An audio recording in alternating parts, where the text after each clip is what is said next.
733. Yeah, okay.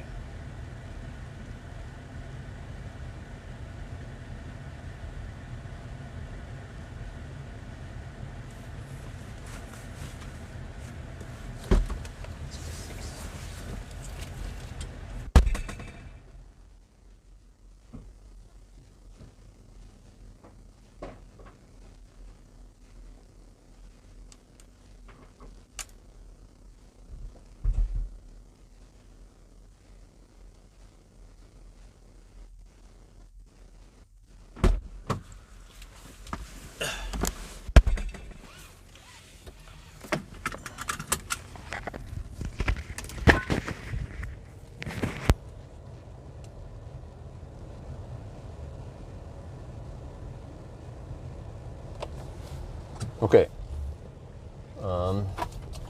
Now we head north again, and then at one point we turn around and then head south. So I'm not sure. Maybe I had I feel a little bit refreshed now. I wonder if I had like a micro sleep, maybe a 5-minute sleep only. That could have helped. Okay, so I charged 65% this time. Okay, let me just no.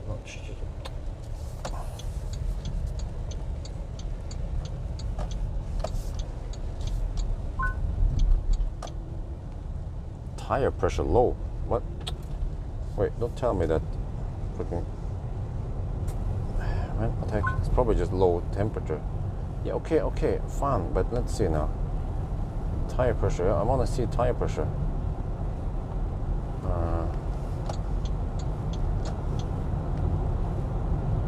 220. Oh. Okay. They will heat up once we start driving now.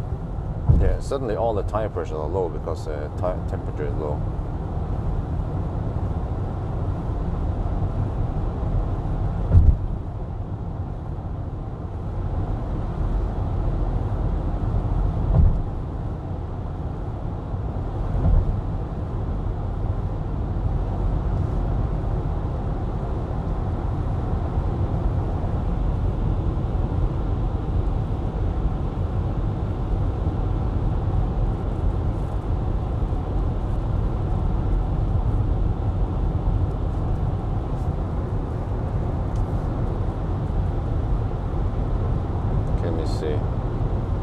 It should go up once we start driving.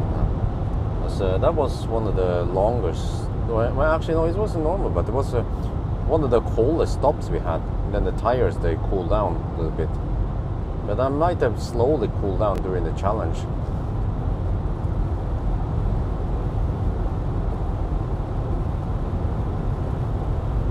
Yeah, it's slowly going up now.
Okay, tire pressure is going up now. Since we're driving faster.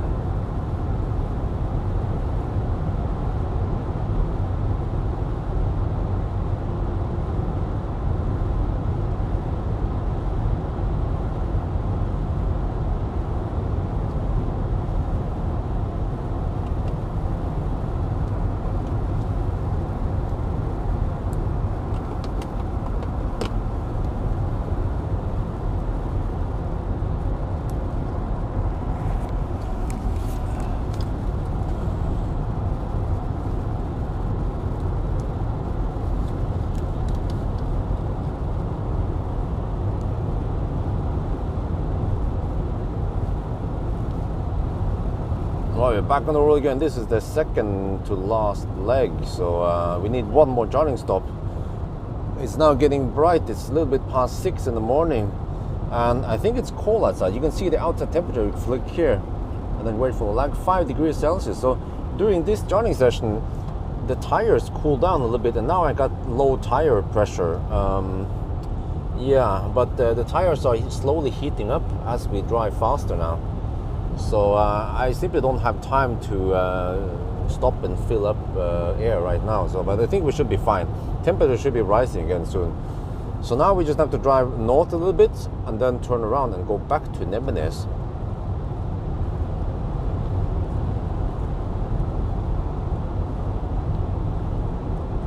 Okay, เราเริ่มขับแล้วครับตอนนี้เราต้องขับอีก2รอบนะแล้วก็ต้องชาร์จอีก1ครั้งนะครับแล้วก็เริ่มสว่างนิดหน่อยแล้ว6โมงกว่านะครับแล้วที่นี่มันหนาวเลยนะ5องศาแล้วก็เมื่อกี้ตอนเราชาร์จนะสักครึ่งชั่วโมงหรือว่าไม่รู้ครึ่งชั่วโมงไหมยางมันเริ่มเย็นนิดหน่อยนะครับแล้วก็เราก็ได้เนี่ยเตือนว่ามันเป็น low tire pressure เพราะว่ายางมันเย็นหน่อยแต่ว่าถ้าเราขับสักพักหนึ่งมันก็จะอุ่นขึ้นแล้วมันก็จะดีขึ้นนะครับโอ้โหไม่มีเวลาจอดเติมลมนะเจ้ามันขับไปอย่างนี้อ่ะครับเป็นไรหรอก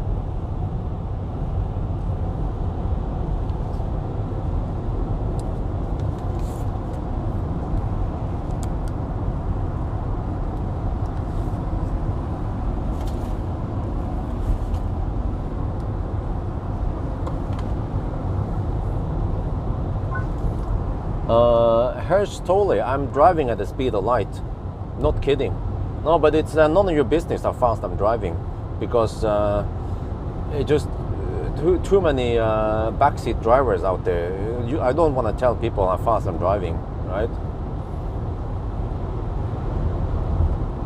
Because I've told my speed before, and some people, oh, you're speeding, you know, but you're just driving at normal speeds like other people do.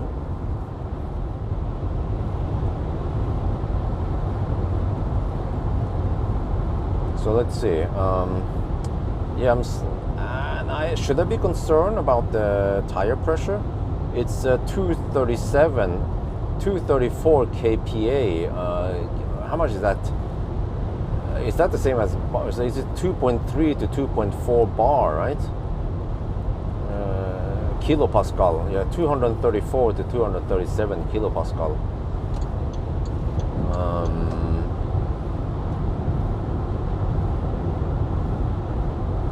Yeah, but if I knew this, I would probably fill up the tires slightly more if I knew that it's going to be. I mean, I knew it's going to be cold, but I didn't think about this one. Yeah.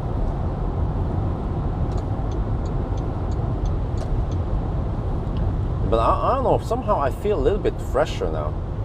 I must have slept for just a little bit, like that's a very short power nap I had.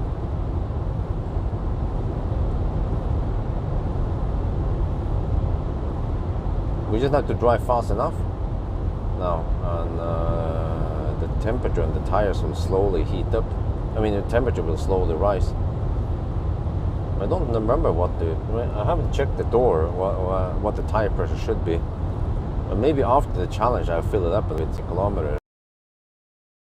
And then a little bit more, yeah.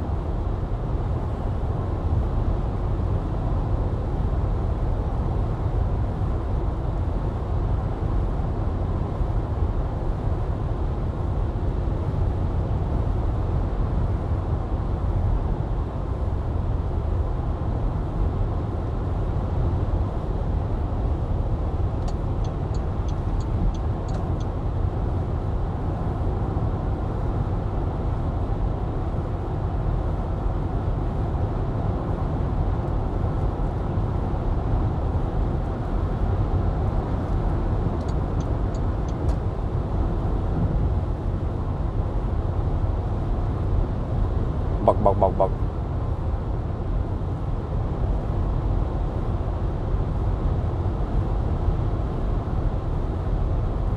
But yeah, there was the nice charging speed, but it seems like Yeah, I mean, there was some heating going on, but it seems like I can consistently get around 125 kilowatt with heater off. It seems like, yeah, maybe I suck 5 kilowatt for heating the whole car here while parked. So we will see once I do the charging test, but yeah, I could do the charging test after the challenge is over. Or I can do the charging test on the next next charging session now. Could be the charging test.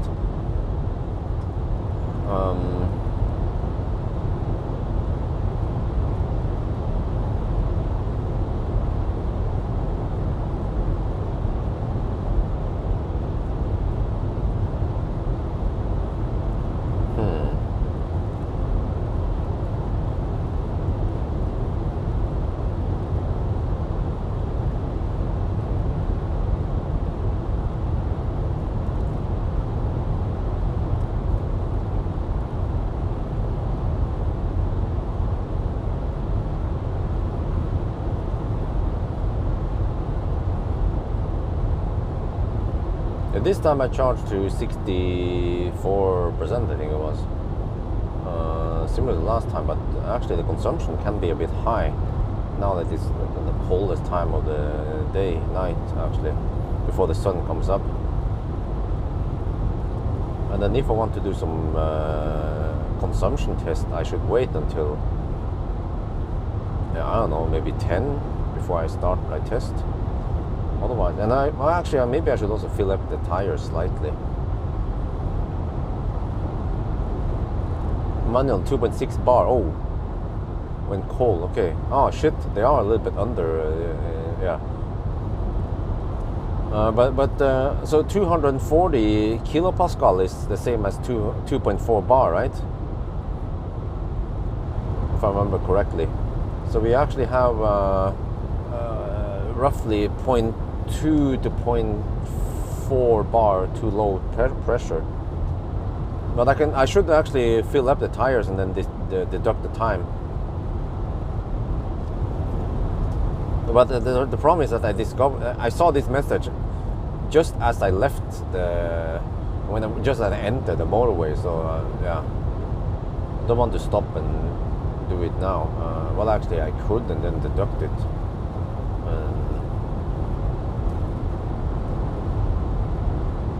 Well, I could stop at Espa.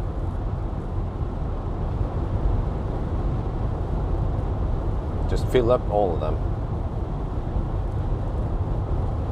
I mean, it's considered a safety thing, and plus that the consumption is slightly affected by it, but shouldn't be that much because it's mostly drag on the car, not much of a rolling resistance.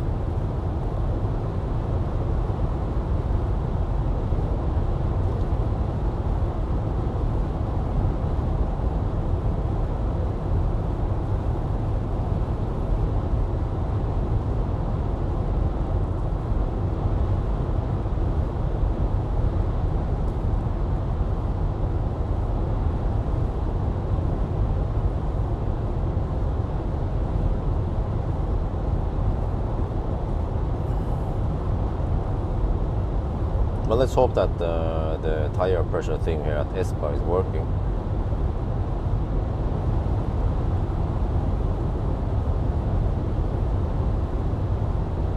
Because actually, even when driving a little bit, it didn't go up that much. So it seems to be also affected by ambient temperature. But I mean, eventually the ambient temperature will go up, but it will take a while. Okay, I'm getting close to Espa. Let me record a little clip here then.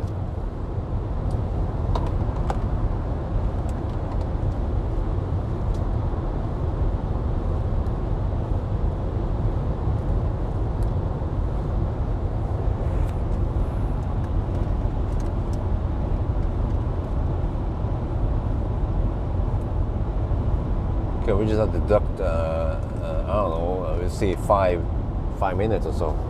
Or okay, I'll just record that we exit.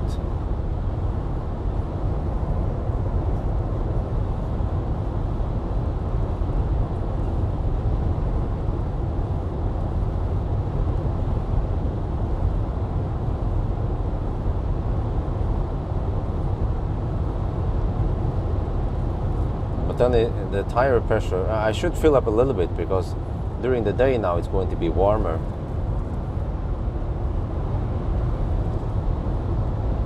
Okay, you know what? I'm going to exit here at Espa and we will deduct this time because I want to fill up a little bit more air in the tires. We have 2.4 bars.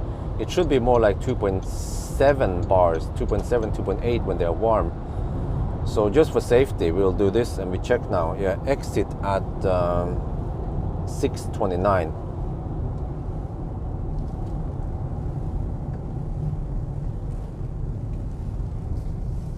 ตอนนี้6:29นะครับผมจะแวะไปเติมลมนะเพราะว่ามันมี 2.4 บาร์นะครับแล้วมันน่าจะเป็น 2.7 บาร์มันก็เป็นเกี่ยวกับความปลอดภัยนะเราไม่อยากจะขับแล้วก็มีลมน้อยไปนะเราก็แค่หักเวลาไปนิดหน่อยสัก5 นาทีมั้งเราไม่รู้นะเดี๋ยวจะนับดูว่าเราใช้เวลานานแค่ไหนนะครับลมมันอยู่ไหนอ่ะ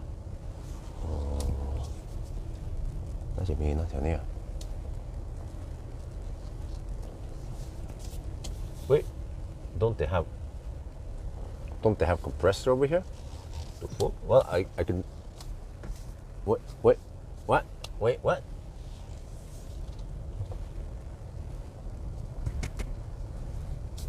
I didn't see it. Luft.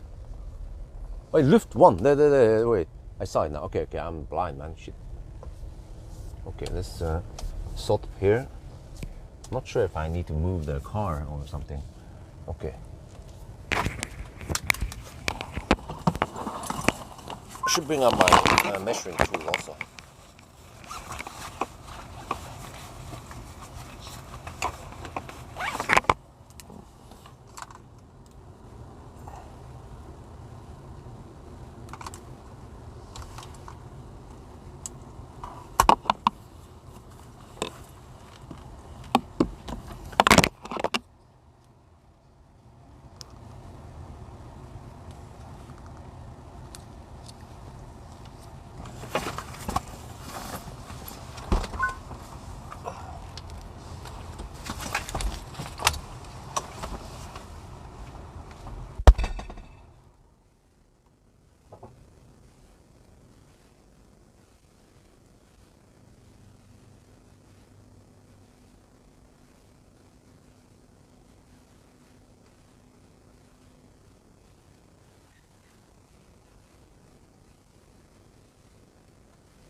Okay, 10 minutes total. Yeah, by the time we're back on the road, yeah. We spent 9 minutes so far, so let's go. So it should be better now. It needs to update, let me see. So I checked I filled it up to 2.7 bar, all of them. They were at 2.4, 2.45, 2.45 roughly. What the fuck, man?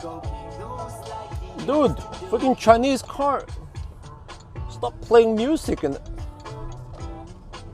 Holy shit balls. Come on. Jesus. Yeah, that was 10 minutes. Well, it's actually 9 minutes, but I think by the time we are back on the road, it's going to be 10 minutes. I need to turn down some shit here.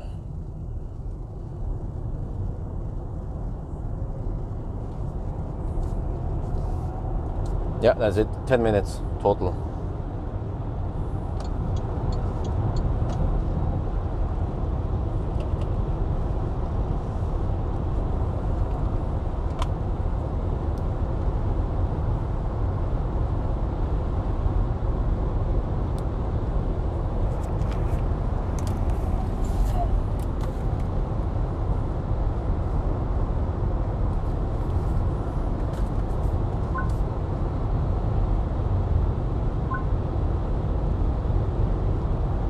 Okay, so this should also slightly improve consumption, but okay, there.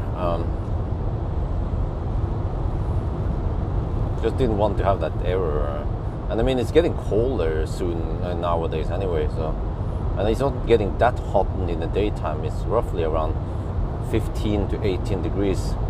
Okay, now here I'm gonna slow down. Okay.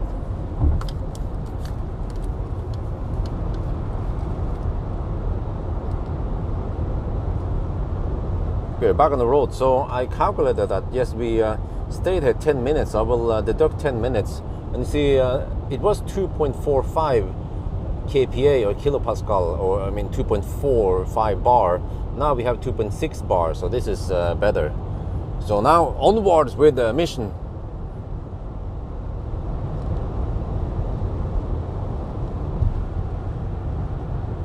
Okay, เรากลับมาที่ Super Highway นะครับแล้วผมก็ได้นับดูนะว่าเราใช้เวลา10 นาทีแล้วนะเราก็จะหัก10 นาทีนะแล้วก็ตรงแรกมันเป็น 2.45 บาร์ตอนนี้เป็น 2.6 บาร์ก็ดีกว่านะครับโอเคตอนนี้กลับไปหามิชชั่นนะ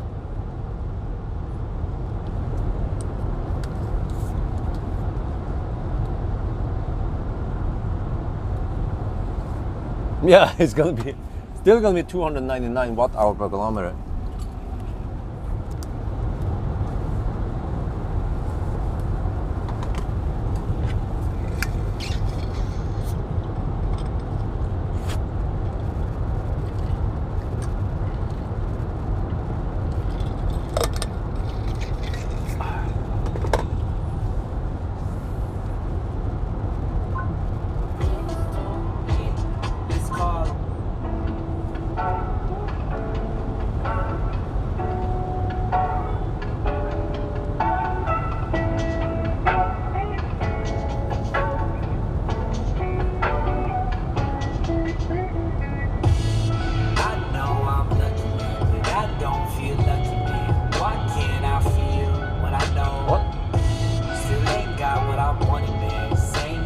Same suffering, I know I read what I saw. I know I'm not, I don't feel like, why can't I feel what I know? Still ain't got what I want, same cause, same suffering, I know I read. How did that fly get in here? I live off letting script this lecture, get my lectures. Watch these kids play Tetris. Get out of there.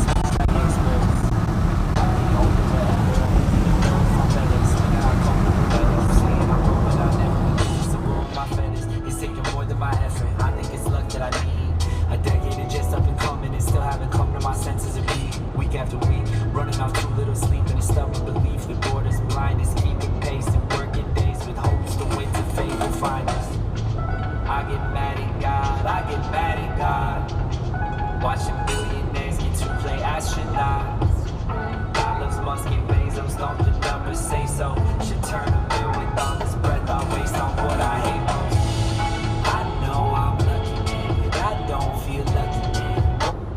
I think I've decided that I will not do the charging test during the challenge because I want to have the heater on.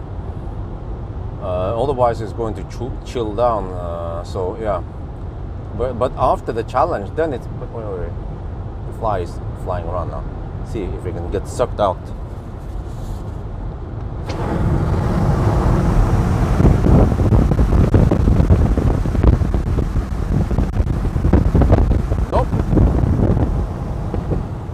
Stuck in the middle there. Shit, man. I think you can even see the fly on the live stream. But okay, so yeah, I just finish the challenge first, and then by the time I finish the challenge, the sun should be up, and then I might get a little bit of sunlight in the car while I'm fast charging. Yeah, I have to do the charging test after the 9 and the 9.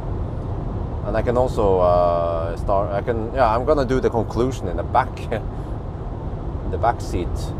So while I'm recording the thing, I have to pay attention though to the charging session. But then I have some time. Like I have around 45 minutes maybe by the time it reaches 90%.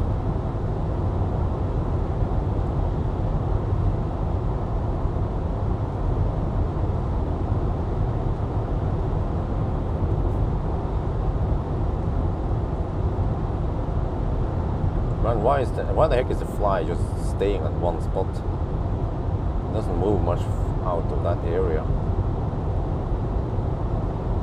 Maybe because it's close to the air vents.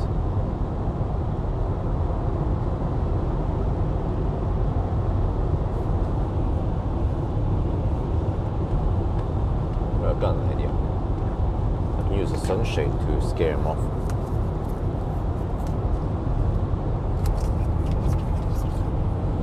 Maybe that didn't work.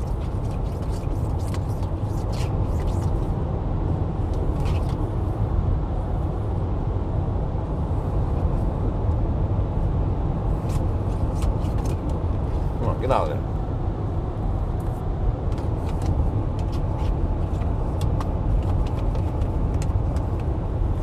Man, that is one annoying fly.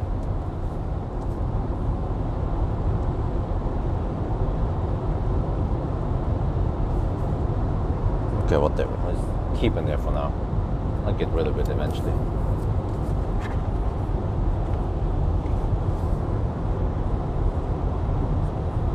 Need to focus on driving right now. So yeah, according to my calculation, if I drive from Nebbenes to well, actually the exit before Hamar, then and back again, that will be 120 kilometers, and then I can do a Dal loop even. I have to check. Yeah, I think I have to check right before they exit to at Hamar how much the GOM claims it has.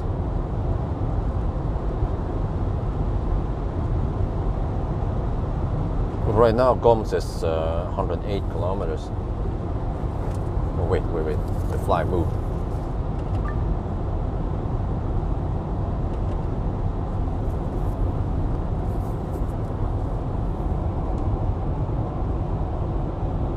Get out there. No. Oh, yes.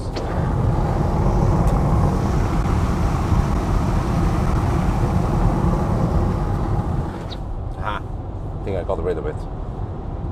It was sticking to the... Oh, birds. It was sticking to the the sunshade. And then I opened the window and put the sunshade out, and the wind just blew the fly off. Okay. In general, I don't like insects in the car. It tends to disturb my focus. So take the focus away from driving. Well, okay, let me see. Next turnaround point is Stong. Yeah. Okay, yeah. After Stong, then it will give me a new estimation. But it seems that GOM seems to be accurate. So when GOM says 105 kilometers, then it's plausible we can go 105.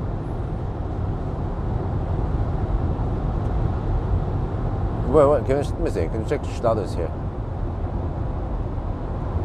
Many gas stations here placed compressors where gas pumps are. Every time I stop for tire, I stop for tires, some guy comes to fill me gas. Huh? Oh, what the heck? Let me see. ETA 1052. Whoa, whoa. Yeah, so it means that around. Wait. We have. Wait, that was before the second. Okay. Okay. Well, if we can get around 11 and a half hours, that would be great. Yeah, that will actually be a pretty decent time for such a car. Of course, ideally, if we had 100 kilowatt hour and 200 kilowatt charging, and maybe a slightly more efficient car, then we can get closer to 10 hours. But 11 and a half, it's still okay. Also, it's not the hottest time now. It's getting cold. Winter is coming. It would actually be better. Temperature would be higher if I went Helsingborg route. I saw that in the weather forecast it was going to be the lowest seems to be around 12 degrees Celsius in the Sweden route, and here it's more like 5 degrees at the lowest. But the sun should come up soon, in about an hour, or maybe half an hour even. Okay, let me see. Yeah, 67 kilometers if I turn around at the next point, and then I have 99 kilometers on Gom, so I could possibly go to the Hamar turnaround point, which is around 5 kilometers extra. And then I probably have to go to Dal and turn around there. Wait, or maybe it's safer if I maybe I can just turn around here and then. No, okay, let's do it. Okay, I turn around at Hamar, and then once I go to Dal, I could even take an extra Mogrena loop. It's 5 kilometers extra. Let's see.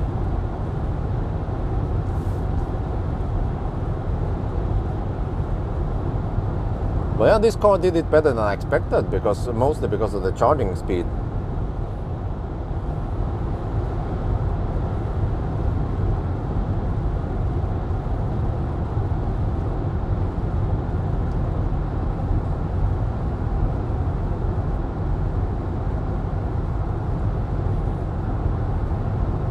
Is GOM set to standard or it's set to dynamic?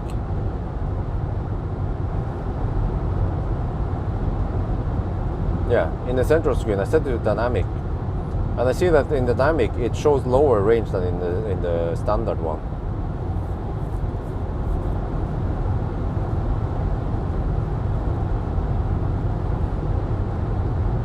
Now the only minus now is that here when we have mostly 110 zones, then I have to drive manually. But previously on the other legs, when I could drive when I needed to drive slower anyway, then I used cruise control. Auto steer, so I just have to endure this until I finish it.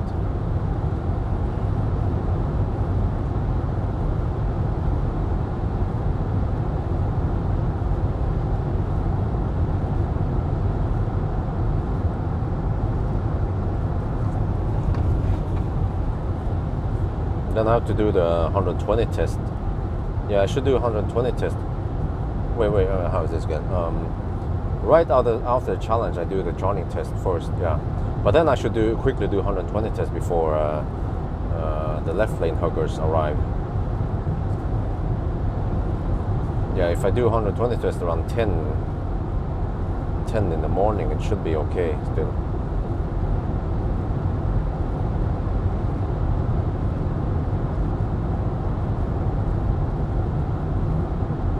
But then I will be basing on Nebbenes, not Dal, so I have to just go Nebbenes, Strandlycha maybe, or even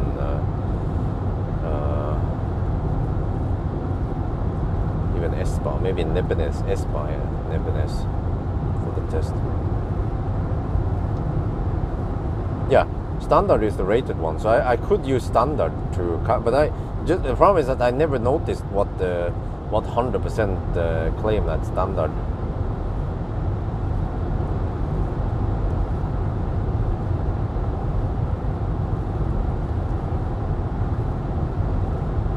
But already, even the GOM-based one or the dynamic one gave me an indication of battery range, roughly, anyway. So, yeah. Okay, we just turn around here. And then 62 kilometers to Nebbenes, and we have 95 kilometers on GOM. Wow, that's okay. That's good. This is always interesting. It looks like a roundabout, but it's actually oval.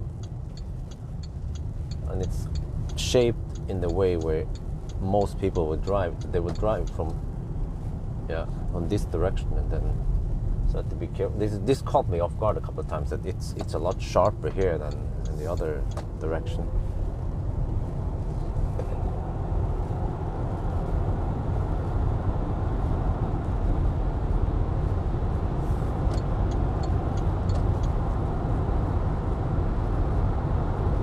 Oh, well, at least it's a little bit refreshing that the sun is coming up soon.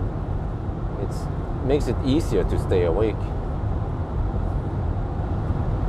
But let me see, if I charge to 90% and then I do some range test, and then I go home, then, well, if I want to do a charging test today, yeah, well, if I finish all the tests, then I don't have to go anywhere today, except for that I might want to do an interior view. But, yeah, and then I need to move the car.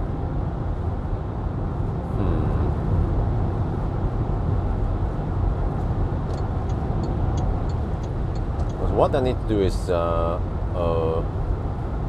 need to bring the battery low and then charge it to 100% to measure the capacity. Well, I could, I could do an estimation based on the DC charging test.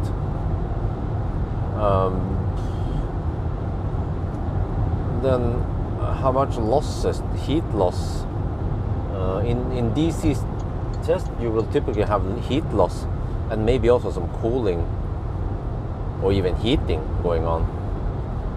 So DC losses are usually around 5 to 10%, depending on which car it is. And then, but then also the problem is that I'm not charging to 100%. I'll be stopping at 90%, from 10 to 90. But maybe that one is good enough. Yeah. Ideally, I need to bring it down to maybe 2% and then charge to 100%.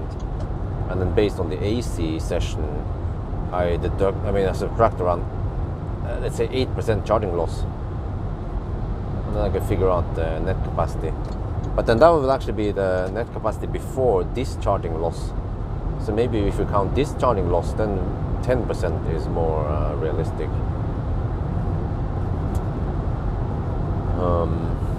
Yeah. So maybe I'll just base it on the DC session and say, okay, 10% losses total, charging plus discharging loss.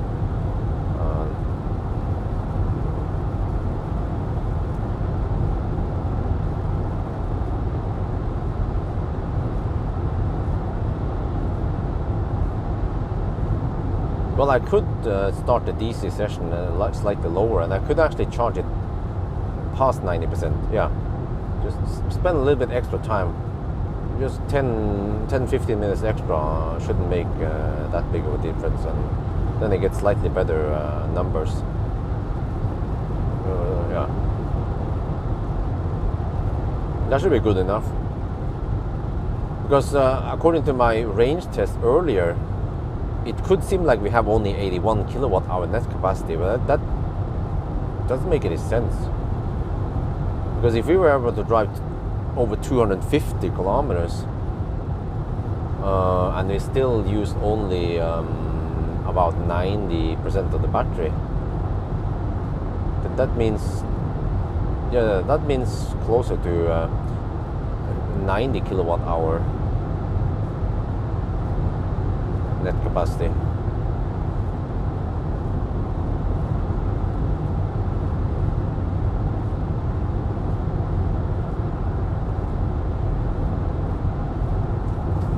Or to put it this way, if I had 81 kilowatt hour, as I initially estimated, wait, let me see,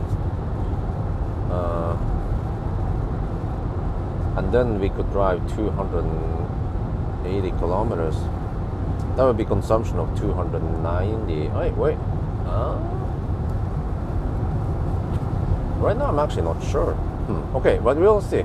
I will do the charging test and we'll see what we get there. If the charging test also points towards 81 kilowatt hour, then 81 kilowatt hour is plausible then.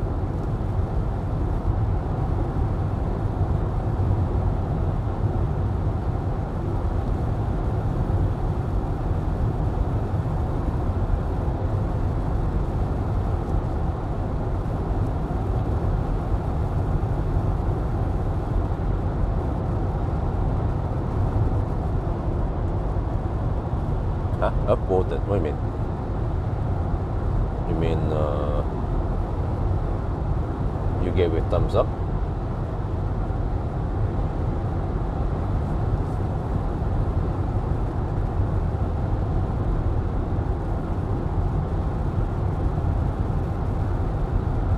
Okay, 806 kilometers now, and the consumption is 299.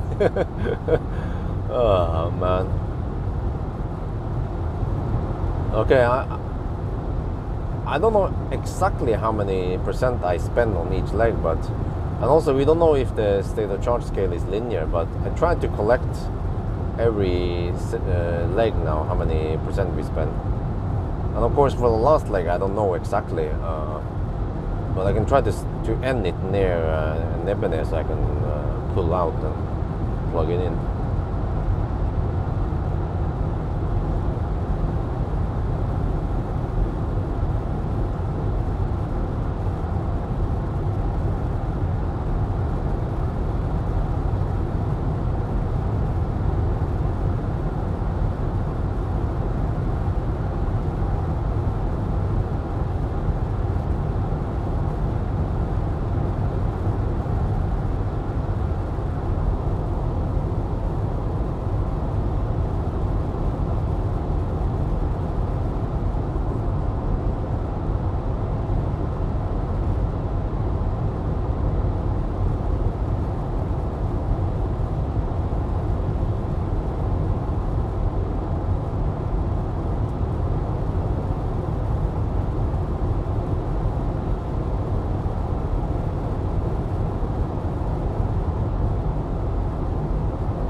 Wow, it is actually called MG Maxus 9, and MG Thailand is selling it, and it starts from 2.5 million NOK. Sorry, 2.5 million baht.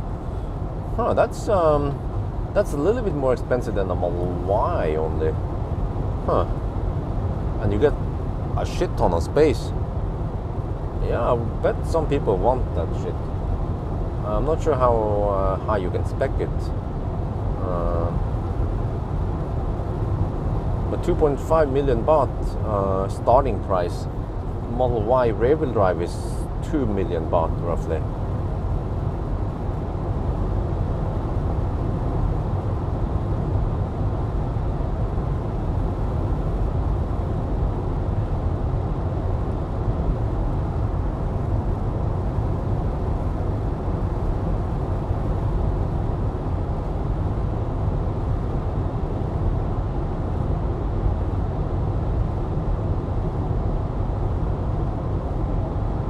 in Thailand, it doesn't matter that it doesn't have heat pump. PDC heater will rarely be used.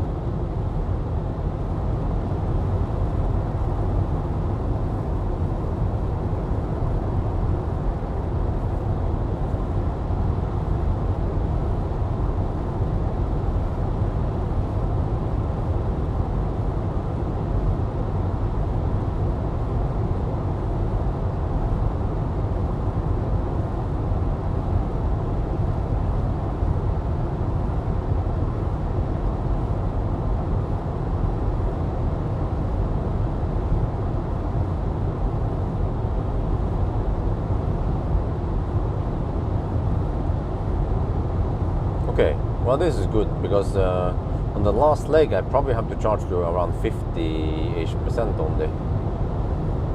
50-55%, then I hammer it and finish. Yeah.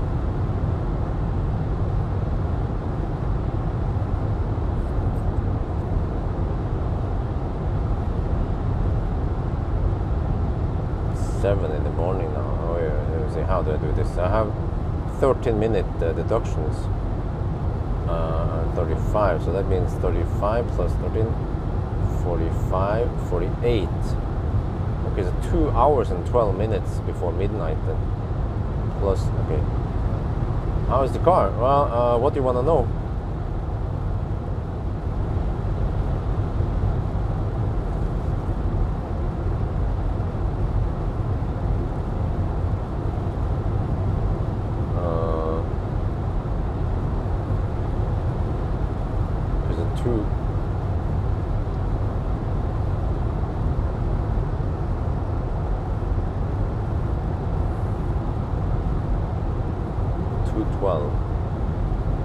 Okay, so 7, 8, 9 hours and 17 minutes now. Well, that ain't too bad, man. Just ride on 125 kilowatt wave.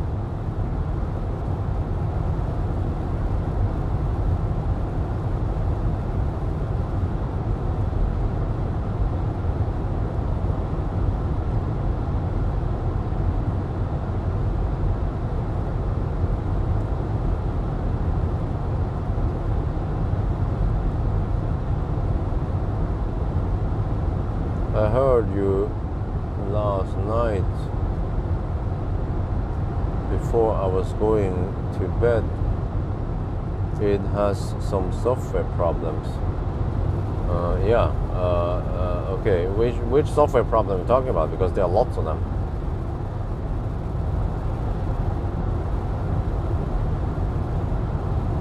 Or, well, I'm not sure if I call software problem, maybe misdesign or shit like that, bad translations, and it slows down in the curve, it has some bing bong, the steering, auto steer is yeah, ping pong, unsteady, what else is it, yeah.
Yeah. classic Chinese problems, correct?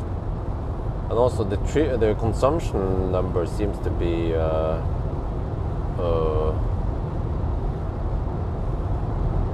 not the one we expect. Wait, so let me see. I can do the well, actually,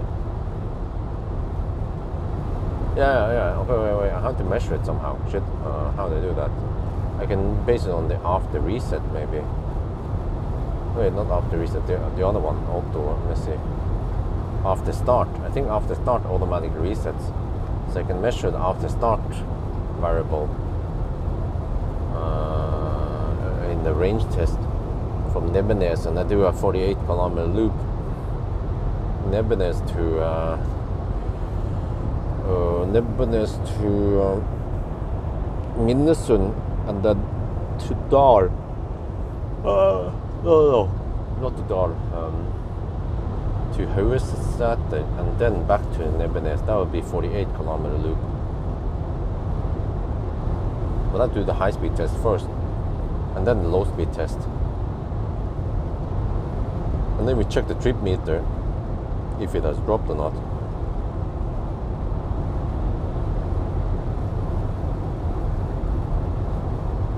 Because if the whole 1,000 kilometer, it will be actually 1,100 kilometer roughly. If suddenly that one dropped from 299 to only 250 or some shit, or I don't know, yeah, then that would be quite convincing.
Normally the consumption will be higher now on the wet surface here.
to count down to 989 then.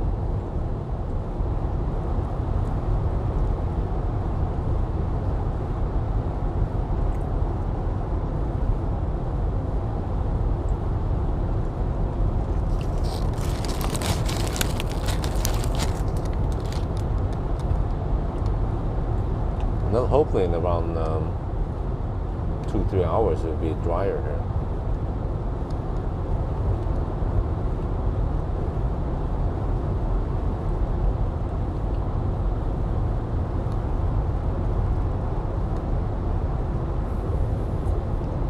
Wow, long message. Tesla reducing more or less price, blah blah, euro. Well, that's good that they reduced the price. It'll be more affordable.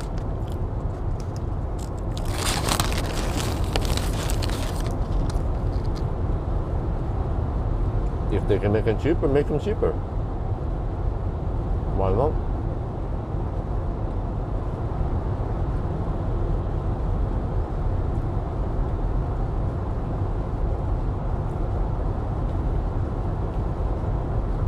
It basically costs half of a Taycan Turbo S, and it even beats the Turbo S.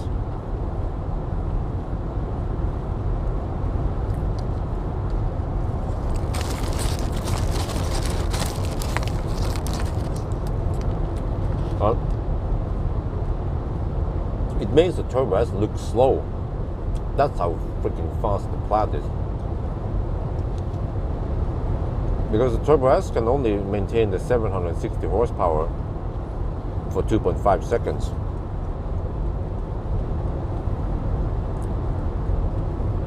And then the power drops to 650, I think it was. And the 650 horsepower can only be maintained for 10 seconds. That's why when there's a drag race between the Turbo S and the Plaid, and the Plaid just dominates the Turbo S, because Plaid, on the other hand, seems to have very nice and flat power output for something that feels like 10 seconds at least.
Well, where are you building? Which country are you building the house in?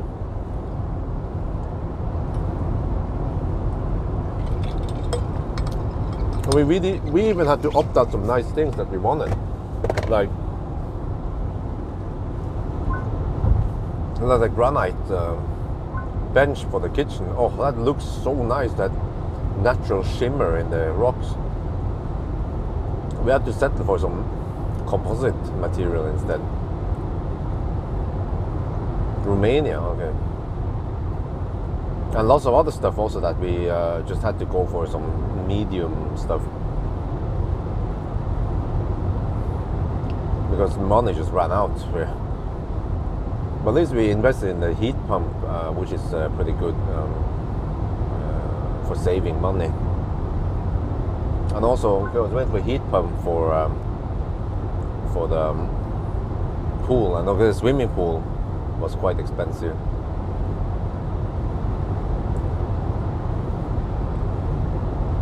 But it makes the house quite unique, since swimming pool is not common in Norway.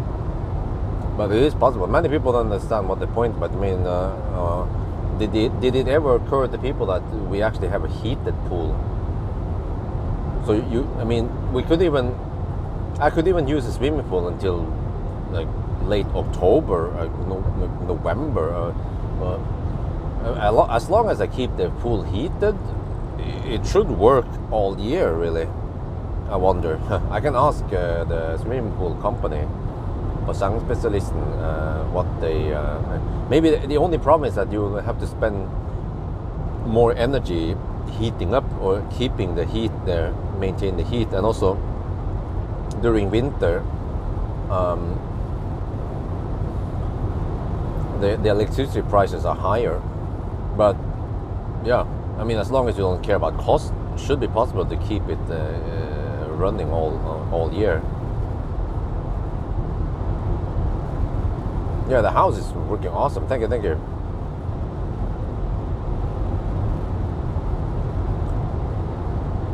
Let's hope that it doesn't devaluate too much, because I get the impression that the house in that neighborhood might be the most expensive one, or one of the most expensive ones. I saw in the one neighbor house that seemed to have freaking insane interior and exterior. But I mean, going a little bit overboard in that neighborhood could be a bad investment, because nobody is willing to pay that high price for something like Jessheim, you know. Like if it was the west side of Norway, oh, sun is up. If it was west side, for example, then that would be different. Then people would be willing to pay a lot in the right area. So that area is not like a rich man's area, which means that one day when we want to sell it, we might not get that nice price for it. But we'll see. I'll just take my time. Yeah. Maybe we live there for 5 years, and then if I get a good offer, I can consider selling it. But then I also need to beforehand plan a new house, and also need to have enough money. Okay, let's see.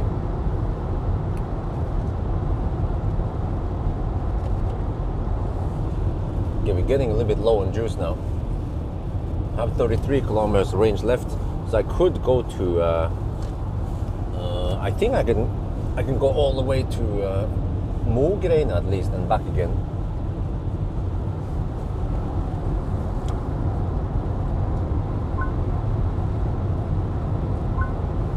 At least Dal, we'll see. We have to move garage we built because the builder won't pass inspection. Huh? What? But isn't that the stuff you guys need to do before we even start building anything at all? Then move back? What? Holy crap, man. That must have cost a fortune to move a freaking garage.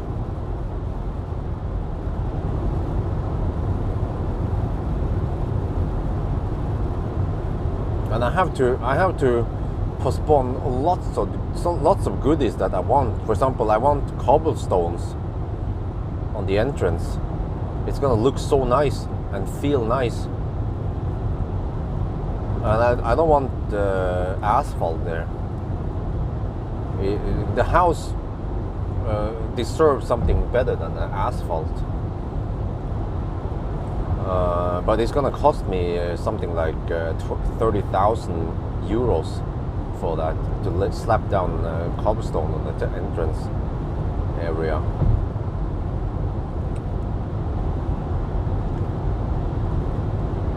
And what else is it?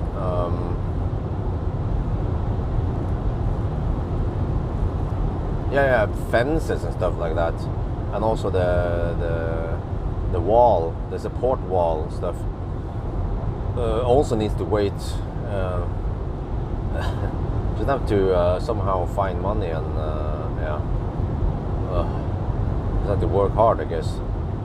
But I need to invest and hire someone to free up some time. I need to do some money runs to Arctic Circle or something, or do some races or shit like that. But then someone needs to cover up my my butt, taking care of my family while I'm not there.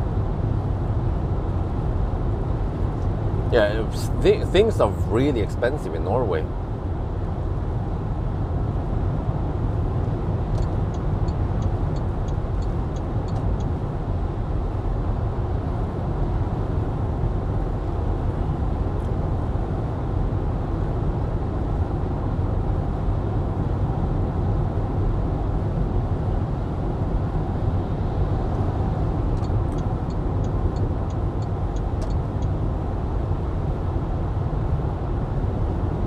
Wait, let me see. It would be 870 if I go to Dal and then go to Nebbenes. I mean, that would still be sufficient.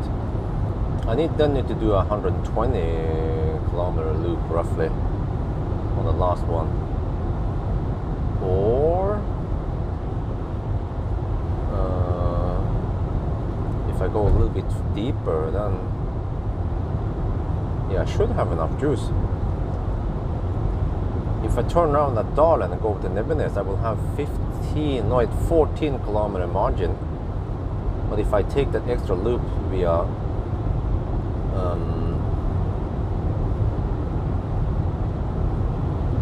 Mograne, then I will have like a 9 kilometer margin. Should still be okay.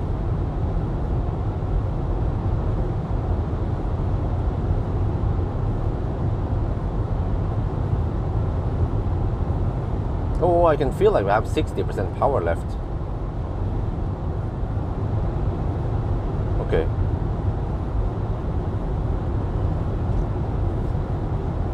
Oh wait, 120 kilometers, that would be perfect. I would 999 right before Nebbenes. But then if I take this one, then I 995 kilometers for Nebbenes. Okay, let's do that instead. Okay. So I take the extra loop and then yeah. Okay, I have a plan now.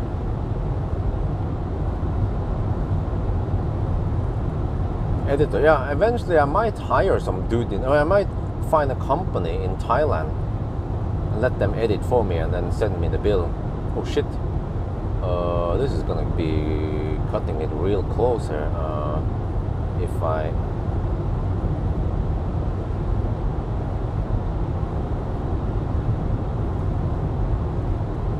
okay, but I have downhill. Okay, let's see.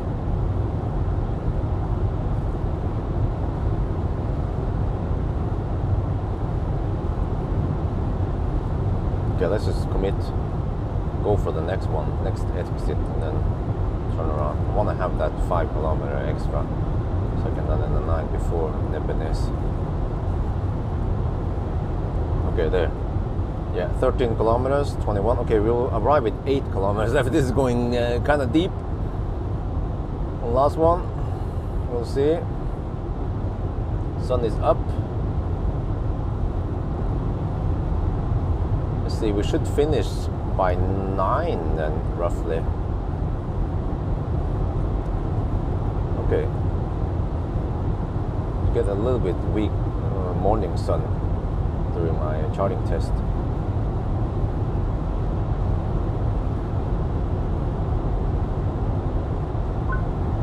Extremely low range now, 20 kilometers of range left and 12 kilometers to go.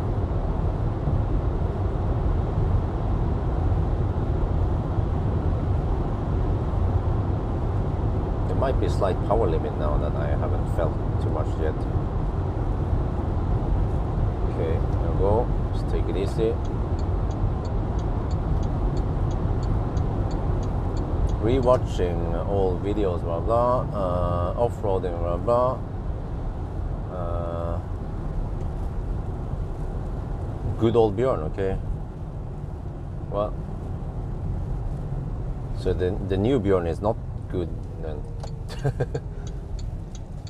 Oh, taxi, okay.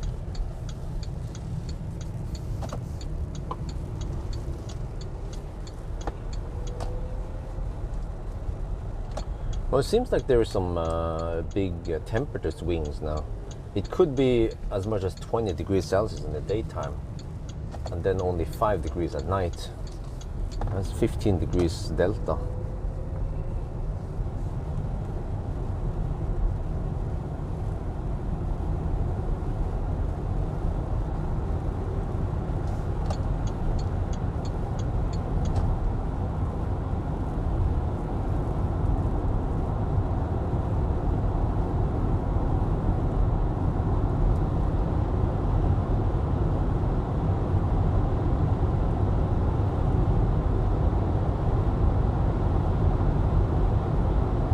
Okay, this is going to be the last charging stop.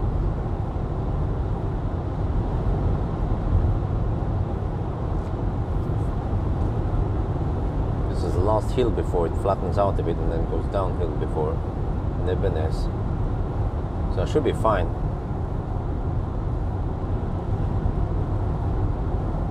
400 kilometer in a long range, 300 kilometer highway, and then 92 to 7%.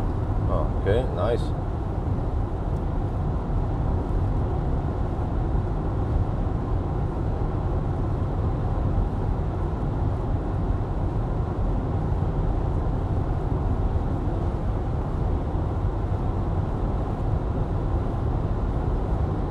Okay, few cars charging at Ionity, 3 cars.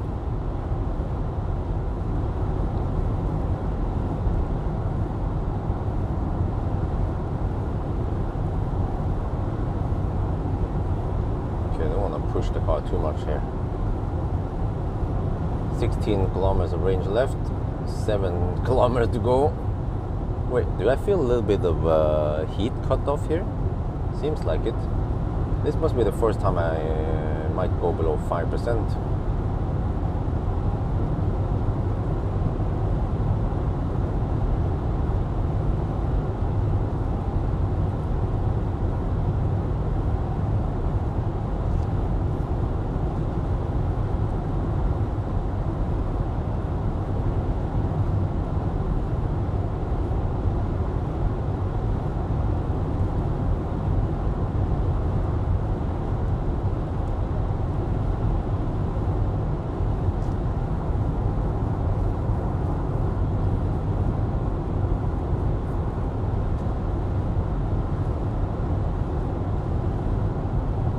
Fourteen kilometers of range left. Okay, we're clearing the hill now. From here is mostly downhill to Nebenes. Okay, I'm gonna get more speed now. Don't want to do to apply too much power.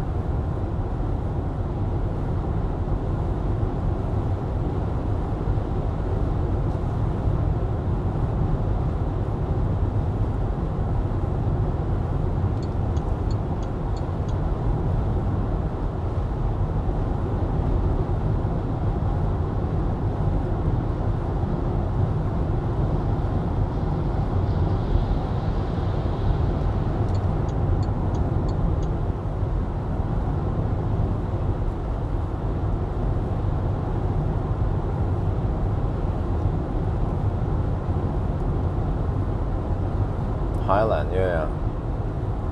Well, hopefully it arrives in October. Hopefully it arrives next month now. I wonder if it was the website was saying October or something for the Highland, right? Okay, 12 kilometers of range left, 3 kilometers to Nebenes. This is going proper deep. Always go deep.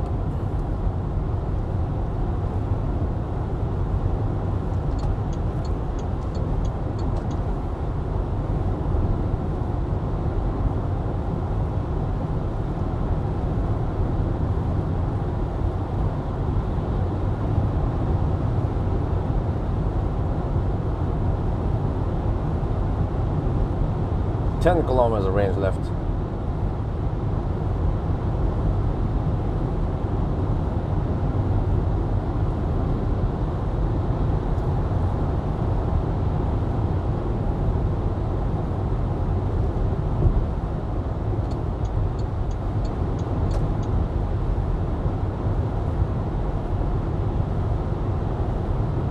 Nine. Okay, exiting. Oh, regen.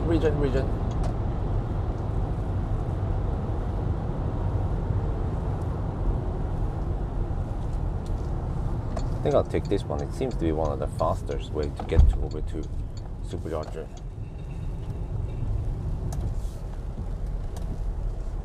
Okay. Oh yeah. Let me see. Oh. Status update, 875 kilometers.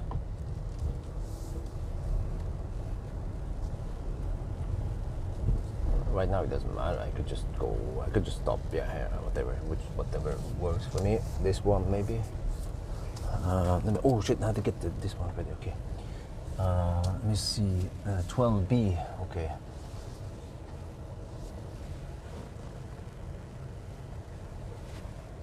Yeah, there we go.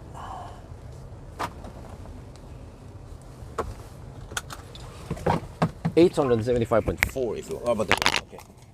This is the last one. Let me check. Okay.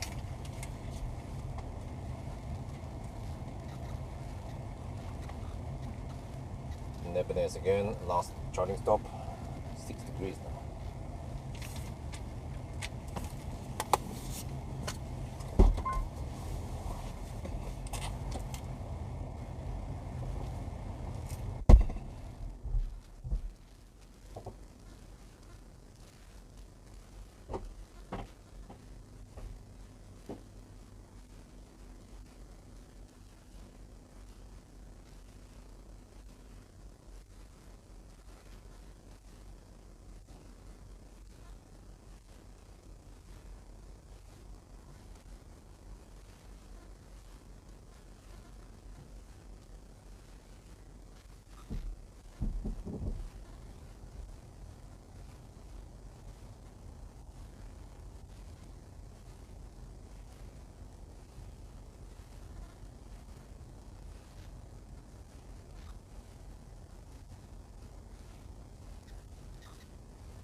Okay, the charging is all going now.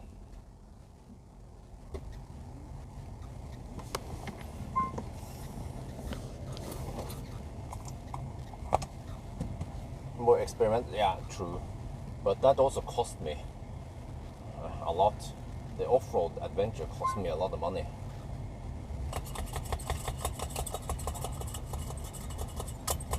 And I'm not sure if it's worth it. I mean, probably I got a lot of subscribers that way.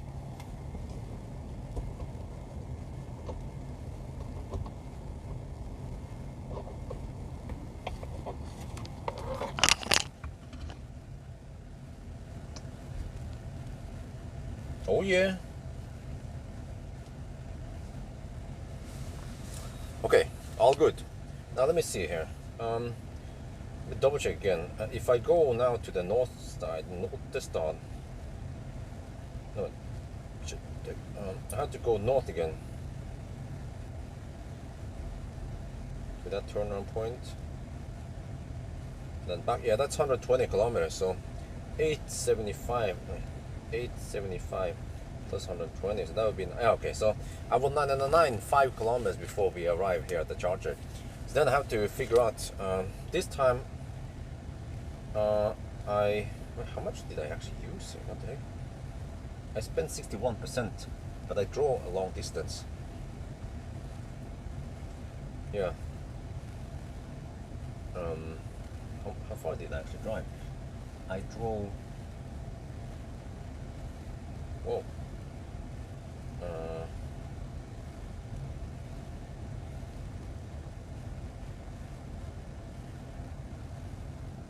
drove 120. No, I drove more. Shit. Oh. I didn't actually drive all the way there.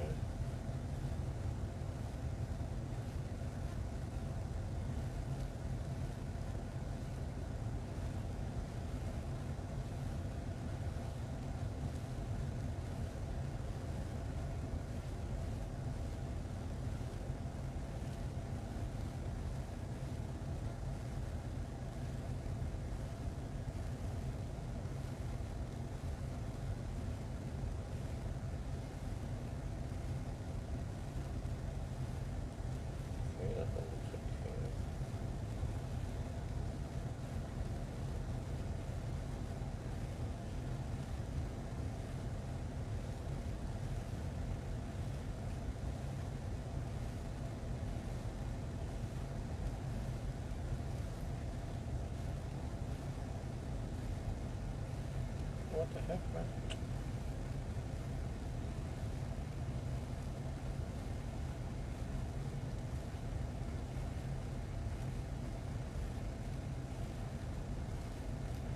What the?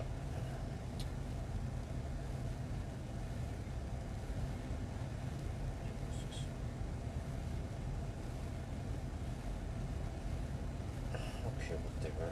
What?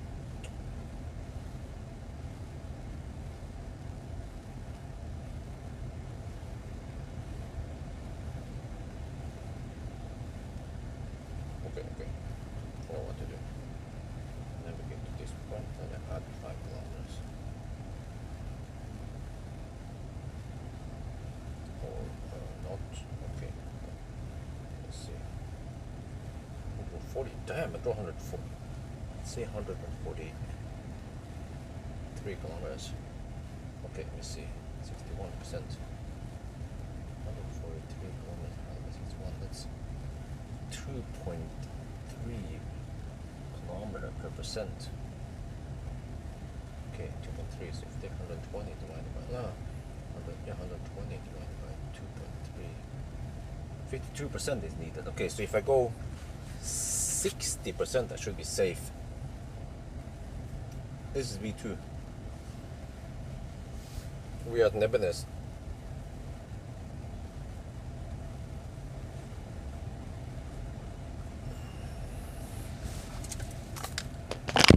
Wait, what's the time now?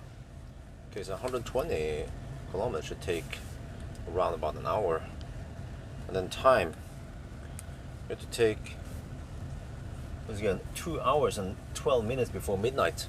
So we are about to hit the 10-hour mark. Yeah.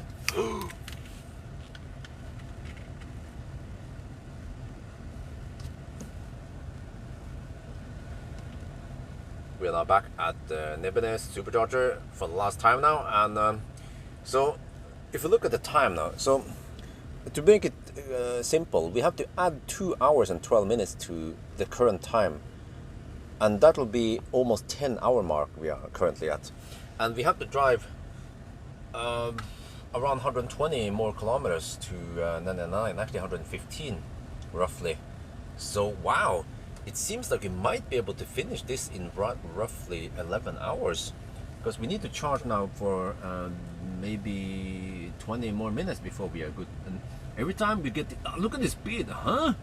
128 kilowatt. What the heck, man? Okay, maybe some of this is extra heat extra powerful for heating, but that's still very good.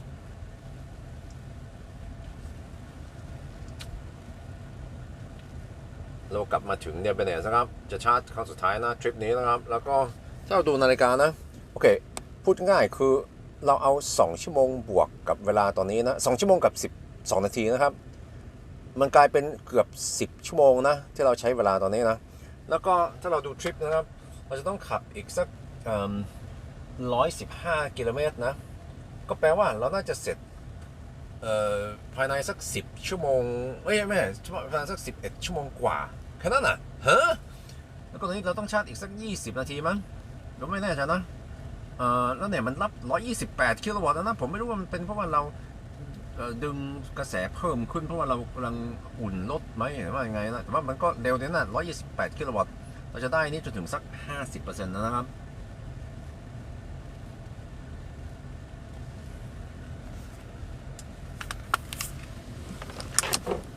Okay, I'll go to Shell.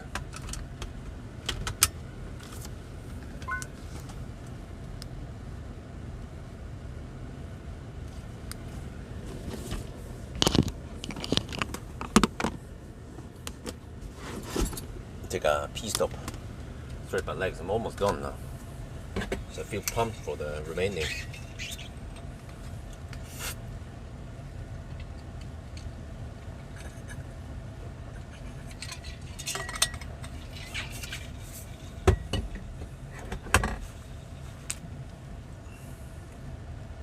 So I run with 5% this time. But wait a minute.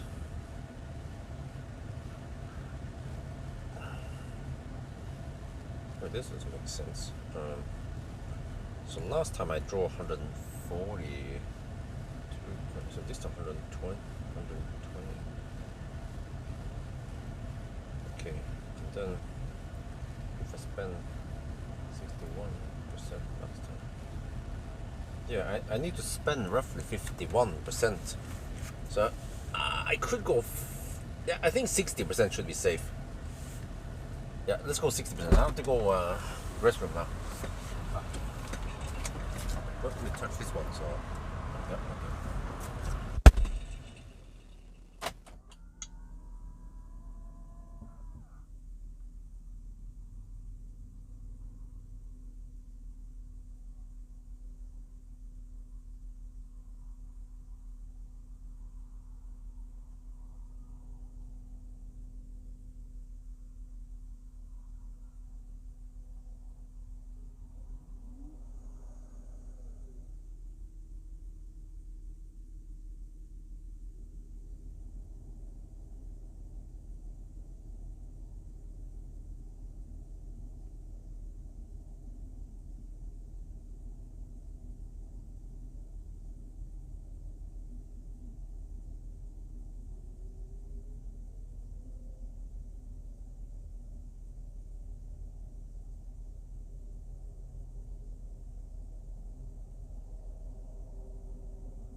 sun is coming up now, so this is good.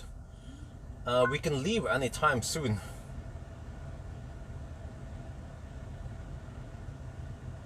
Wonder if I wanna. Yeah, I think I wanna record with this phone, even though the numbers are a little bit messed up.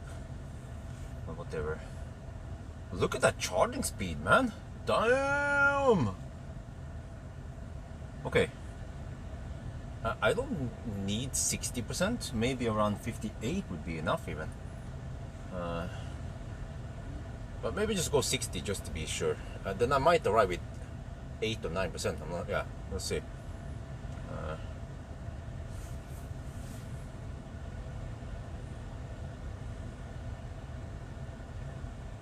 But yeah, it seems like V2s are the fastest one for this car. Look at that. Even at 54%, we're taking 121 kilowatt.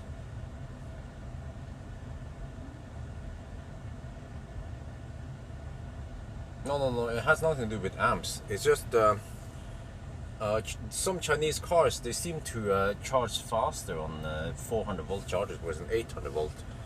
It applies to Hongxi. It applies to Maxus ET90 at least. Yeah, anytime now I can leave. 50. Okay, let's go for 60%. Okay.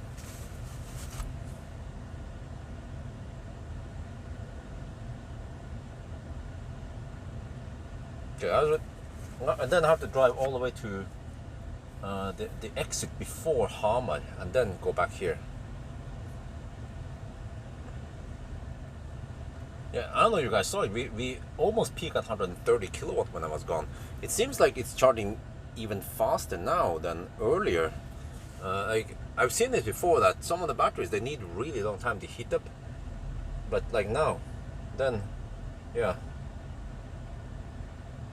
Look at that shit, man. Even at 57%, 110 kilowatt. Okay, it doesn't have high peak power, but at least it has quite high average.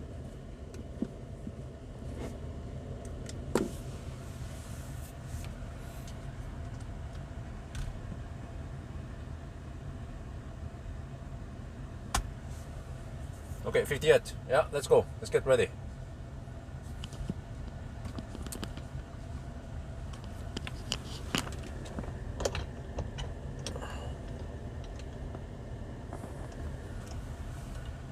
Man, if the pickup truck can get this speed, it will be way better.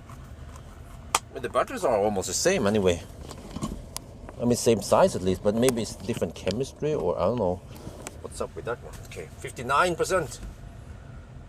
110 kilowatt at 59%. Only 120 NOK for this session. Oh.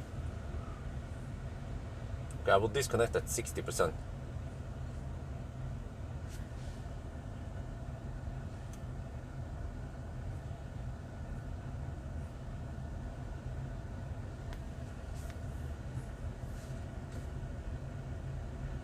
There, 60%. Stop charging.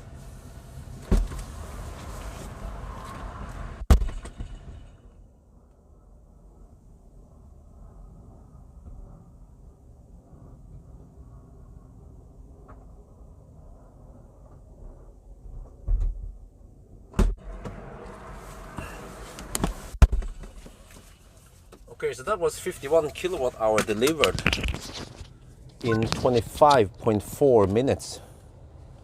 Okay, let me see. Let me get going first.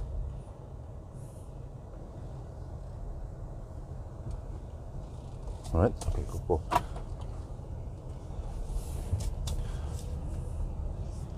Okay, maybe you guys can do the math. 51 kilowatt hour after 25.4 minutes. Well, it's 25 minutes and 24 seconds, so that's 25.4 minutes. What is the average power after before losses? And we also have some heater power thing. I think the heater is pulled off extra on this car. I have indication that points towards it.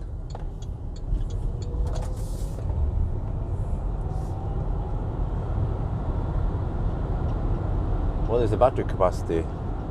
Well, it's claimed to have 90 kilowatt hour net capacity, and then EV database claims 94, I think, gross capacity. Wow, 120 kilowatt hours. Damn, that ain't bad at all.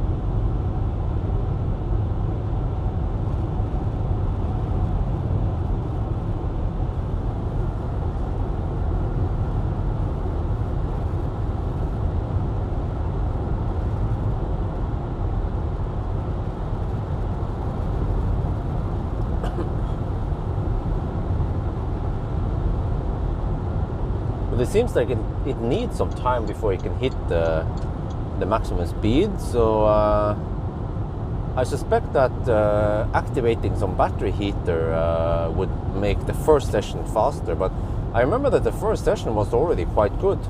But well, I didn't pay attention. I was too busy eating. But maybe we already at the first session we already got close to 130 kilowatt. But then, yeah, I'm pretty sure that when we had those other sessions, the one at non-Tesla, what was it again? It was a Delta charger, and yeah, and Kempower. Wait, we can pull up the Kempower session and see, but I think even the Kempower was a little bit slower.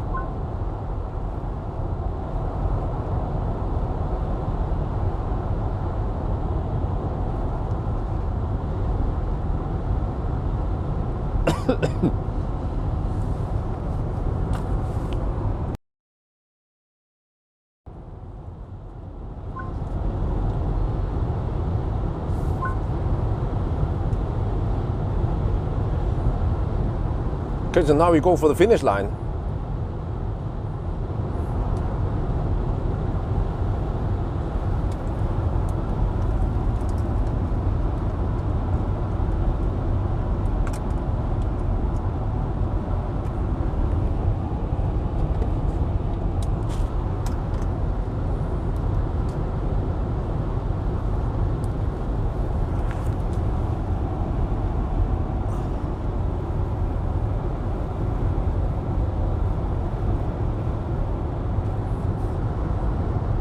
This is it, the last run.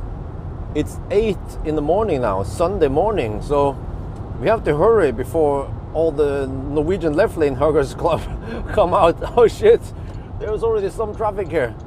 Okay, I don't want it to block the left lane, alright? Get out of the way! Ich komme schnell!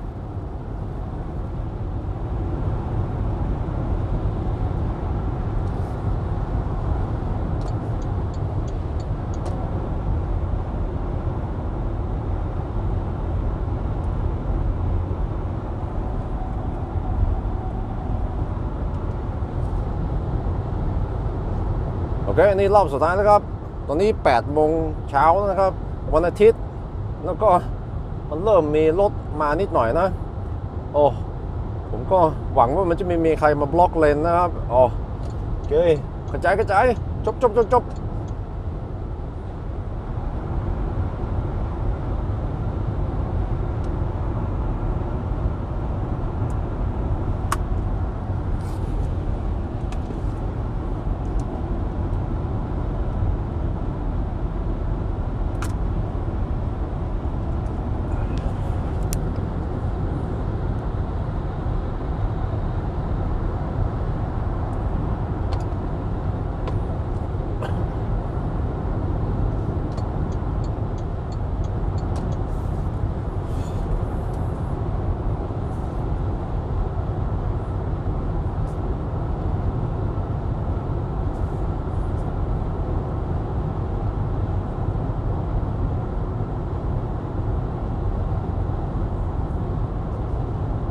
Okay, we are already past the 10-hour mark. 10 hours and 20 minutes now, so I have to add, yeah, and there's no convenience charge since we will land in the line just 5 kilometers before Nebbenes. So, and when I unplugged, I still have 110 kilowatt. Wow. So let's see now, 10 hours and 21 minutes so far. You just have to hammer it. Okay, status update. 888 kilometers. 888, ding, ding, ding, ding, ding. That's a lucky number.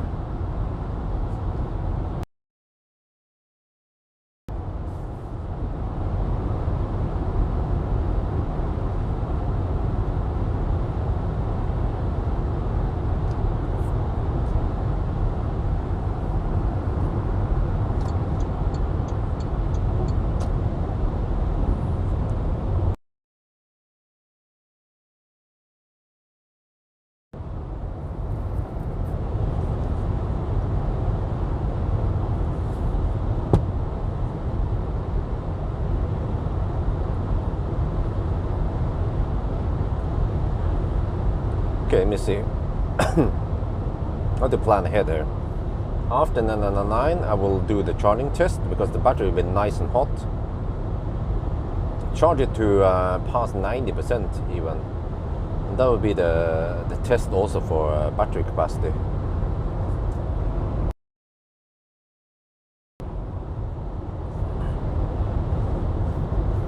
Seems like we will be, yeah, it will be faster than 11.5. It might be just 11 hours and 10-15 minutes maybe. Or maybe already now I can estimate. Okay, I had to drive roughly 100 more kilometers now. And that should take around 50 minutes or 45 minutes. Oh. Yeah. So let me see, possibly 11.5 to 11.10 is the prediction so far. Huh? That is not too bad. We will be beating lots of smaller cars even. I wonder if we will be beating I-Pace. Because I-Pace actually also has a 90 kilowatt hour battery, but the charge is a lot slower.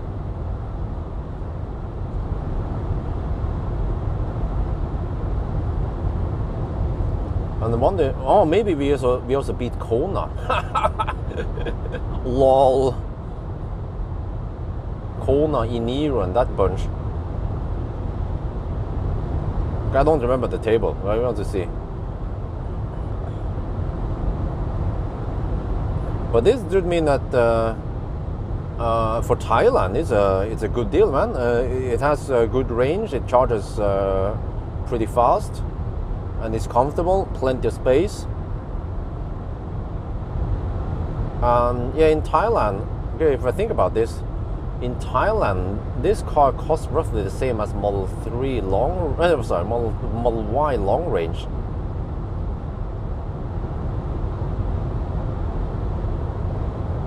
But in Norway, this one costs a lot more than Model Y long range because of the, I don't know, Chinese cars here, they are not as cheap as they can be in Thailand.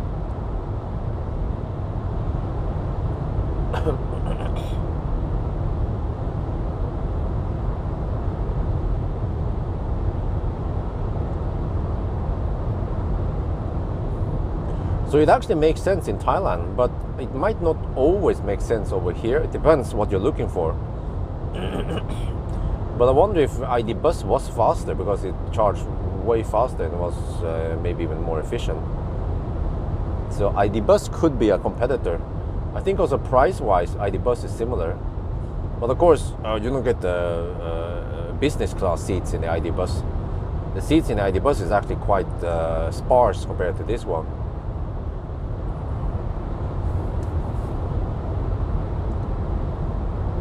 And I almost feel like we have better soundproofing here versus Bus. Bus was a bit noisy, but then Bus had was equipped with 20-inch wheels, I think. Would be better if I had not so low profile tires.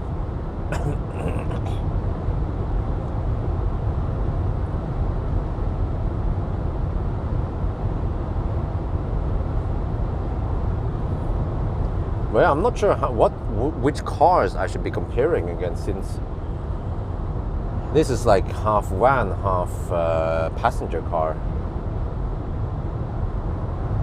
I-Pace all car with 0 upgrades since release.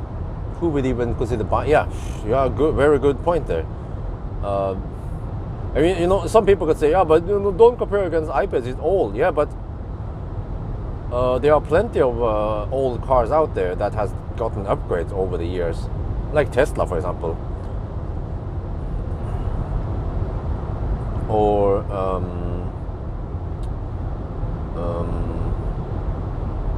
well, I was about to say Kona, but Kona e-Niro didn't really get that nice upgrade.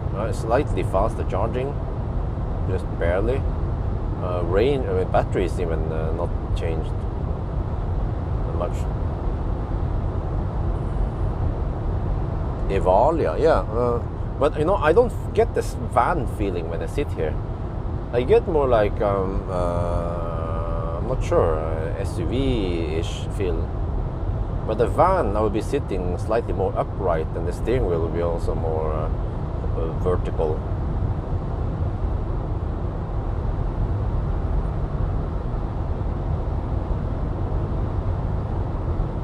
But yeah, so there are some positive things with this car.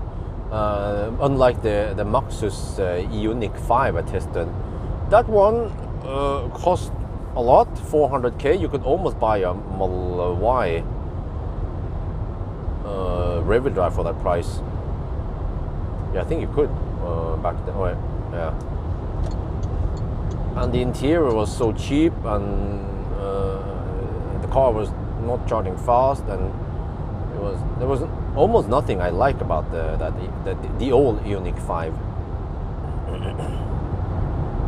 But this one actually has some nice features, like fairly fast charging, very nice headlights, lots of space, nice seats. Even though the finish on the interior doesn't look luxurious, it just looks premium-ish.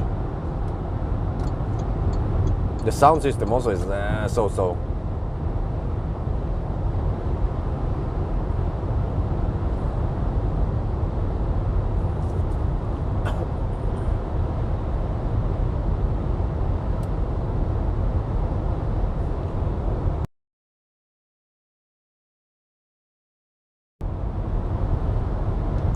Ride quality is actually quite comfortable. It doesn't feel. It doesn't get. I mean, it doesn't have the typical van ride. It has more of the passenger car ride, similar to ID Bus.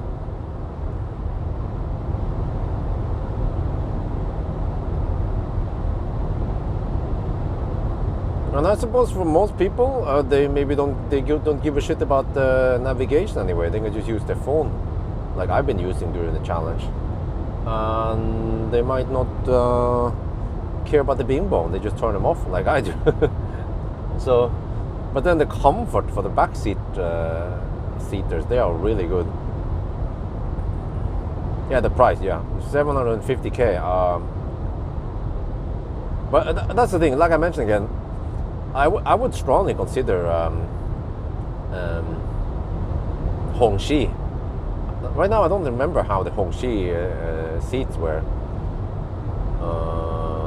Didn't they also have some kind of captain's chairs in the back? Or I remember they had a 6-seater with some nice seats in the back.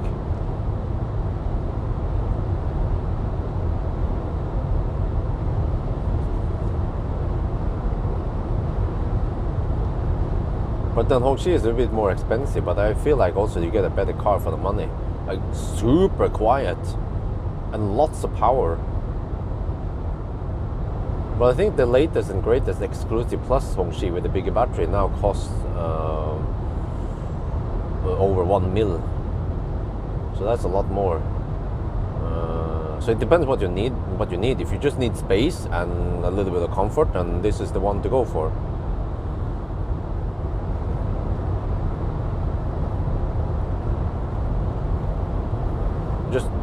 don't care too much about that. The consumption is always 299 watt-hour per kilometer. I need to calculate afterwards. I need to estimate roughly how many percent I have, and then based on the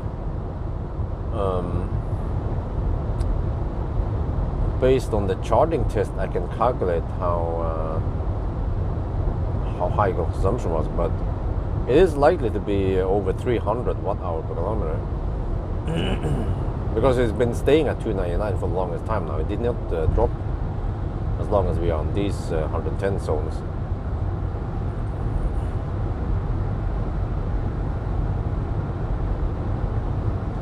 But for example, versus EQS SUV, then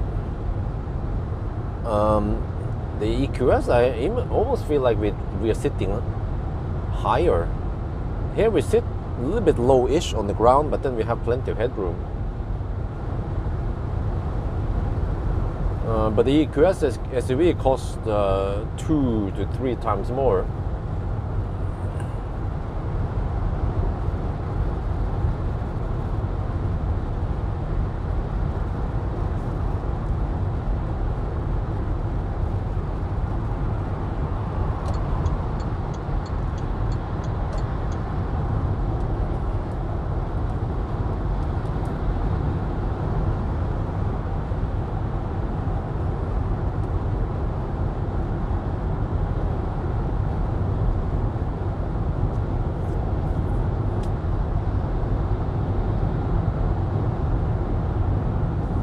Okay, 911 kilometers. And we just passed the 10.5-hour mark.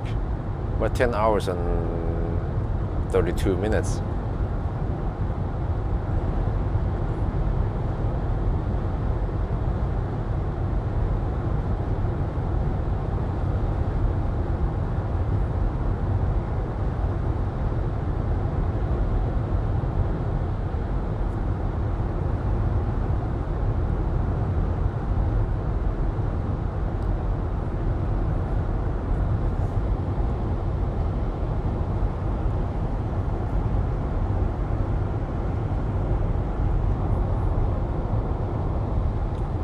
Man, wife even asked me, like, hey, why don't we buy this car? I was like, well, but I also remember when wife was sitting in Hongxi and she felt it was nice, and also the Neo, yeah. She was like, why don't we buy this car? You know, I was like, man, wife is just that. She asked me why I don't consider buying Chinese cars. And I was like, but in Europe, I wouldn't buy a Chinese car since there are so many Western cars that are in general better, but they might also be more expensive. So in a way, yeah, the Chinese cars, even in Norway or Europe, they might be better bang for the bucks, but you just have to know the disadvantages that comes with each car that you go for. Like for example, the Xpeng G9 feels like a really good deal, but I just haven't tested it properly. Like, it might be super annoying with the auto steer and slows down like a Toyota driver. It might be some bing bong shit, and who knows what the bad stuff with the G9 is. But it charges like a boss at least. Not sure how the Chinese people manage to do it.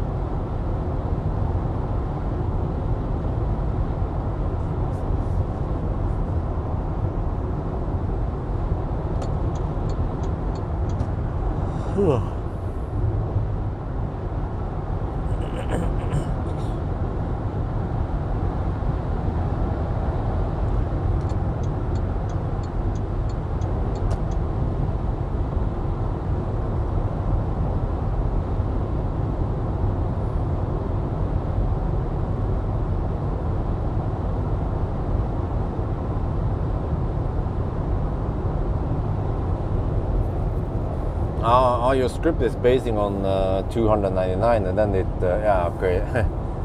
Yeah, we don't know we don't know exactly what the consumption is.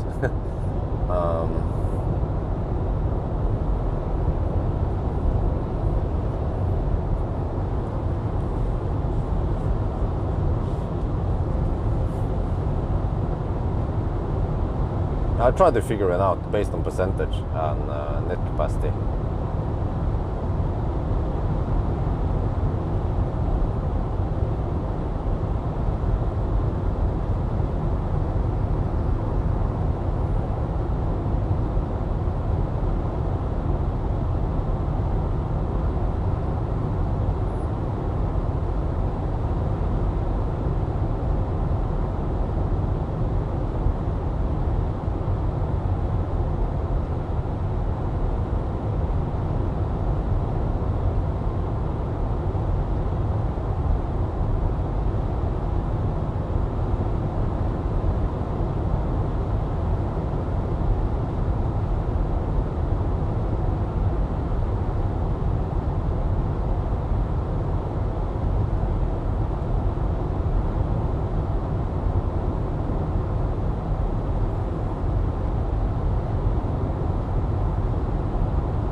Man, I'm getting sleepy now.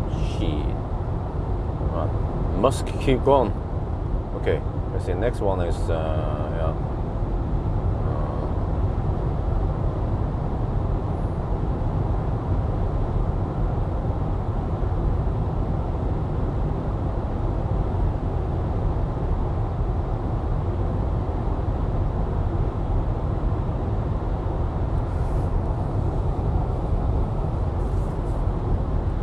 Stånge, ja.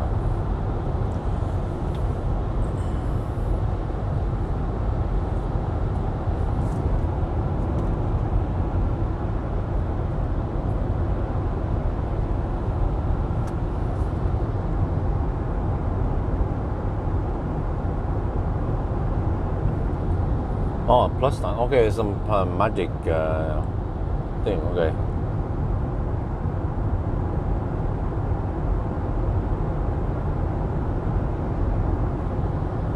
Well, the script still estimates 11.5 hours.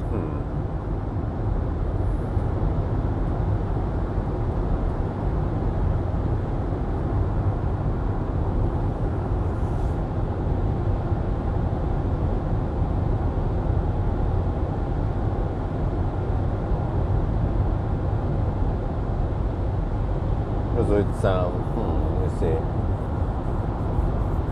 Getting close to 10 hours and 40 minutes now.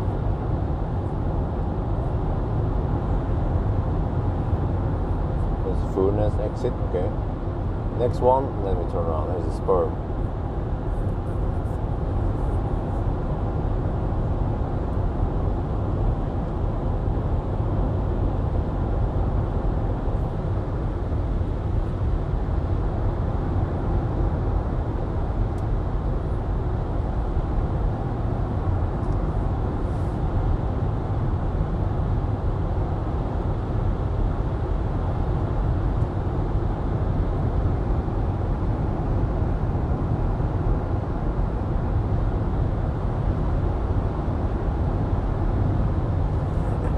Okay, we should be fine. GOM says I have 91 kilometers of range left, and I have to drive only 60. Oh wait, how much is this? 65 more kilometers, I think. Yeah.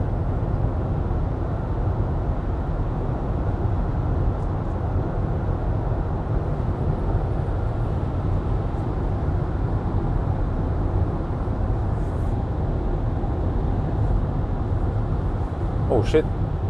So I wonder if that's gonna be 11.5 or 11.10.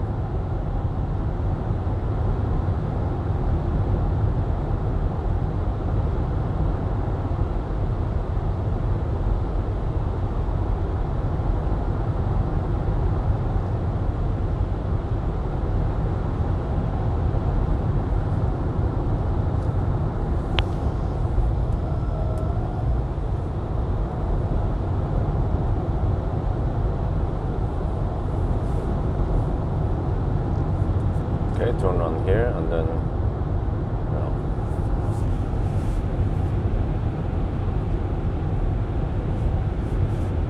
coming up soon.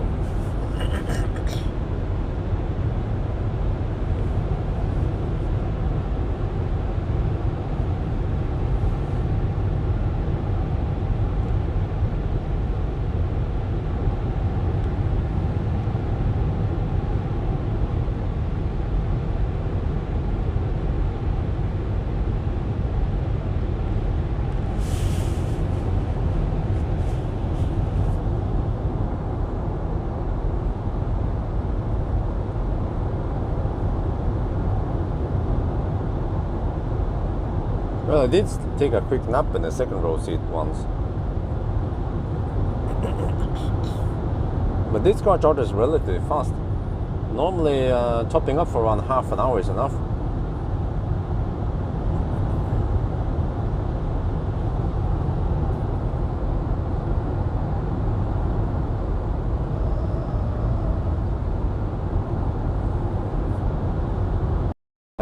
No, once I got reached yesterday at Nebenes, yeah. And then since we have a little bit of sun, then yeah. Oh wait, let me see. So I will probably 99 around 9, and then I charge, and then a little bit past 10 I will be doing the range tests. And then I'll be home by noon-ish. A little bit late, but yeah. Okay, I have to turn around here at Ottestan.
You guys want to hear what it sounds like when we have front wheel drive with rear heavy?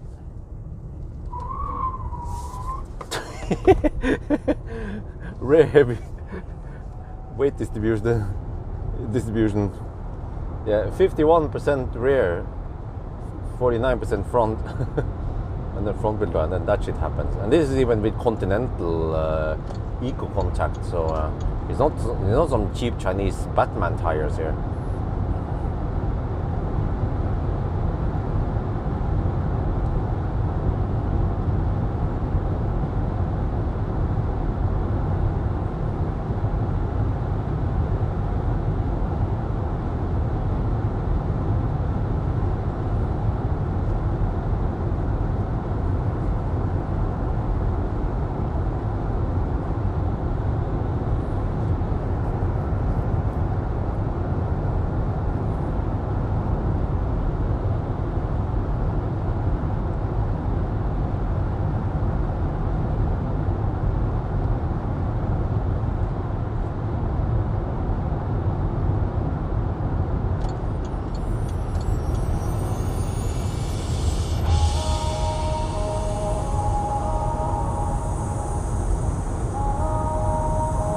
You know, a good thing about this car is that since it doesn't have heat pump, then I can actually run the heater during a charging session and not worry about rapid gate. This car simply doesn't rapid gate.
Right, sorry. There, 950 kilometers. Oh, 40 more kilometers. And the consumption is 299. Fucking Chinese cars, man.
Oh, ETA 1111. Oh.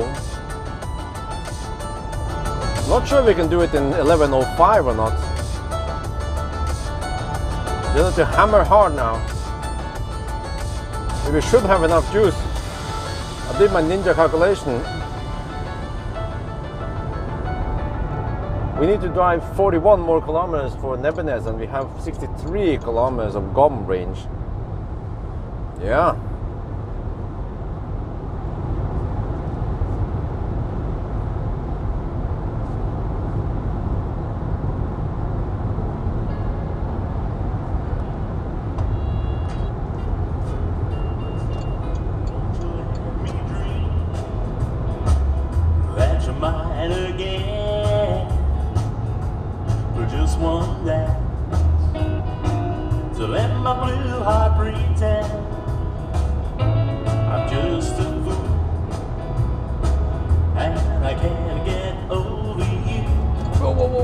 Slow. Holy shit! Achtung, Achtung! Coming through! Meep, meep. I know you remember what we used to have. You wanna throw that all away. How it makes me feel so sad. Won't you let me dream?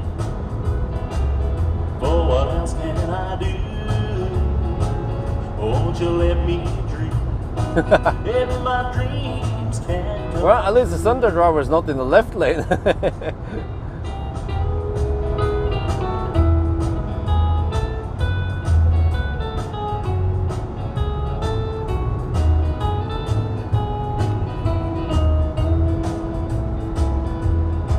I know you remember what we used to have. You wanna throw that all away. How it makes me feel so sad. Won't you let me dream? What else can I do? Won't you let me dream? If my dreams can come true. Yeah.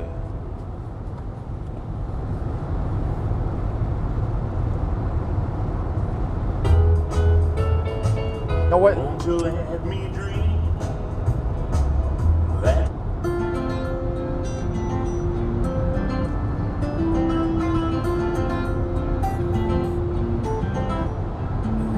don't get me started about the way you look at me.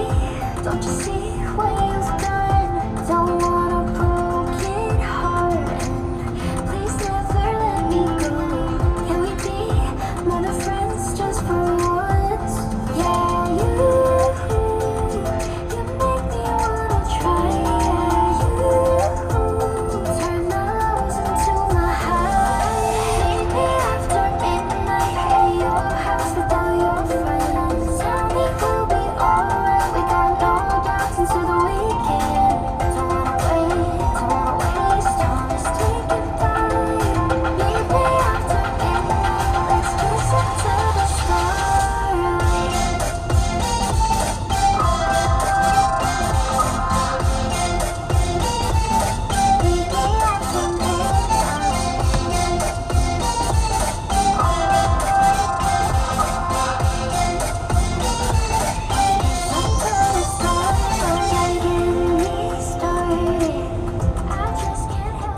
961 kilometers. And the consumption is 299. Let's sneak around the back end, drive away to my place or somewhere far. You make me wanna try. You turn my lows into my highs. Maybe after midnight at your house with all your friends. Tell me we'll be alright. We got no doubts into the weekend. Don't wanna waste time. Take it by. Meet me after midnight. Let's kiss it till the stars. Meet me after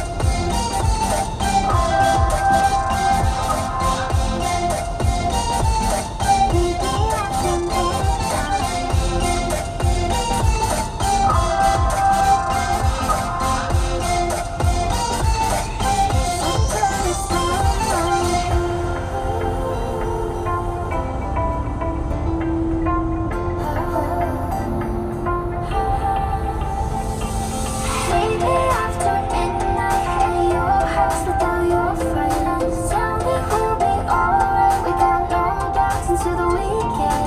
Don't wanna waste time. Just take it by. Meet me after midnight. Let's kiss it till the stars. Oh, we're tailwind now.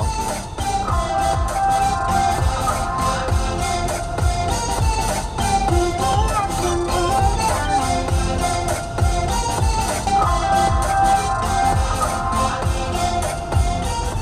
This route, I mean, this stretcher is definitely more scenic than any of the Swedish landscape.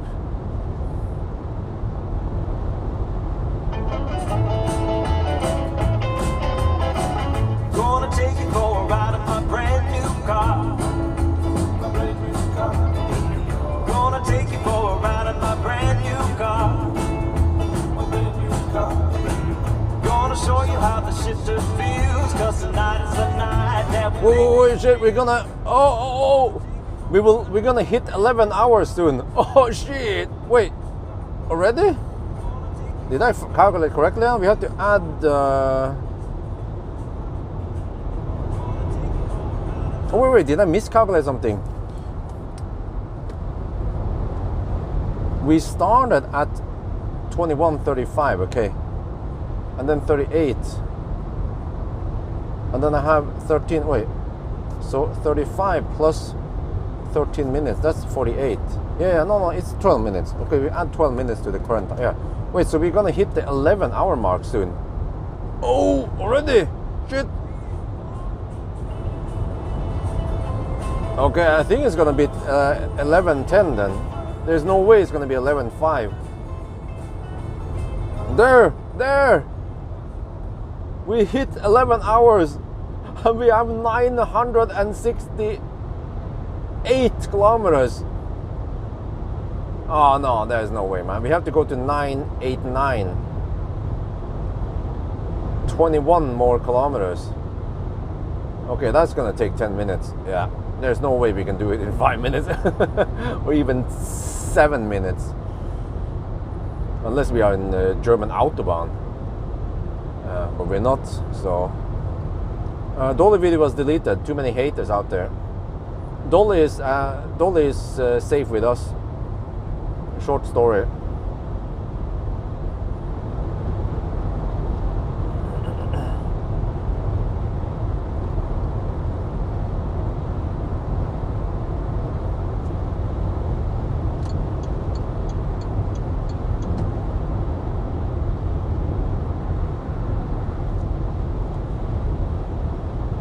Okay, do I have enough juice though? Yeah, I have plenty. Okay, 24 kilometers before Nebbenes, and we have 47 kilometers on Gom. Okay, so we should be safe on the juice part. So now it boils down to okay, 19 kilometers left. No, yeah, 19 kilometers left, or actually 18 kilometers left. It was a long story. And I don't know, man. We tried to sell Dolly, or yeah, for actually a low price. You know, we bought her for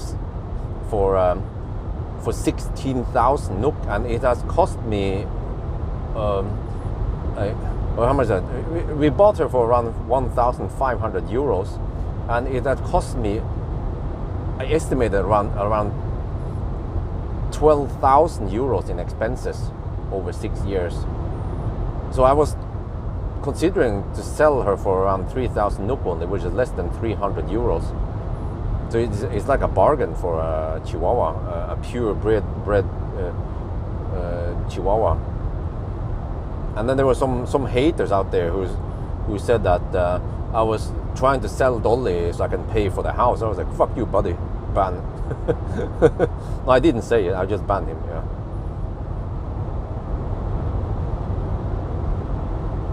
It was a long story. I explained quite in detail the reasoning behind everything.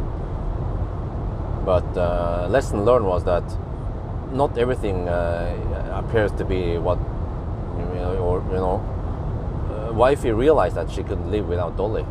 That's what the core of the story was, for people who are interested in that. But it seems like most people, they were not interested in listening to the story.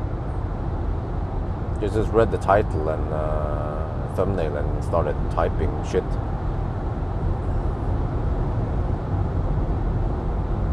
But it actually turns out that it seems like the new family didn't take care of Dolly as good as we did. So it was actually a good call for us to request Dolly back. We found out that afterwards.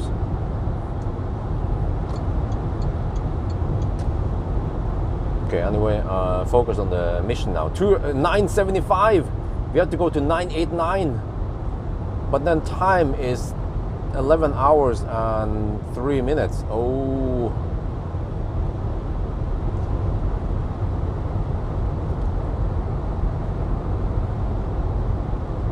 976.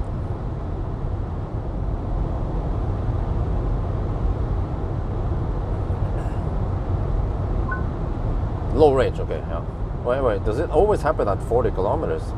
Ah, it's kilometer based. Ah, maybe not state. Yeah, as I noticed that it always says low range at 40 kilometers left, and it always says very low range at 20 kilometers left.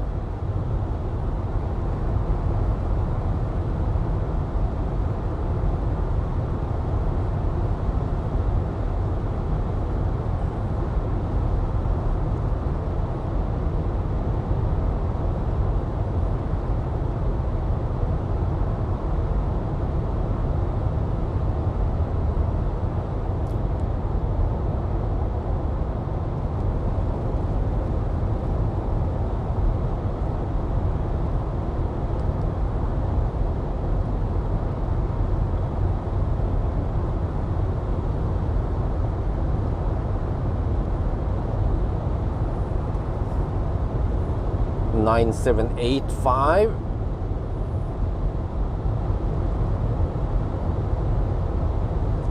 But we're already at we're already at 11 hours and 5 minutes. Shit.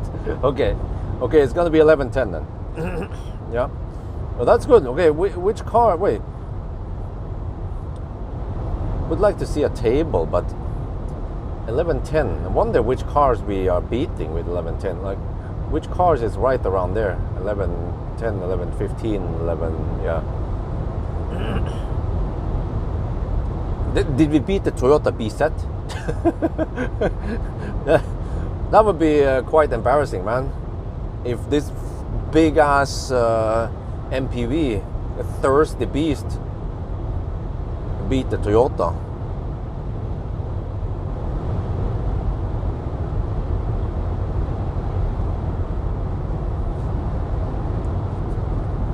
No, interesting. The estimated thing doesn't change. Okay. It stays at 11:11. I think most were shocked you agreed to sell Dolly. A dog a lot of families part of. Well, no, but I mean, people didn't really listen then, because I did explain quite thoroughly why I chose to sell her, And I mean, like people must have totally missed out that both wife and I, we were discussing this. Like there are a lot of minus with dogs.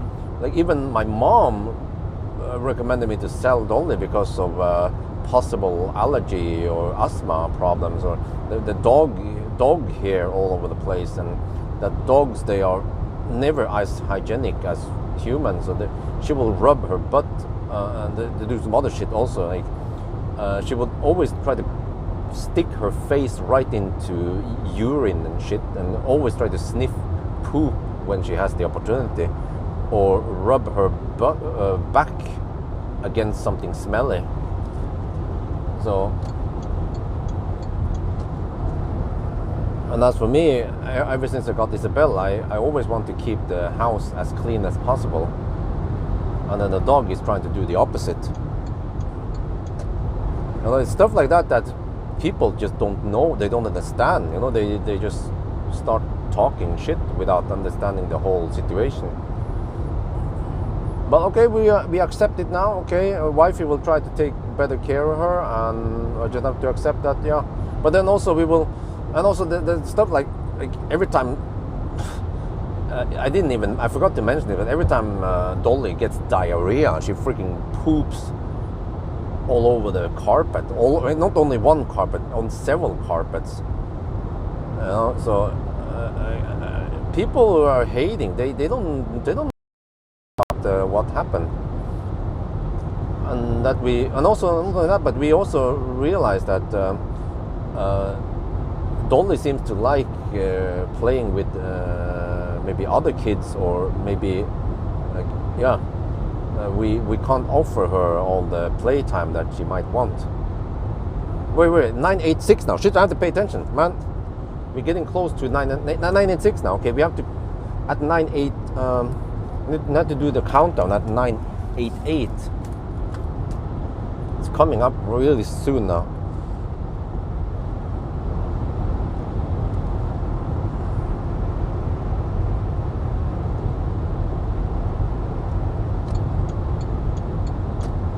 Okay, let me see.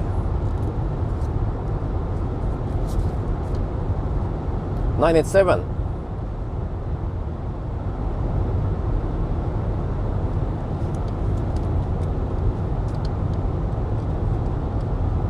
Wow, you're gonna count down in the freaking tunnel?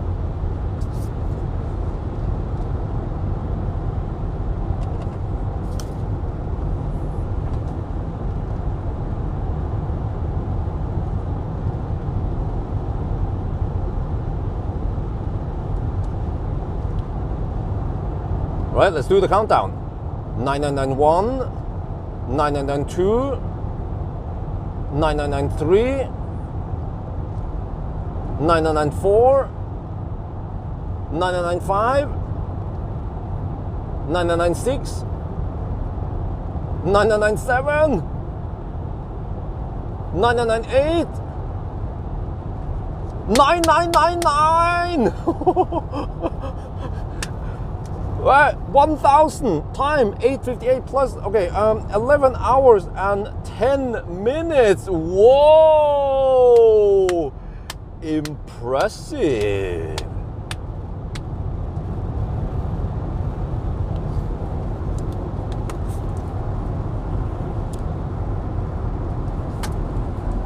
Okay, now I have to prepare for a charting test. Actually, ideally, I should use the big phone for doing the charging test. Yeah. Wait, or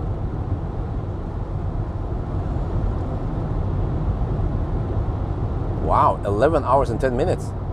Wait, which car did we just beat? That is a little bit slower than us, or the exact same time. And then what was the time for the Toyota BZ again? I can look up later, but just want to know now. Wonder if we beat the Toyota. Okay, hopefully I went deep enough so I can get yeah. So I have below 10%. I think I have below 10% now.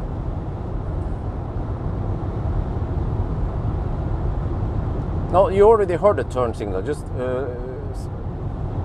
go skip back a minute before the 999, you will hear the turn signal. I can't use random turn signal now on the motorway when I have cars around me. It means many car, okay, but okay. Near front. Yeah, like wait, okay, but what was the time on the Toyota again? I don't remember.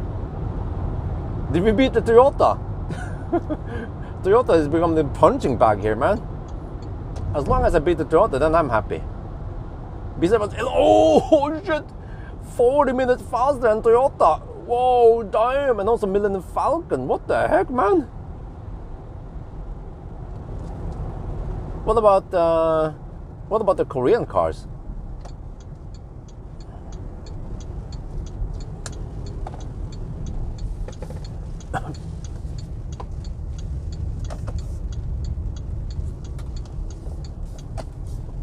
Oh shit, man. Oh.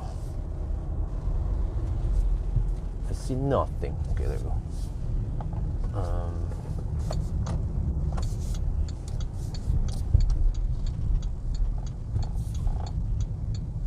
No, X-Bank, but the X-Bank is the outdated shit, man. I have to wait for the new shit. Okay, let's see. Okay, I'm not sure if I want to stay in the sun or not because it's getting warmer now. So, let me see.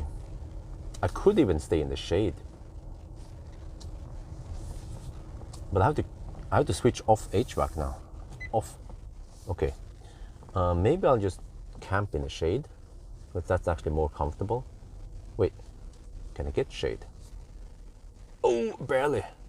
Wait, okay, I'm right behind this one. Okay, that's good, that's good. Okay. There, okay. Oh, and the consumption was 299 watt-hour per kilometer. Cold, oh, I beat Kona. But ES8, that was before, without battery swap. Okay, okay, I have to prepare for the charging test now. Let me see. Okay, let me do that one first. Let me move you guys over to the shaft. And then get ready.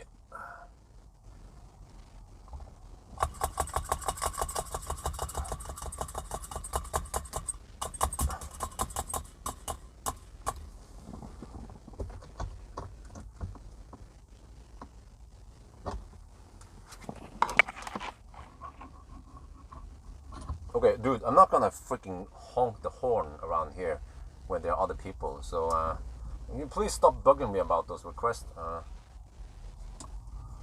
It's like every time I have a live stream, then this same dude comes up and requests lots of weird shit. Okay, let me see. Okay, let me get ready.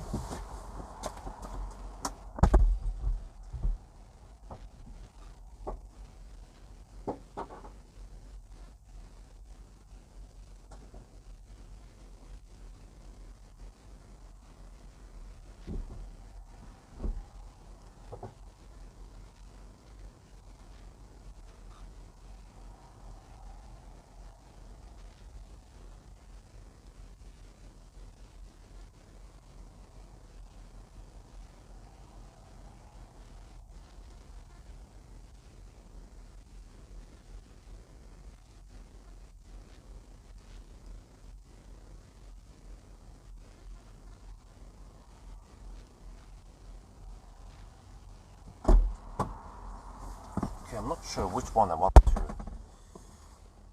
use for. Maybe I'll just use this one. Okay, whatever. Maybe I'll just use this one. Come on. After all, 10% perfect.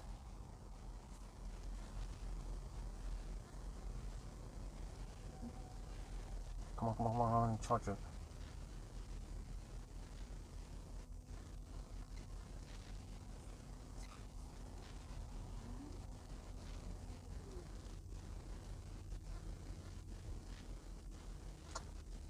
There's a bit. There. Yes. Okay, perfect. We came with 10% like a ninja. Okay, I will just use this one. Yeah, the recording here.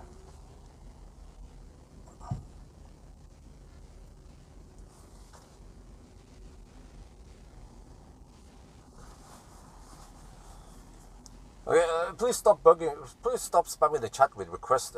You can just like I just finished the 1,000 kilometer challenge. I'm doing a charging test now. If you want to see the car, just go on Google or YouTube and search for this car, and you will find videos about what the car looks like.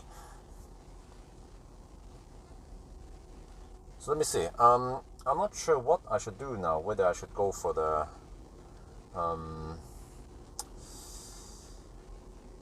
yeah, maybe I should just go for the summary. 125 kilowatt with heater off. Nice. Okay, let me see. I need to check now. Okay, the consumption numbers I'll find out afterwards. But I have to do a summary. Oh, in the back seat. Shit. Okay. I have to go in the back. So you guys can watch this one for now. I need to keep it alive so it doesn't bug out or time out.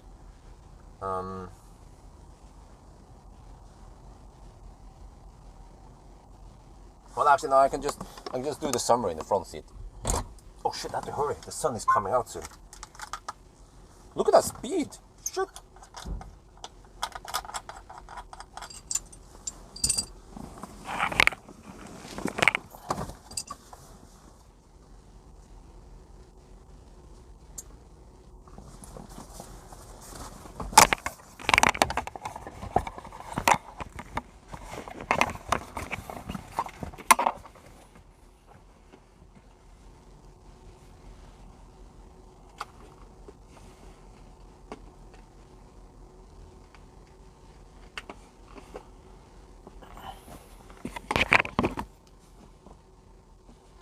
Okay, now actually, maybe I'll set it up in the back there. Let me see. I need to move the camera. I have to do some work here. Oh, I see the sun is coming there already. Shit, I have to hurry. Oh, shit. But the sun is already coming out. Already? What? Okay, I need to cover up this one. Block the sun. And hurry.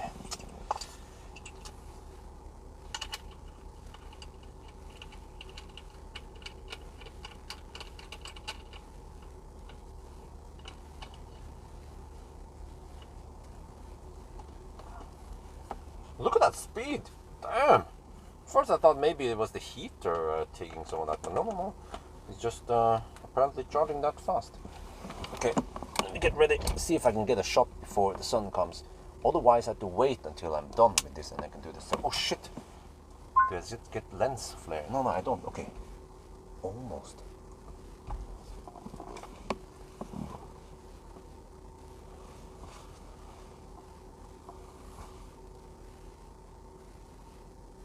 Okay, no, whatever. Seems like the sun, the light conditions here are not good. So I need to sit. I need to wait. Yeah, I need to do the summary afterwards. Yeah.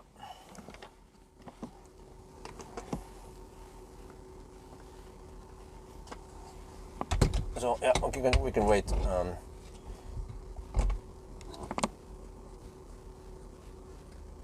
Okay. Now we have to wait a long time, and I have to keep the screen alive also, so it doesn't die. I have to touch it from time to time to prevent it from going into some sleep. But wow, what the heck, man! I have never seen that kind of speed before, so I'm quite convinced that we have this Chinese bug. Because you guys remember last night when we were charging at Grelland on the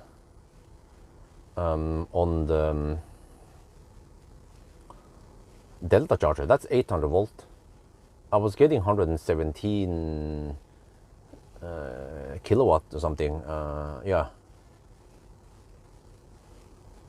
And then the next one was at Chem Power, but I didn't.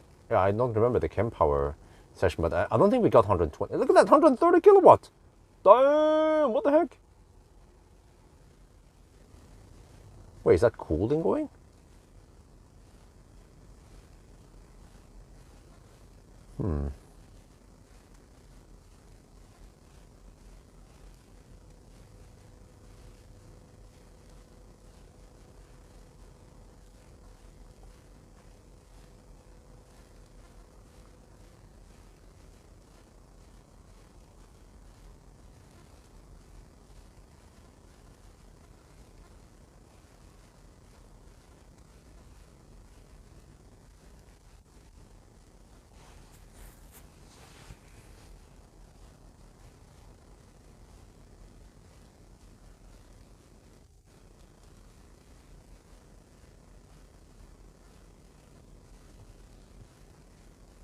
Well, I also don't remember getting this one at Lier at the first session.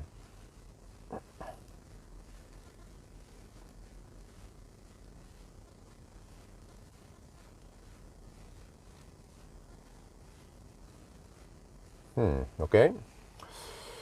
Well, so far so good. So yeah, I might want to charge it kind of high, and then based on the N%, we will figure out something.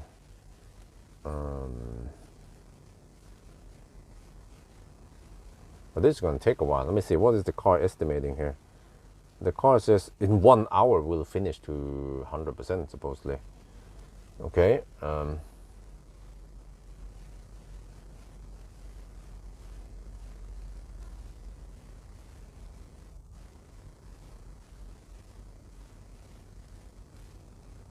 see now if I place myself slightly differently, I could have been in the shade, but I then have to take up the bus spot. If I want to, yeah, okay, whatever.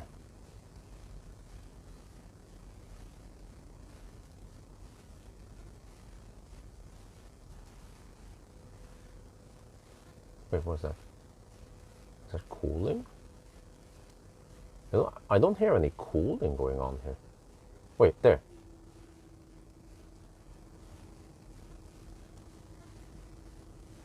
I'm not sure what that one is. But I've seen something similar in other. It was an MG. I remember the MG I drove to Thailand. I mean, Doraemon. It took a long time, and it took the battery needed to be properly hot. Then I was getting some mad speeds.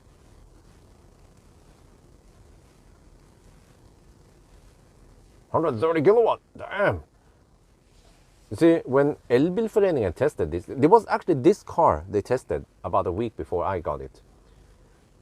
They only achieved around 90 something kilowatt.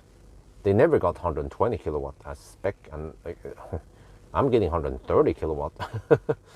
But they were using, yeah, they used the Delta charger.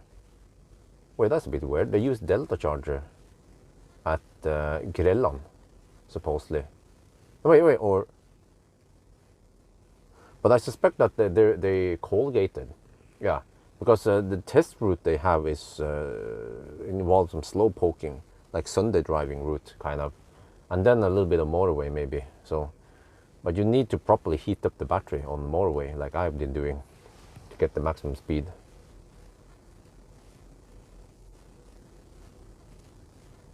Wow, you know, this makes me wonder if I actually stuck with if I only do charge on supercharger and didn't go to the other ones. For example, I could have charged slightly less maybe at Lier and then hammered it over to Fokserød. And then at Fokserød I could charge there, but then the next one should be Klivert maybe. Yeah, shift it up a little bit. No, or Nebbenes. Yeah, I could have, yeah, Fokserød and then Nebbenes or somewhere should be possible. And then Nebbenes,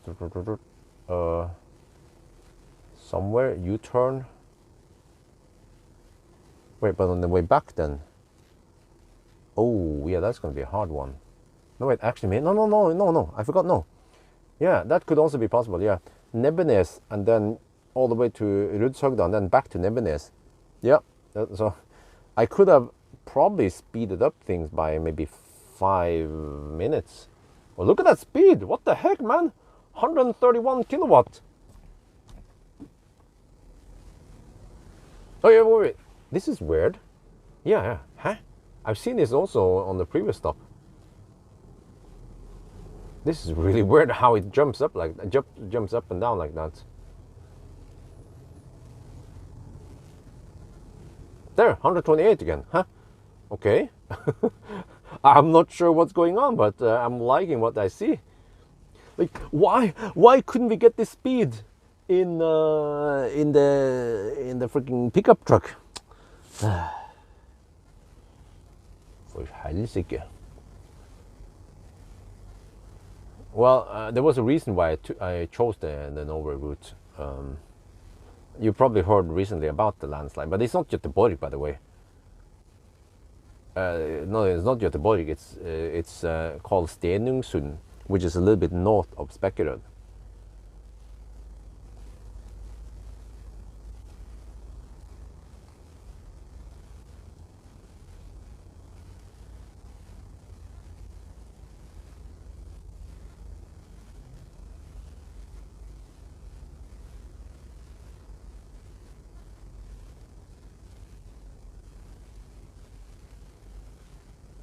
Oh, look at that. It cost me 131 kilowatt again. It cost me only 60 NOK so far. It's freaking dirt cheap over here, man. Tesla for the win. Yeah, 25.5 kilowatt hour cost 60 NOK. Well, well, well. Okay, let me see. I need to figure out now. After I finish charging here, then I need to do, yeah, it's going to be around 10-ish. Then I need to do the 120 test schnell before too much traffic starts. And then come back here. Yeah, I have the route set up. Just go to Minnesund and then go to, yeah. Damn, look at that speed. Holy shit, man. Huh? Is this the fastest session ever?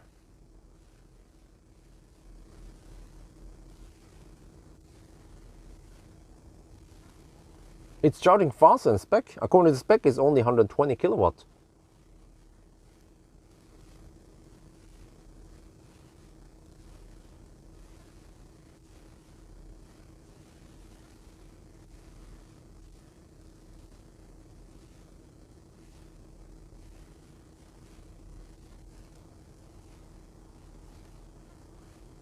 Discount on Tesla car? No, huh? No, I have the premium, whatever it's called, the thing, you know, the one that costs 130 NOK per month, 129 NOK per month, membership something, yeah. Then you get cheaper because I tend to charge a lot on supercharger with non-Teslas, so it pays off big time for me. Last night, you could have been there, huh? What do you mean? No, this doesn't, I mean, well, technically it didn't happen last night, it happened 2 nights ago. It happened on Friday night, the landslide. But I was out doing acceleration, noise test, braking test, and headlight test in around Cleavage and Hellerudsletta.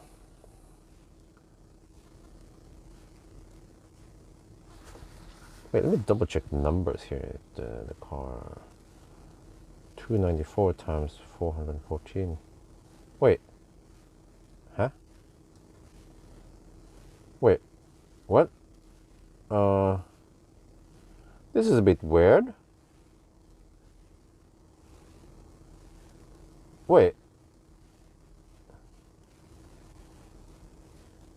Thai video. Yes. Huh? Some people call this MG Maxus Alpha Killer. What does that mean? But this is weird because according to the car's display, I'm getting only 120 kilowatt. No, wait, 415 volt times 292 amp. That's only 121 kilowatt.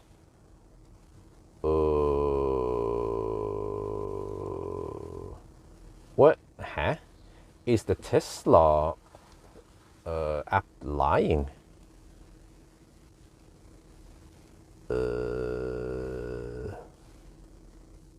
There is a 10 kilowatt difference here between the reported inside the car versus Tesla's app. Well, there's no way there's 10 kilowatt losses here.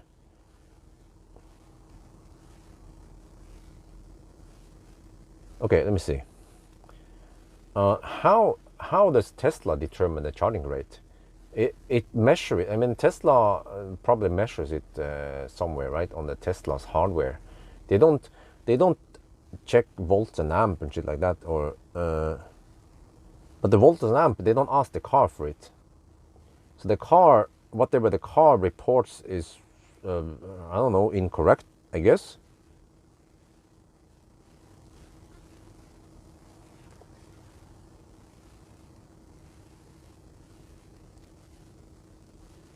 But which one should we trust here? Tesla's app or the car's display? Should we trust the Americans or the Chinese? Cheating like in average, yeah, I don't know, man. But one way to check this is to see average charging. Let me see if I can pull up the charging session I had, maybe.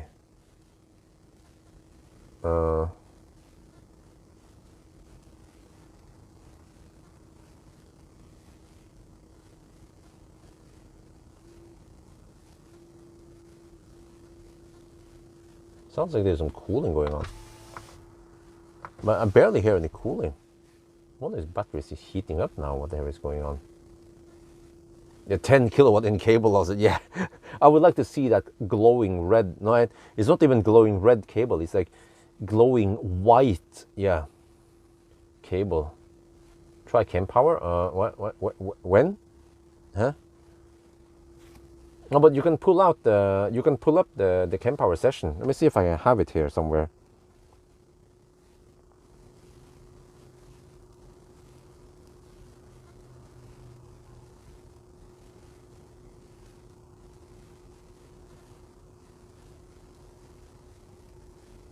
Session not found. What the heck happened there?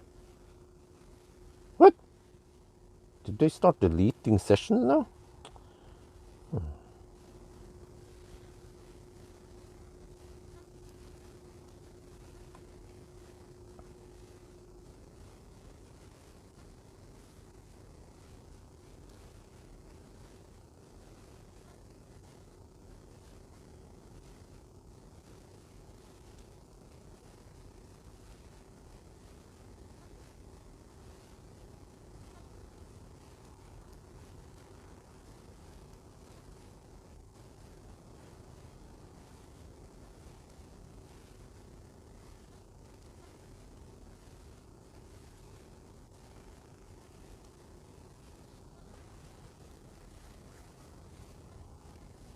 Wait, 10 kilowatt more than.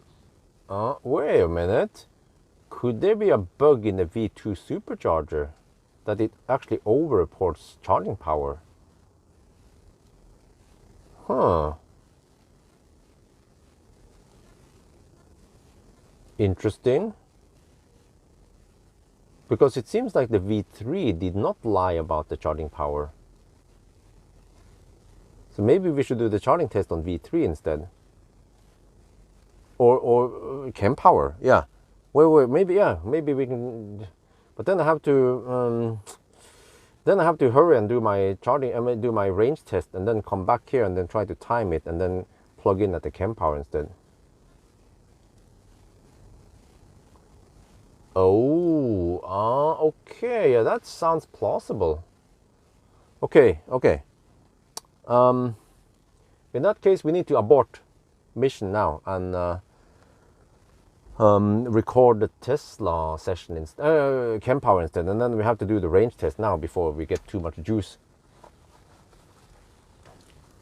But I can always find a chem power somewhere else, but I think we should have hot enough battery. Okay, let me see. I don't have the OBD adapter with me. Okay, think fast. Stop charging now, and then I think we just discard this session.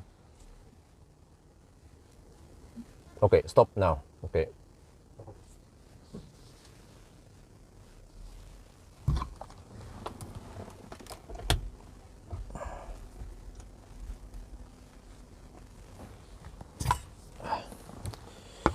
Okay, and then I had to do my range test. And then what about, okay, wait.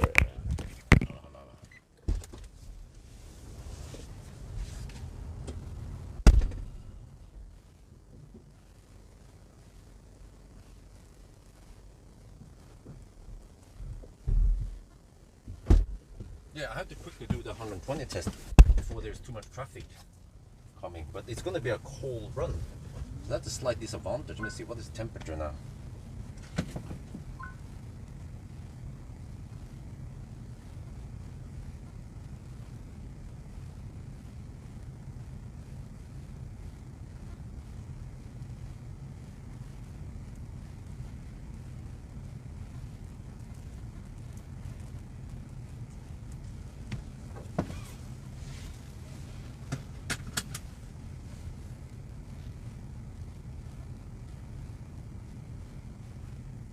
Wait.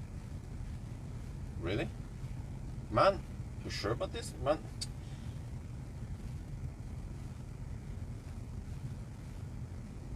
Okay, now I'm really confused. Now I might have ruined a very good charging session. I can always, I mean, I need to charge anyway, kind of.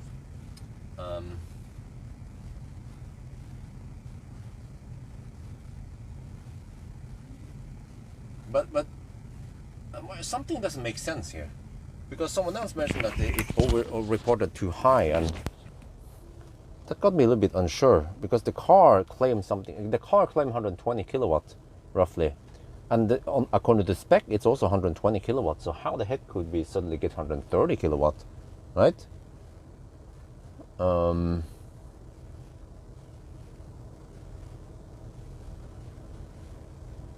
I'm not sure if I can trust all the numbers from Tesla. So, okay, maybe we can at least try Power. We have Power right nearby. We just have to drive it deep, do the 120 test first, and then we see.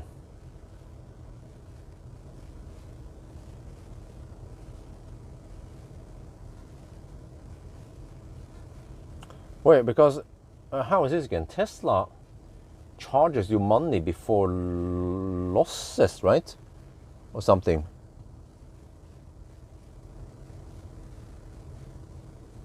Wait. How is this again? I remember that previously Tesla would charge you per kilowatt hour after losses, but they changed it to before losses. So it means that, for example, if you go to Ionity or whatever, or Power, or most other charge point operators, you will pay the price. You will pay for the kilowatt hour that comes out from the cable, but Tesla might actually count the kilowatt hour before some losses in the charger stuff. Yeah, and that's maybe why the kilowatt is a bit higher. And then when I talk about the Chinese bug, well, that one is also weird, because I did see on Power, on the 400 volt Power, that I did get faster charging there versus 800 volt chargers. Yeah, but that could explain why the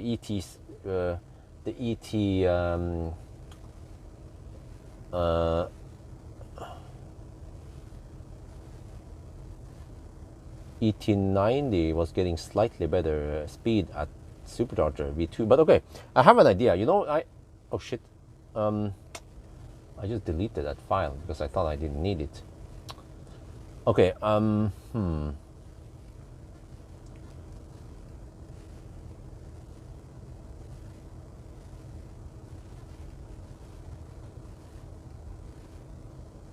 it would be nice to have that file. But okay, I could look in the live stream playback, and I can find out if we can see how long it takes.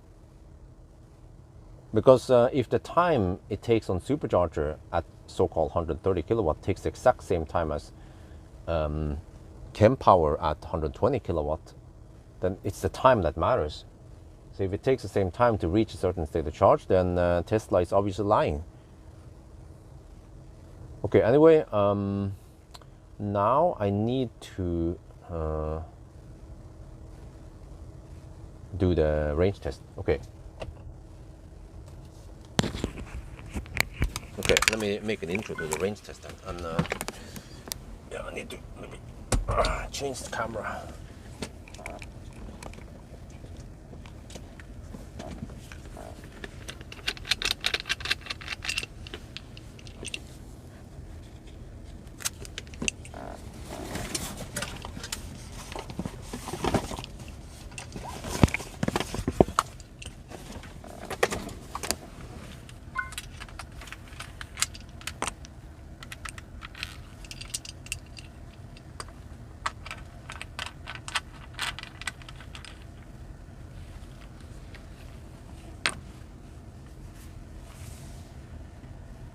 220. Is there a way to undelete that file? Probably not.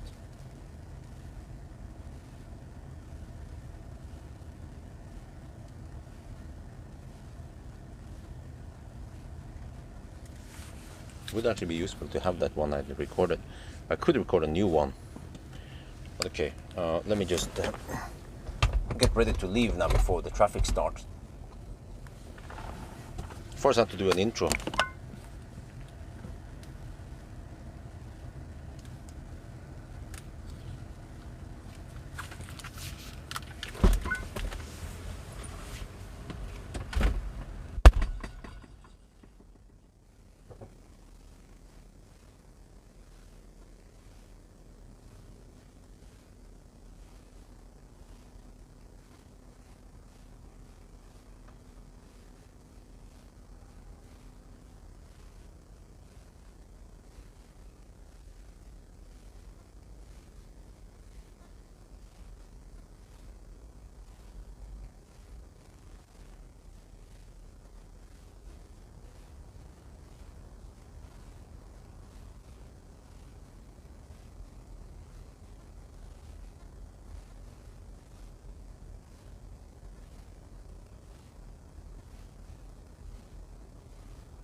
This is interesting.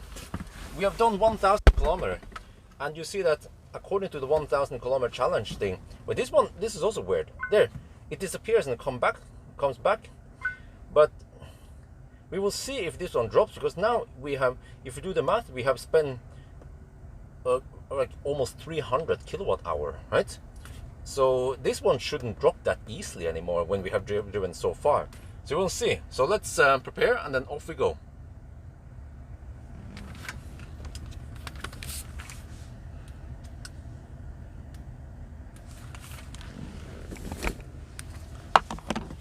Well, you know, that's interesting. If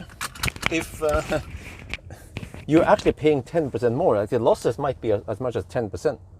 Oh shit, is that a freaking parade of fossil cars? Well, they better not block the left lane. That's bad timing that they're leaving now.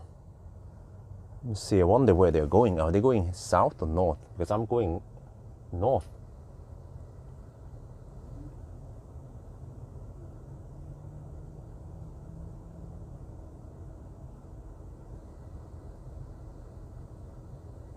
Okay, maybe I'll just go with P and then I come back and do the test.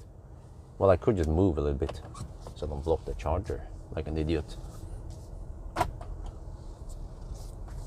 Okay, so here's the idea. I will do 220 kilometers per hour tests, same loop, to see if I get the same result on those two loops. And then I do 290 tests. So then we cover a distance that is roughly 100 kilometers on each test. Okay, let's see. Let me go pee first.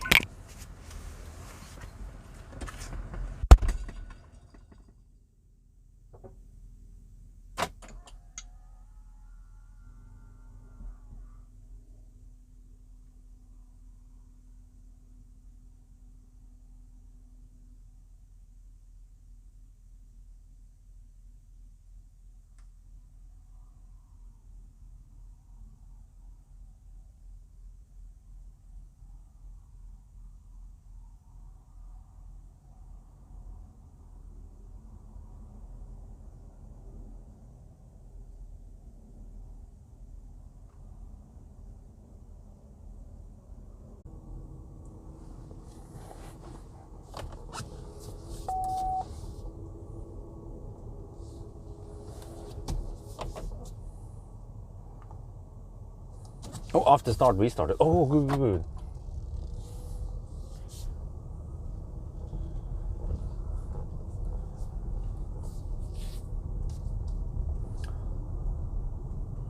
Okay, here's the thing. Every time you leave the car and come back, the after start trip will restart.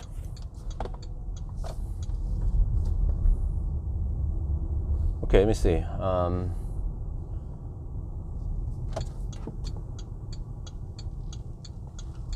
that would be a way for me to figure out the consumption. Okay, now I have to manually drive at 120 somehow.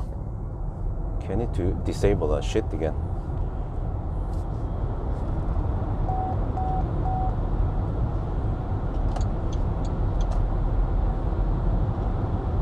Okay.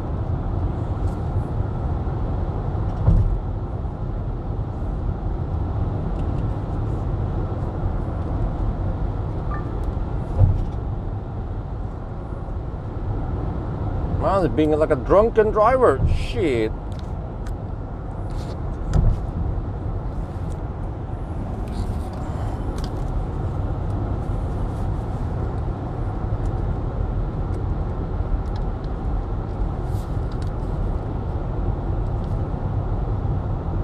Okay, so here's the problem.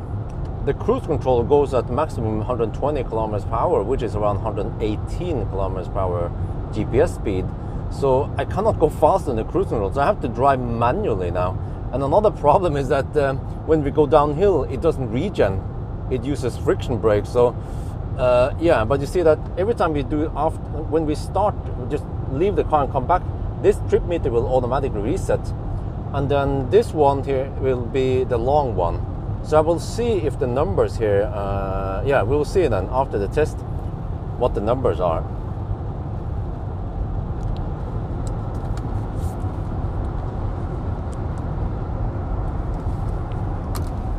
Maybe the car is trying to tell me something.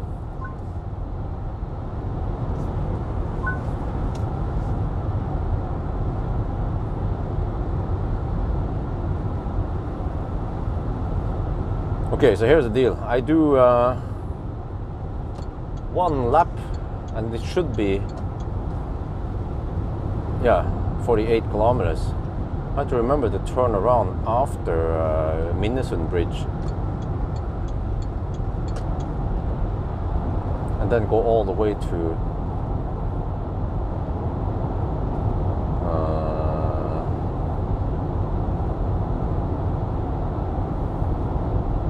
Saturday, then turn around.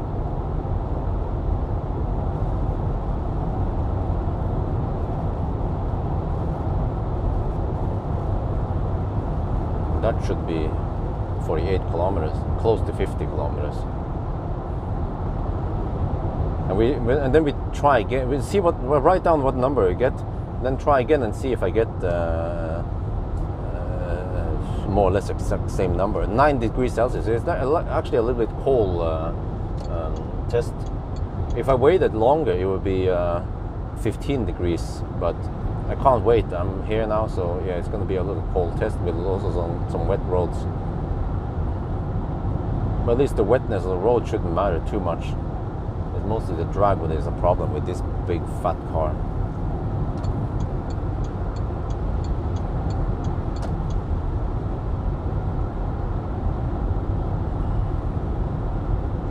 At least now the traffic is not that bad. So yeah, let's see then what we can find out here. Yeah, it still stays at 299. Well, it should change eventually, right? But it's also a little bit suspicious because when we are charging, then the trip meter stays there. You can see the trip, the distance and average speed and time, but the average consumption disappears and then suddenly comes back when we are ready to drive. So that is also very suspicious.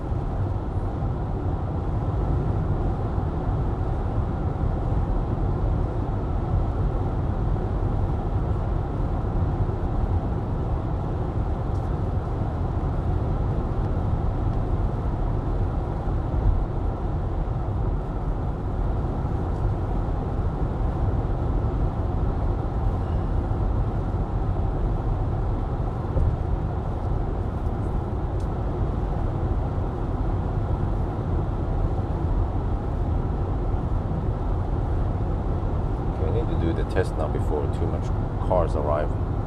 They already, some of them are already out now. But I think the weekend trippers, they don't travel home yet. maybe closer to noon or afternoon that they start ganging up all over the place.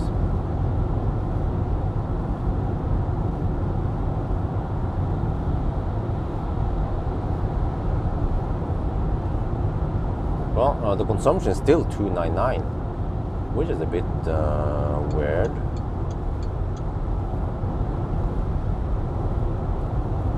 Because if it's that high, then how the heck am I gonna figure out what the consumption at 120 is?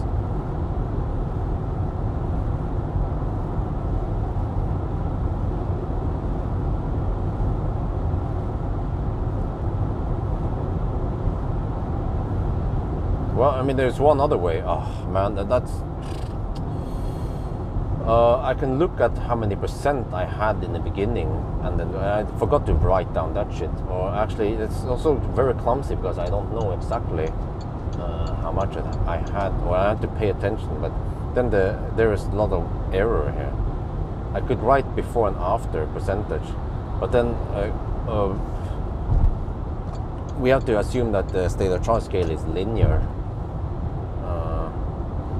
But I'm only doing a short test also. So similar problems I run into like when I was testing the BYD Tang. 320, well, we don't know yet. But you see, even after going downhill, it still claims 299. But if this is what I think it is, then the real consumption is higher. And you see, the reason why it's not dropping now is because we previously had way higher consumption, so we had to wait until the rolling average have even out after 50 kilometers, right? Then the whole thing, the 1,000 kilometer challenge has passed. But I'm not sure if it's 50 or 100, but I've seen over and over again that most Chinese cars, they use 50 kilometers as the thing. And also based on the consumption, 287 now suddenly. Wait, and then if I switch to a 1,000 kilometer challenge, let's see. Okay, 1,000 kilometer challenge is still 299. Okay, maybe I was wrong. There is a possibility that I was wrong. So that one stays at 299, okay. But then why the heck did it fluctuate so much? That doesn't make any sense, man.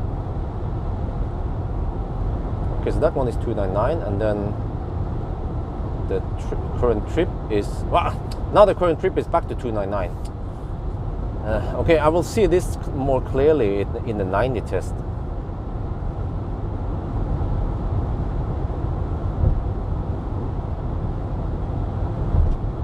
I didn't catch it. It would be so awesome if I saw a lower number in the 1,000 kilometer trip.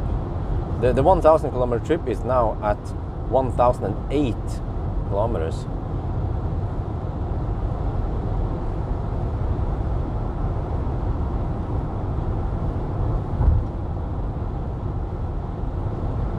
But yeah, I find it interesting and challenging to figure out stuff like this, even though most people don't give a shit.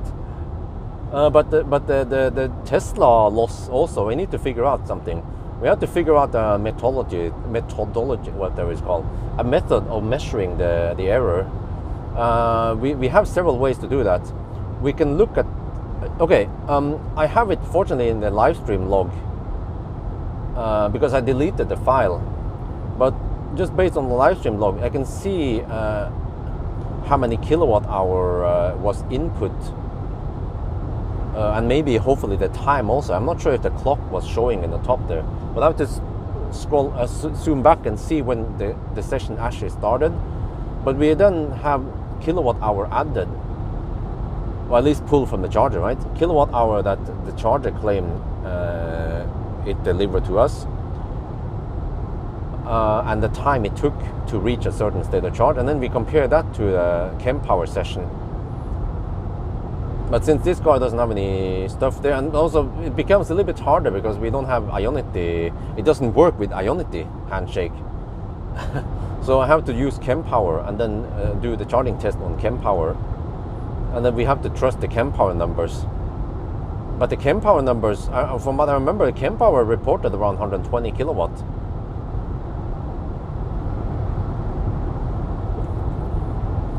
So if spec, then Tesla is actually charging roughly 10%, or I mean, how do you put this? Yeah, it's 10%, right? Maybe around 10% loss. We also have to figure out how many percent loss, but this could be, it could be different on various chargers. Like it could be different on V3 versus V2, for example. So it needs more investigation. But actually, this is a good car to test it on because it is so thirsty. But it makes it a little bit tricky since I don't see state of charge in the car and shit like that. So ideally, we need to test something else that is a non-Tesla, and yeah. But whatever, I think we can use this one as a test car.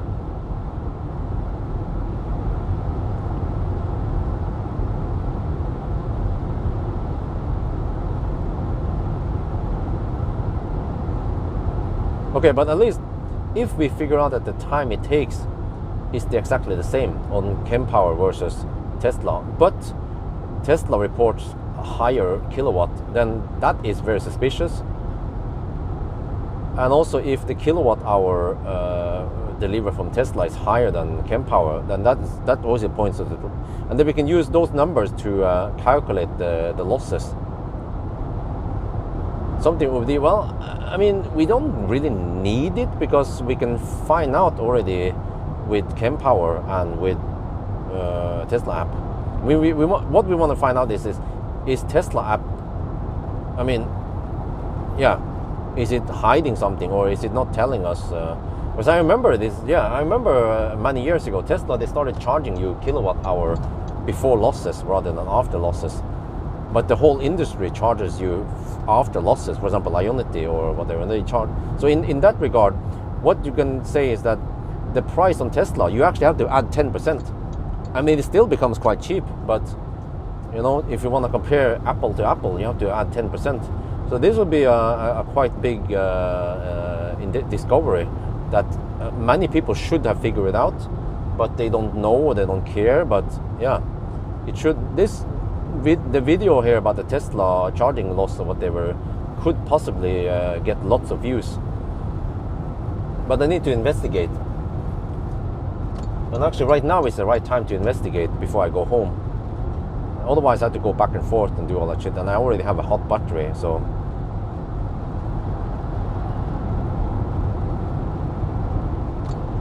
Okay, let me see, 24, wait. That loop was 24 kilometers. Oh yeah, okay, this is a little bit over 50 kilometers. Wait. Well, hopefully I calculated correctly here. Because I just yeah, I calculated based on the the loop, and okay. Yeah, I know from here, from Nebbenes to Nebbenes, the Nebbenes Dal loop is 16.8 kilometers, and then Dal Haugesæter is slightly shorter, so that's a roughly 30 kilometer total. So we now have 25. Yeah, okay. Yeah. Now we have almost. Wait, we have almost 30 kilometers now. No. Oh, okay, it wasn't Haugesæter. I had to go to Mogreina then.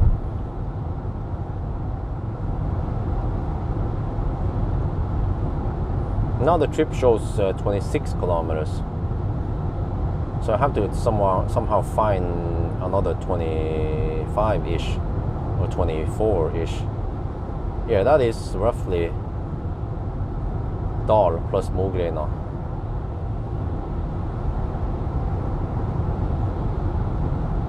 Okay, but it's not that hard. We already have recorded some data, and it's good enough. You know, we recorded to around 50% or whatever. You guys can rewind and see that stuff. Time, it would be great if I can figure out the time, but at least the kilowatt hour, that one already plus percent is already a pretty good indication. But if I had the time also, can you guys rewind, by the way? Could we see the time on the top of the recording? You know, there was a red flashing thing on the top. I was recording the screen. Eventually I'll find out myself, but if you guys can see, that would be great. As if the time was not there, then I might need to record it somewhere.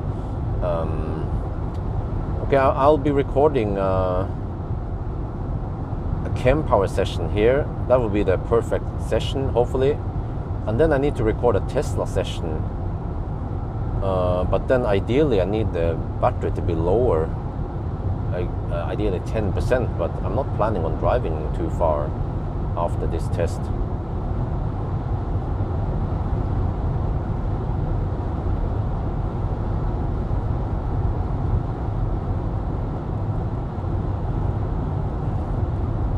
But I mean, since there was no dropout, we couldn't even count the time based on the live stream playback. Yeah, that's also good enough. Just see as soon as it started charging from 10% until I stopped, or whatever percent I moved the camera away. And there we got the time, and also we can use the kilowatt hour from the charger as a checkpoint there. Oh, time is shown. Okay, thank you. Ah, great. Okay. So we have that one. Yeah, fortunately, I was so stupid to delete the file from my phone immediately because I thought I didn't need it. I should have kept it for a little bit longer before I deleted it. What do you mean cannot see time? Well, Alan says the time is shown. So I trust Alan more than some random dude. Okay, I need to pay attention now during the test here. So yeah, it's 299, but let me see. Maybe once I slow down, it will show lower numbers. Yeah. So right now I'm doing the the 120 test. So I'm doing a lot of stuff simultaneously now, or I'm in the same pipeline here.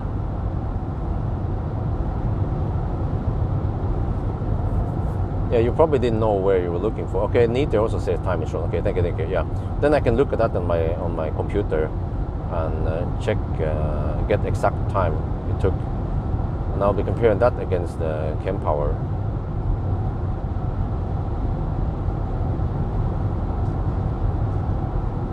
So it should be quite easy if both sessions reach the same state of charge at the same time. And the Tesla claims 130 kilowatt, and then chem power claims around 120 kilowatt. Then we know where the problem is.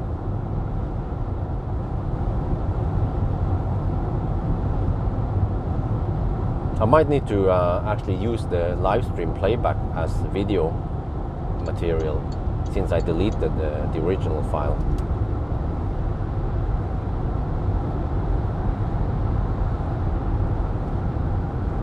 But that's fine. The quality should be quite good when we are stationary and there's no movement, unlike the Moose scene where it was quite washed out with compression and shit and dark road.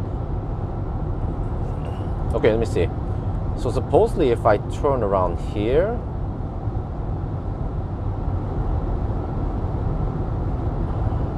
then that should be close to 50 kilometers. It will be a 48 kilometer loop if I go back to Nebbenes now. But if I keep going from here to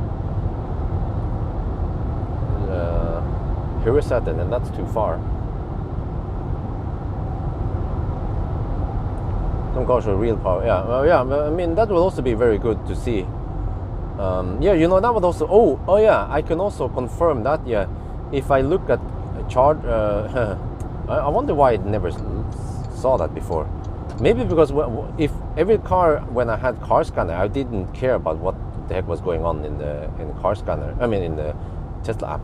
Yeah, so I need to find out that one also.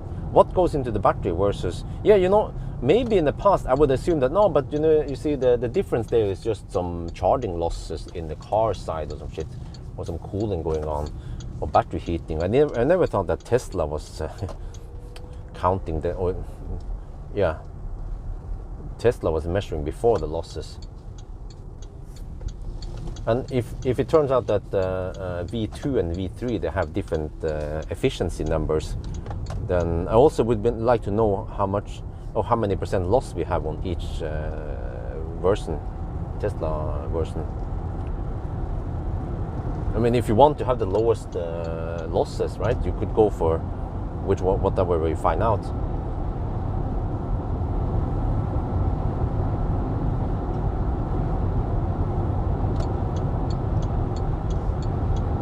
No, but there was a timestamp, or there's a running timer on the car scanner phone's recording. You know, it started with 0 seconds or 0 minutes, and then it started ticking up as we charged. But whatever. If you guys say it's there, then I'll figure it out.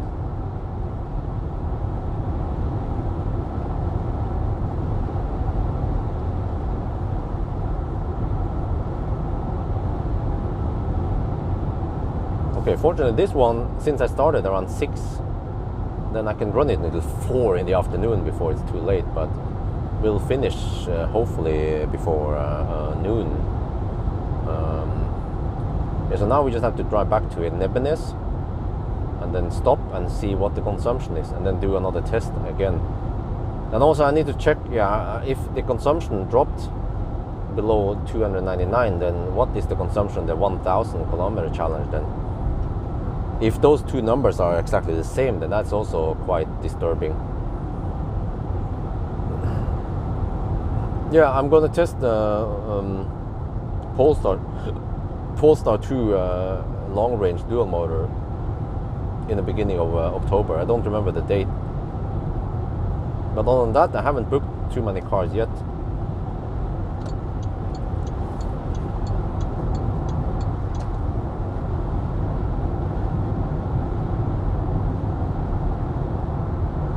Okay, 90 test is going to be a little bit easier since I can use cruise control.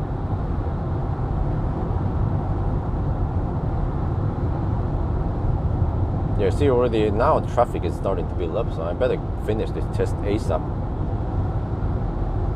But ideally I should have been here when it was 15 degrees Celsius, not... Well, it's 11 now, it's keep rising at least, that's good.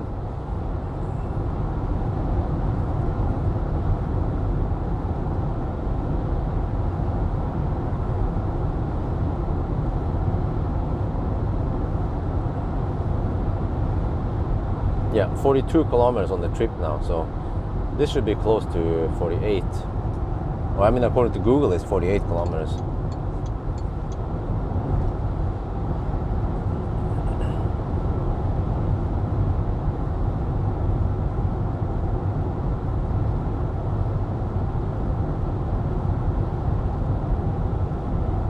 Ah, wait a minute, but in the 90 test, if I go downhill, then it won't regen. That's kind of silly. But then on the other hand, it's realistic that you drive the car with cruise control. And who the heck is going to drive it without cruise control, right? Man, the amount of headache that I need to go through because of this stupid car and the software and the way it's been configured. And oh, Jesus, man. Most normal cars, I just do an ABA testing, done. Wait, so if supercharger costs 10% more, then instead of 2.5 NOK, we are talking about 2.7, 2.8 NOK per kilowatt hour. I mean, still they're cheap, but not as cheap as you initially thought, maybe.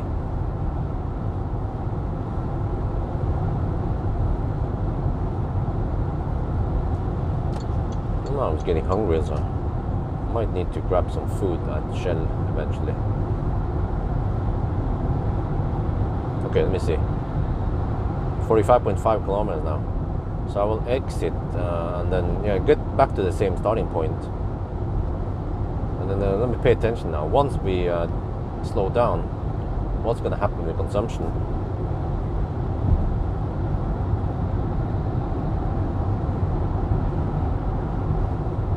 So if my theory is right, we have now quite massive consumption in the past, and we just need to push it away from the history and replace it with this one, which is slightly better.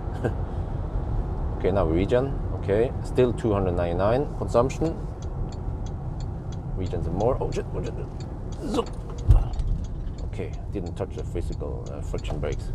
Still 299. Okay, this is a bit unfortunate that we have 299. But whatever result I get now, I will record it and then we try another run. 47 kilometers now. Yeah, with the error, it will be roughly 48.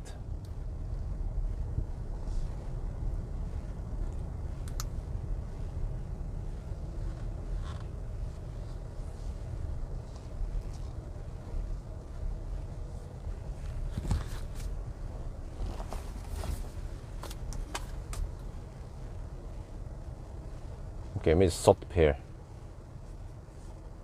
Seeker from Sweden. I'm not sure about that one. I highly doubt it.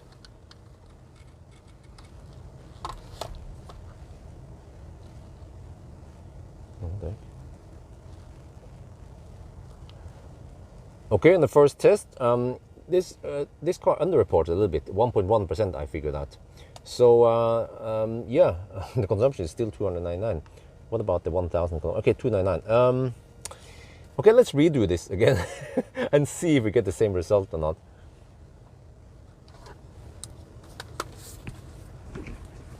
This was the 120 test. I'm gonna redo. I'm gonna do a second run now. 120 test. Let me write down the temperature.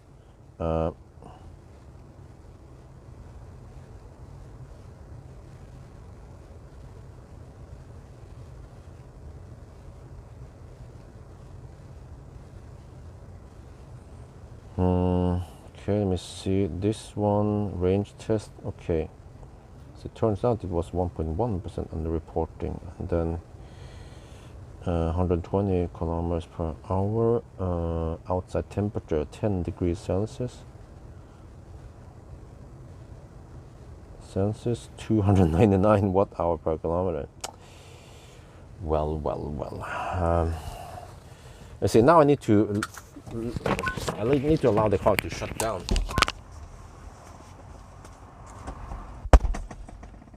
I'm not sure how long I need to stay away from the car for it to reset.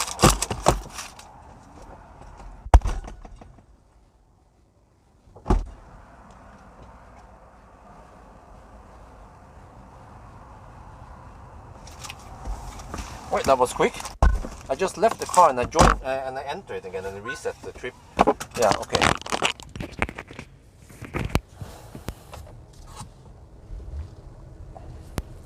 No, this is no V2. This is just a special test, special 120 test, because this car is so weird. Okay, now we do the second 120 run. Same route, exact same route. Temperature has gone up a little bit. Smart #1. I'm not sure yet. Yeah. Like I said, I only have one more car up in the pipeline, which is Xpeng P. No, sorry, not Polestar 2 long range dual motor. In about, I think it was around 5th of October. I will get it.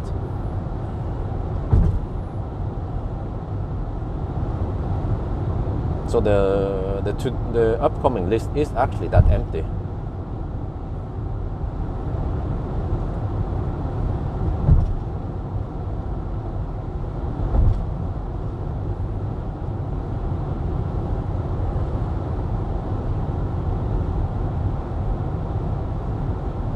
Okay, but this is making the freaking 120 test hard, man. Like, I don't know exactly how much it is. I just have to set it to 300 maybe. Just guess. That's the wild guess. If I can't find out anything.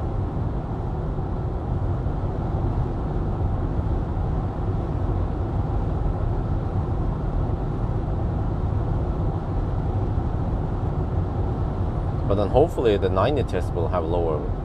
Will have some useful numbers. But now the problem is that I have too high state of charge for the charging test. So I need to afterwards hammer just to get the juice low. Yeah. But maybe I should just do the charging test here at Nebenes. But there are plenty of Kempower sites. I could even go to Oslo and do the charging test there to save time when I think about it. But my only slight concern is that if the battery is not in optimal temperature, I might slightly Colgate by the time I reach Oslo. Unless there are some other chem power. Well, I could go cleavage. Yeah, I can get okay speed up until cleavage. Yeah.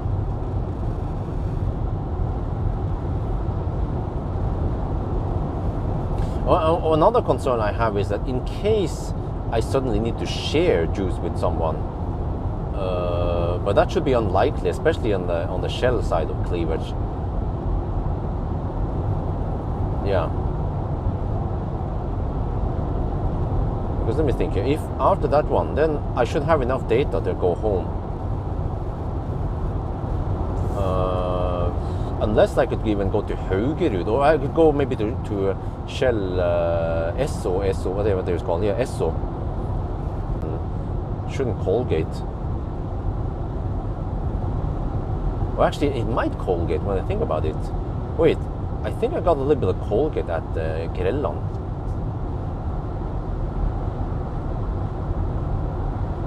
So to make sure that I don't Colgate, I should charge at Nebbenes. Yeah, maybe I'll just do that. Charge at Nebbenes. Because even cleavage could be a bit risky. There are too many left lane huggers, then I get stuck behind them and I can't hammer too hard, and then I Colgate that cleavage. Man, so much stuff we have to consider when we do these tests. And again, it would be so much easier if I was driving a proper EV where the car would preheat the battery before fast charging, like a Tesla. Yeah.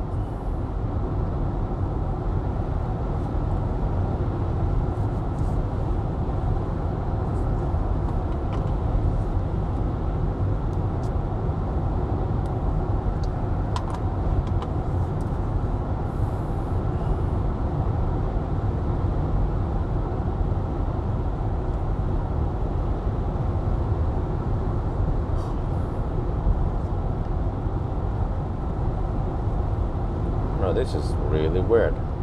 Well, actually, consumption hasn't dropped yet.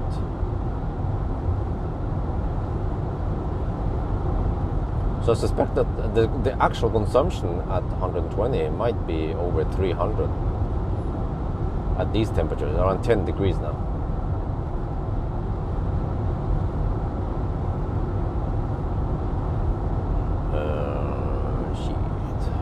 It's going to take a while.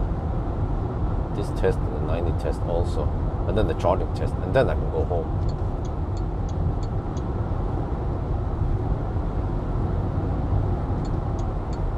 Okay, but last time I saw a drop right when I turned around.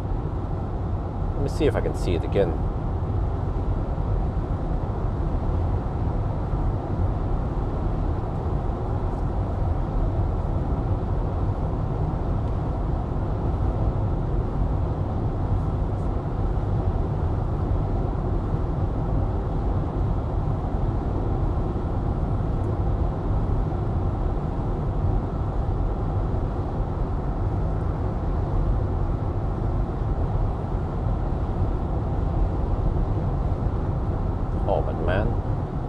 Do this test, 90 test is going to take over an hour. Shit. Well, unless I only do one cycle, yeah, that would take half an hour. We don't know. Still doing the test. I guess you just join the live stream.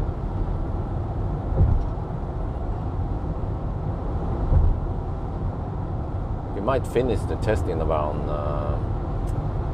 Not sure. Oh no, 295. Oh, let me quickly switch over to 1000. Oh, the 1000 still shows 299.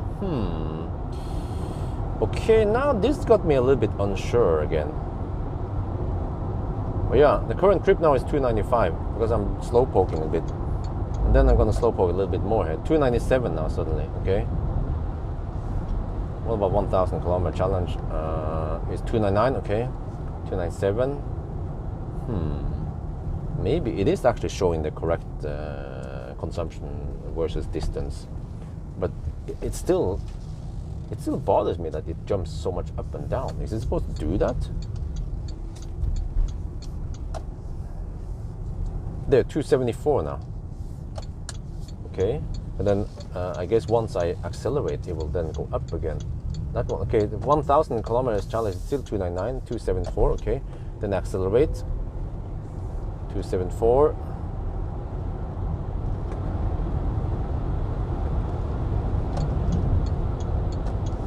$292.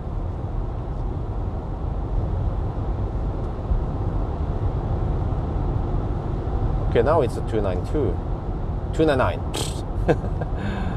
Well.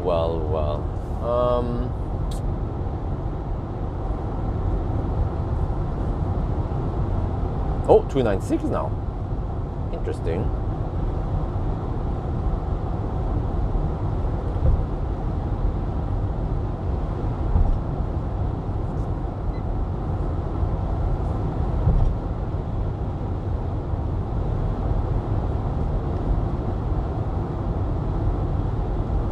This is also a bit strange. Why the second run has lower consumption than the first run. Now we have 293. Oh, 297. Okay, now it goes up.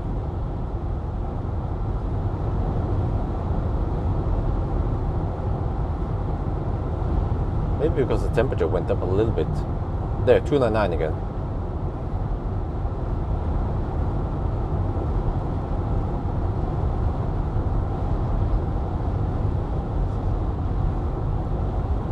Yeah, so the reason why we saw below 299 was because we descended a couple of times from the starting point. But now we might not see lower the 299 anymore.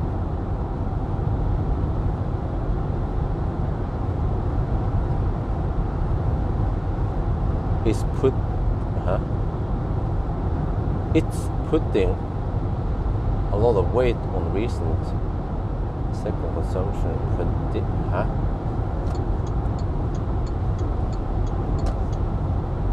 Okay, I'm not sure.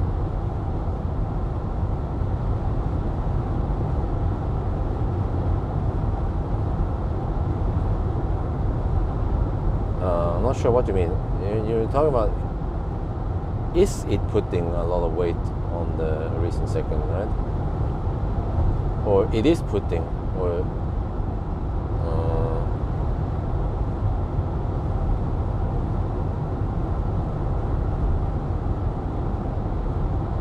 oh, but it shouldn't work like that. Just because the car knows how many kilowatts.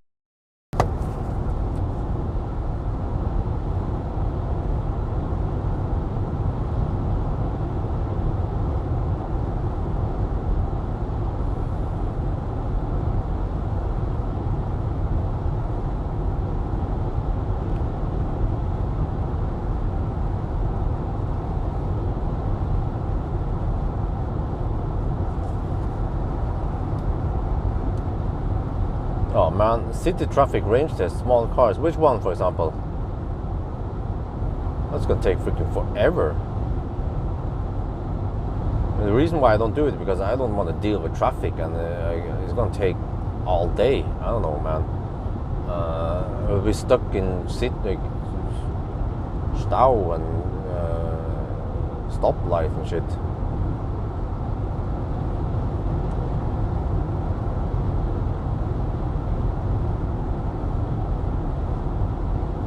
I think by small cars, you mean cars with short range, right? Like Stellantis cars, but even they have 400 kilometers of VLTP range.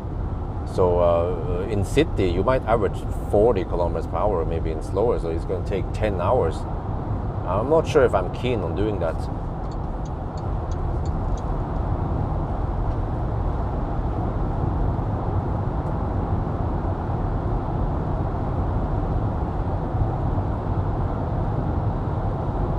Unless I drive around the ring road, but then I might as well do a Sunday drive instead.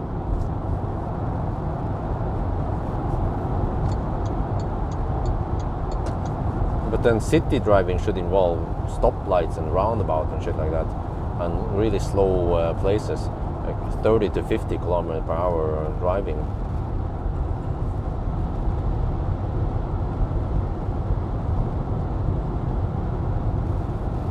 Okay, maybe I'll do it once and see the response. It's going to take all day.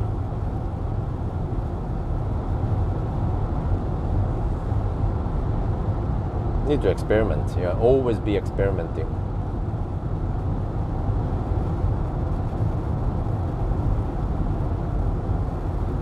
A couple of tests. I think one is enough, just to see if it gets any views or not.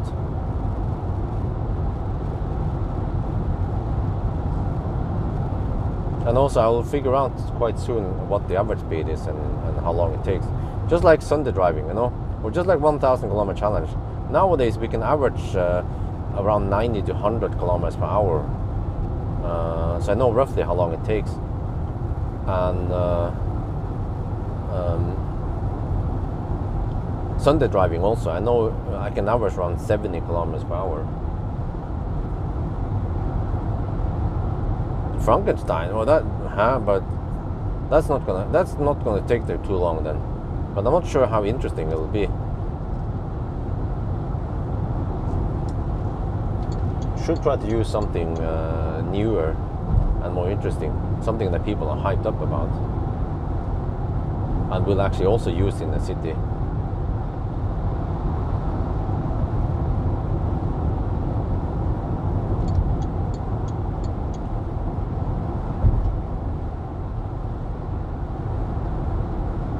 Drive I. What do you mean noise test? What about it?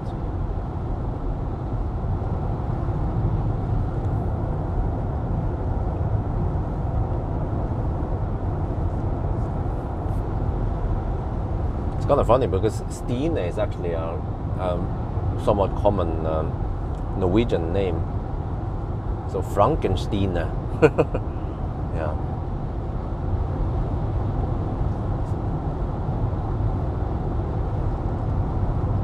Test new corner.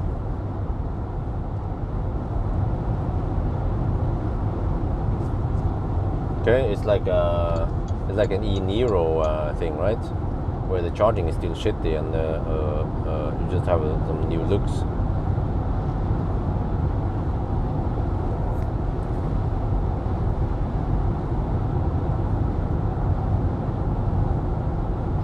Well, consumption is still 299. Okay, in this case, I might. Okay, we'll see. I will do 190 test and see what result I get, and then I'll consider if I need to do another 90 test. But we're actually down to 74 kilometers of range now. You know what? After all, it seems like these tests, they are already good enough to bring the juice down. But the 90 test comes last now, so which means that the battery might colgate. We'll figure it out quickly. If I see that we are not getting over 120 kilowatt at Chem Power, then we just abort and then I hammer a little bit and then try again at Chem Power. Noise test in tunnels. Okay, yeah, I could do that, but ideally I need to find empty tunnel somewhere.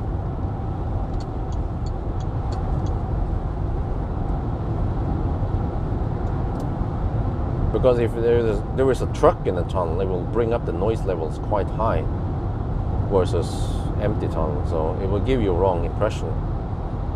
Same with if there are other cars on the road. That's why I start doing the noise test at night to filter, to avoid any filter out variables. But in general, the noise tests, they are not that much viewed, so that's why I don't want to invest too much on it. But actually, the city driving could be interesting, so I'm going to try it. But the problem with city driving is that it's very unpredictable, or it's very random, and it's not repeatable, or it's not consistent. And I think that's the point. So I could probably test it 2 times in a row and I would get different consumption numbers or whatever, different results. But if I test a consumption test like I do now, then it should be very consistent.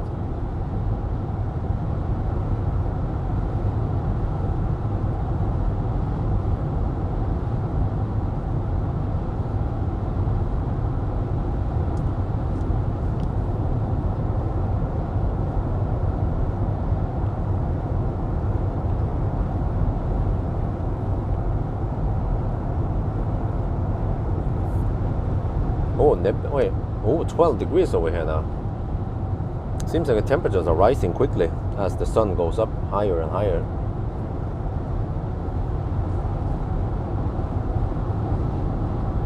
But consumption is still 299.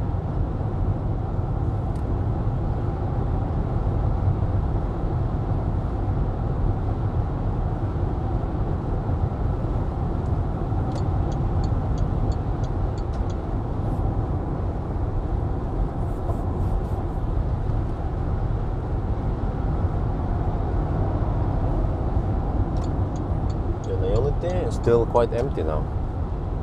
It's too early now on a Sunday.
Okay, regen hard. Okay, good. Yeah, still 299. There, 296. Briefly. Okay, so that means that the consumption is roughly around 290 something. So it wouldn't be that much off if I set it to 299 or 300, just round it up to 300 maybe.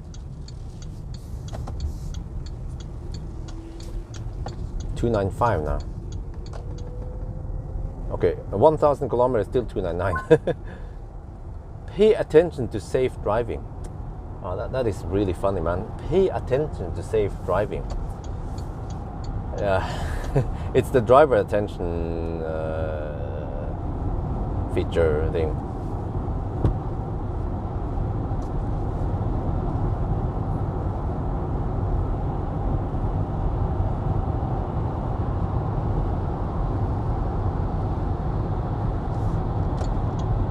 Man, is this guy going to slowpoke uphill?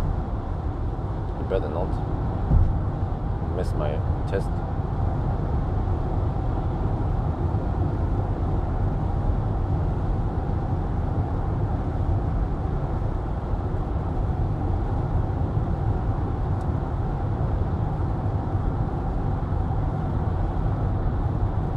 I should do a city test with something that doesn't have too much range, so that it doesn't take all day. But there has to also be something that many people are interested in general. So based on view counts in the past, maybe.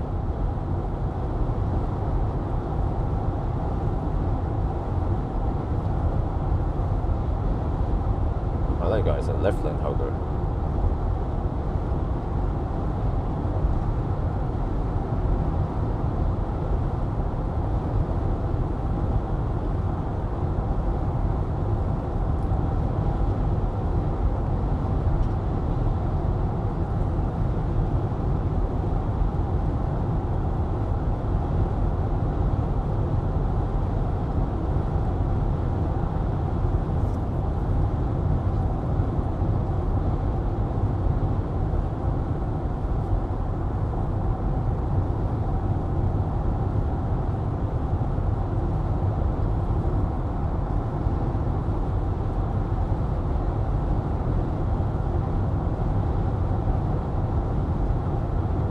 Okay, but it seems like my theory went wrong, but it still bugs me big time that the consumption fluctuates so much. It's not supposed to be like this. There's just something wrong here, but when I try to prove it, then I cannot get any... No, wait, maybe the problem is that the consumption is too high. Yeah, okay. We need to drive the 90 test and see what happens, but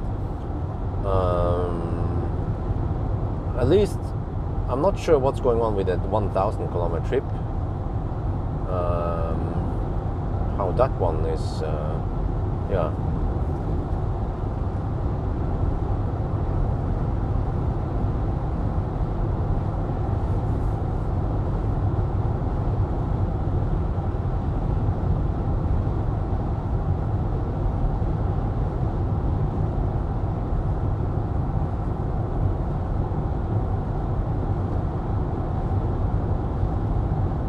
But in case this is correct, then I did actually measure only around 81 kilowatt hour net capacity.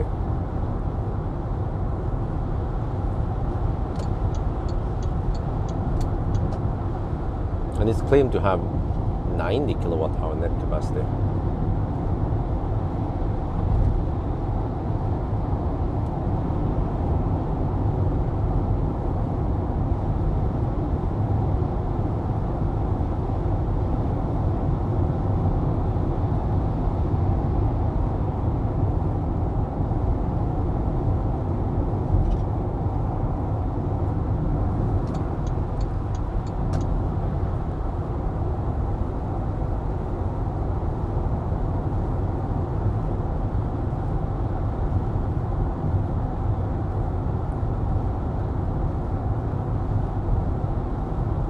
I'm not sure if I have enough juice to go.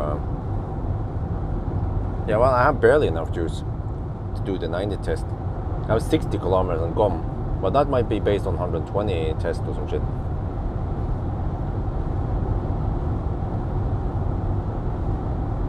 So I can at least do one lap of the 90 test. Then maybe I need to start with a charging test.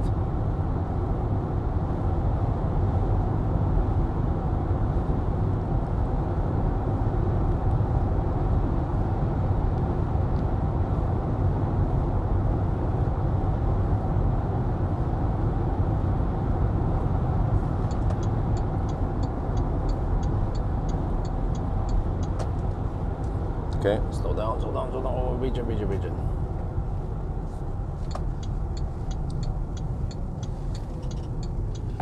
Okay, see.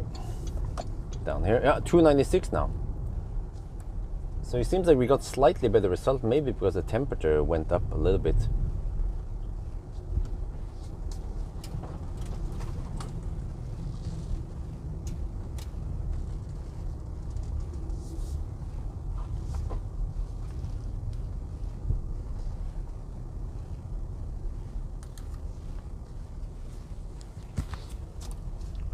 There's an EQV charging up there.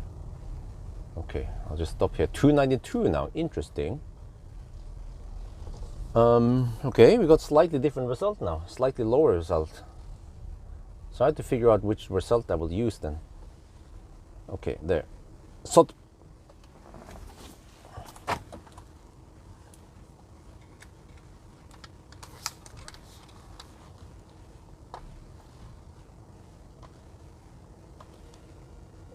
oh, interesting. Second test now, 292 watt hour per kilometer. It could be because maybe I was driving a little bit slower, I'm not sure. But maybe because the temperature went up a little bit. So yeah, I'll figure out which consumption number I'll use. But now we do the 90 test.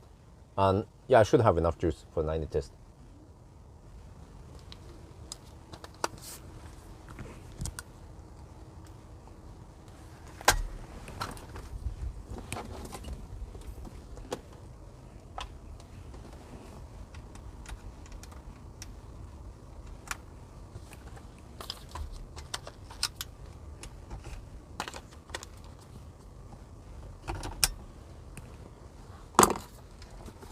Came right down here, 292, and this time it was around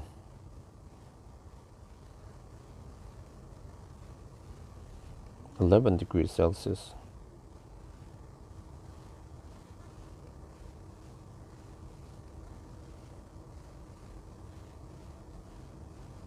And this time I need to measure the speed again. Well, I have to leave the car so I reset.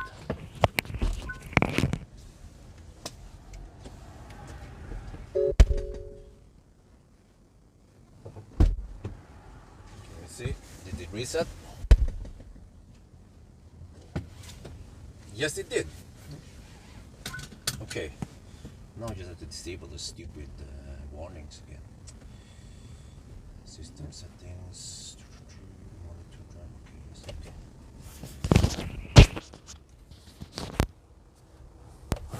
Yeah, some kind of random generator shit. Okay, 90 test then. See if I find out anything now. Now I have to cruise at 91 or 92, I'm not sure. Test.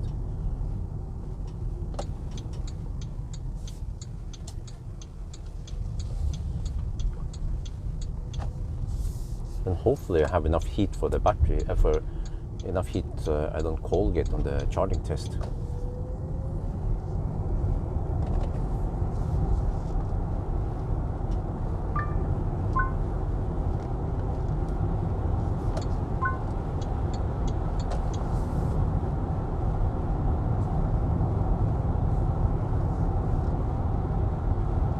Okay, maybe 92 on the speedo.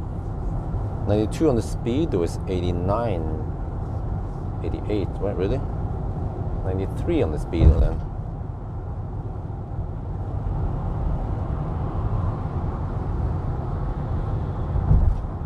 There. 93 on the speedo is 90 GPS speed. Yeah, okay.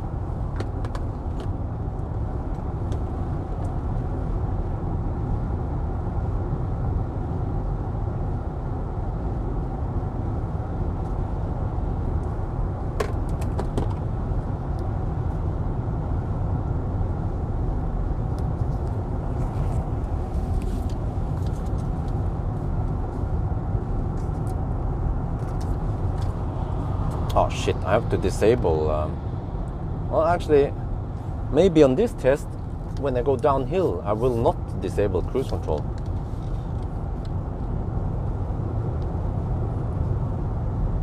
Okay, so this time we use cruise control, but when I go downhill, I don't disable cruise control, so it will actually use friction brake and lose some energy, but this is actually the most realistic test, because who the heck turns off cruise control just to go downhill? And then can we count on Maxus fixing this? No. Maxus from Psych, they don't fix this shit. MG still has the same problem. Oh, look at that. Okay, let me check this one. Oh, now this one starts dropping a little bit. Interesting. But they are different. That one and this one. Yeah, and suddenly now the 1,000 kilometer challenge shows, it showed 298 briefly, then it jumped back to 299. But it didn't drop like crazy like I was hoping for, so this could possibly mean that the trip consumption is actually correct, but I just don't know why it's jumping so much up and down.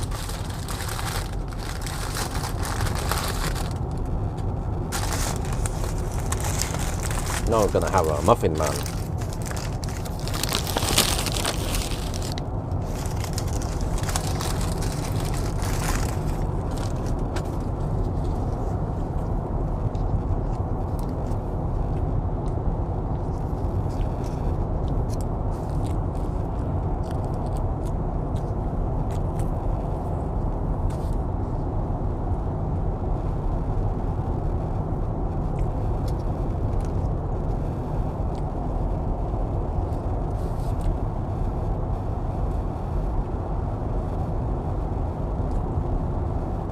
Okay, so when I finish this test, I should be below 10%. I have 53 kilometers of range now.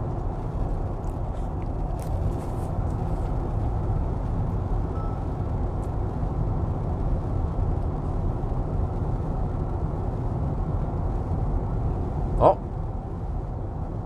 consumption is 273 now. 267.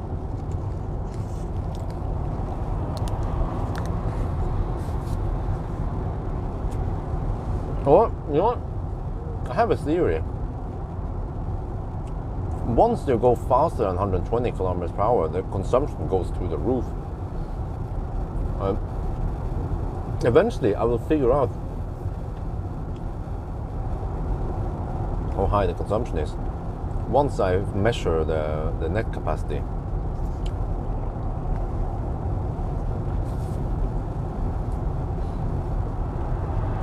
But when I drive around town, then I get less than 200 watt-hour per kilometer. But then we are driving slow, so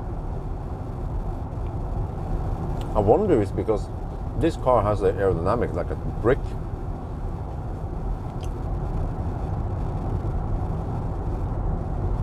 So it makes me wonder,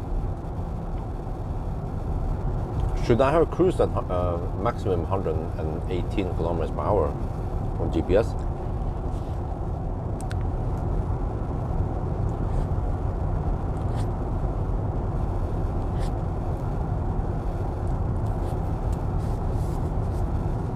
But when I think about this,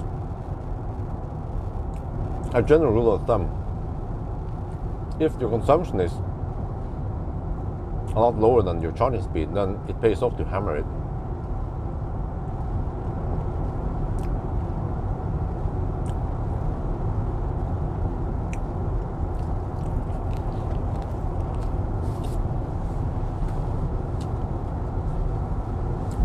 So, at 120 kilometers per hour, like we measured, we have roughly 300 watt-hour per kilometer. That is 36 kilowatt only, on average.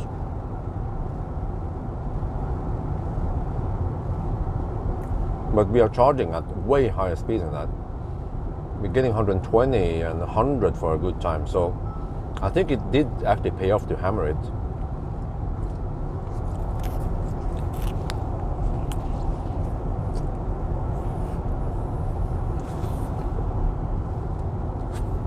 But, for example, a Zoe charging at 45 kilowatt, if that one for some reason would hammer quite hard in winter, then maybe it shouldn't go faster than 120.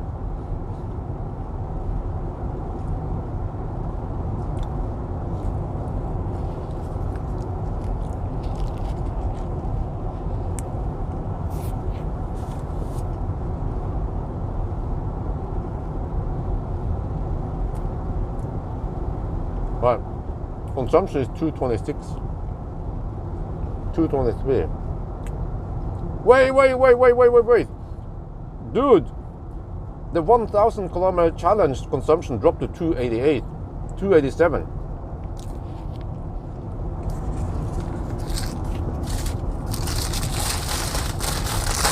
This is exactly what I want to see. 286 now. I need to capture this on camera before it's too late. This is exactly what I want to see. There's no way it can drop that fast after 1,000 kilometers.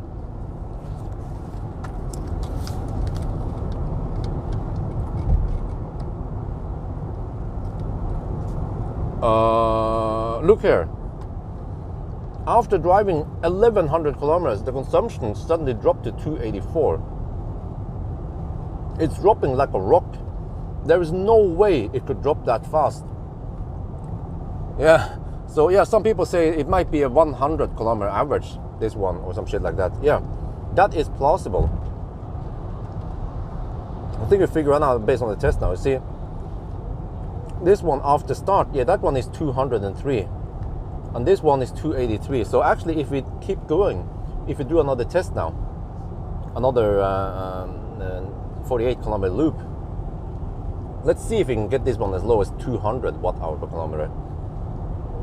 Yeah, but it means that if we multiply the 1,000 multiplied by 300 that we had previously, that is 300 kilowatt hour. Suddenly, I think we are below 300 kilowatt hour now.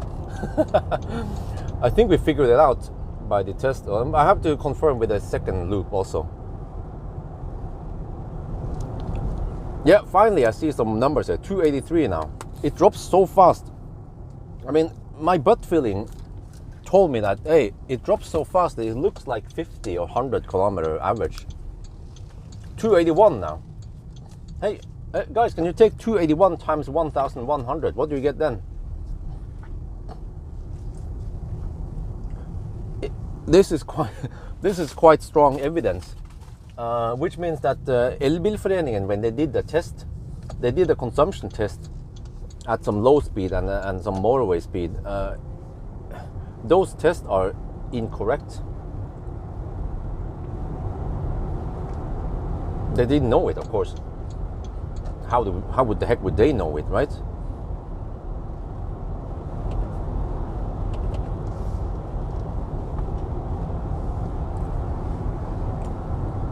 Wait, 309. I mean, that's slightly more than... Wait a minute. But we did hammer 2 loops. And each loop was 300 times... let me see. 300 times 48 kilometers. Or actually 96 kilometers total. 96 times 0.3. Yeah, I suppose they burned 29 kilowatt hour on the high-speed tests. So there's no way, man, because we supposedly consume more than 300 on the 1,000 kilometer challenge, and then they burn another 30 kilowatt hours. So we should be at 330 kilowatt hour right now, total. Yeah. Now the average consumption is on the 1,000 kilometer challenge is 208. I can show you guys here. I'm not. You need to see this with your own eyes. What should we call this? Chinese gate? What is this shit, man? What the heck, man? Freaking Chinese cars. But the one thing that gave me a hint is that during charging session, all these numbers, they stayed up, and then this one just showed dash consumption number until we started driving. So I was like, wait a minute. Several things point towards that. This look.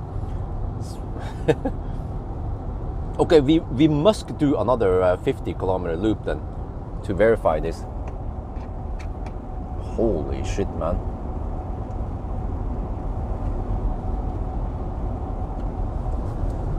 I can sell this consultation to... no, I'm gonna monetize on it, of course. I will make a video and explain all the flaws I found. And that BYD not BYD,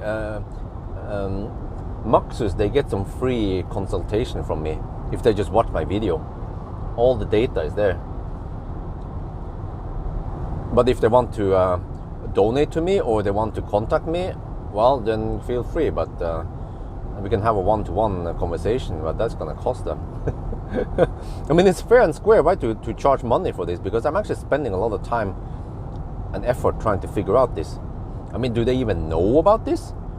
What about the customers? They can be slightly confused, and also car testers. They will then test this, just like Elbilforeningen, and they then find wrong results. And based on how they test it, it could be negative in both ways. Like the car could be thirstier than it should be. If the test route has some uphills on the last 100 kilometers, you then get worse result. If the test route has lots of downhill in the last 100 kilometers, then you get better result than it appears to be. And this should also render my range test earlier useless. So I have to base the kilowatt hour net capacity on charging test then. Unless I check every 100 kilometer, which is 98.5 kilometers, 98.8 kilometers on trip meter. I can keep, if I kept checking that one, consumption, yeah, then I will get an idea of the total consumption after losses, after discharging losses. But it's freaking hard, man, to test it like that. So it's close enough to just do a charging test and then assume a 10% loss or some shit.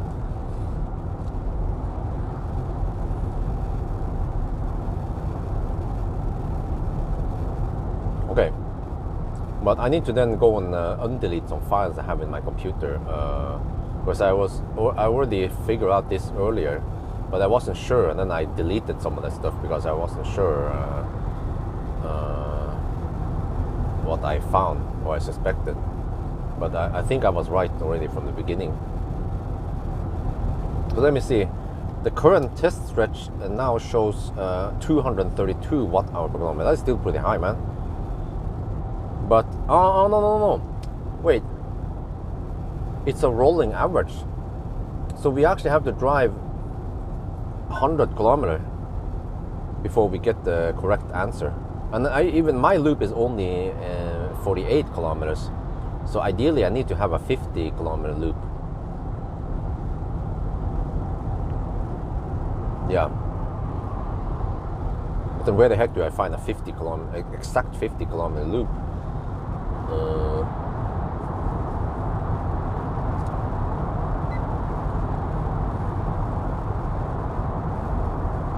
But I did already do these tricks when I tested BYD Tang, because Tang reported average every 50 kilometers, or I mean the last 50 kilometers. How low juice now, which is good. But that means I need to do a charging test. Another freaking stupid low battery warning shit is blocking my view, so I can't see the trip meter. Oh, Jesus, man.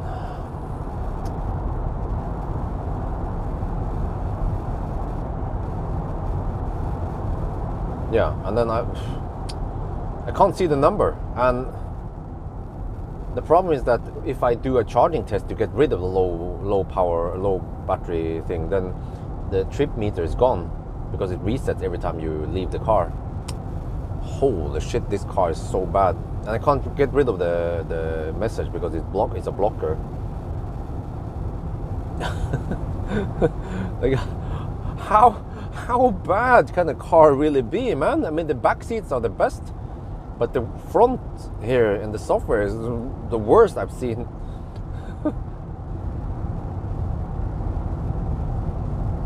But no.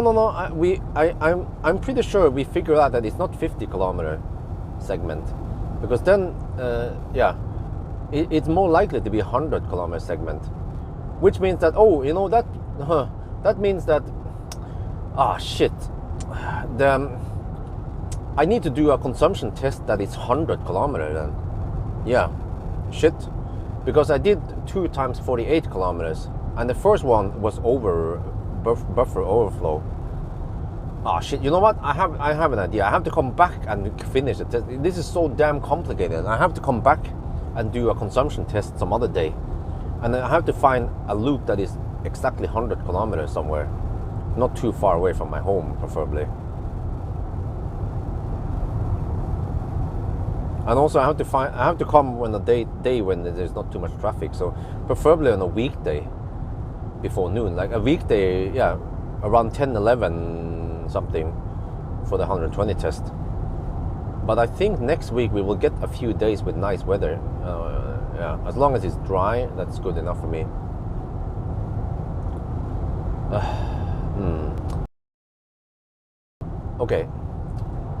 Okay, actually, not during the charging test. I will try to find a loop somewhere, but it can't be too close to Oslo also. And so the problem, I think we're running on time. We can't do it today. It's over. Sunday traffic will start soon, and then if I go home too late, then I'll get stuck in Sunday stau around Cleavage. There's always stau there on Sunday, so I have to get back home before it's too late.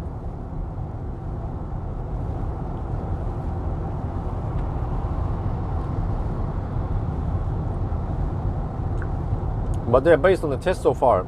You see, this is the problem. The consumption number I got on the second run on the 120 test is also too high. Because think about this. That one is based on an average on the past 100 kilometers. Oh shit, go. Wait, maybe it's not too high. Oh no, it's close enough. I mean, okay. It's actually 90. It's based on the 96 kilometer, but it has a little bit of 4 kilometer or 1,000 kilometer challenge stuck in it.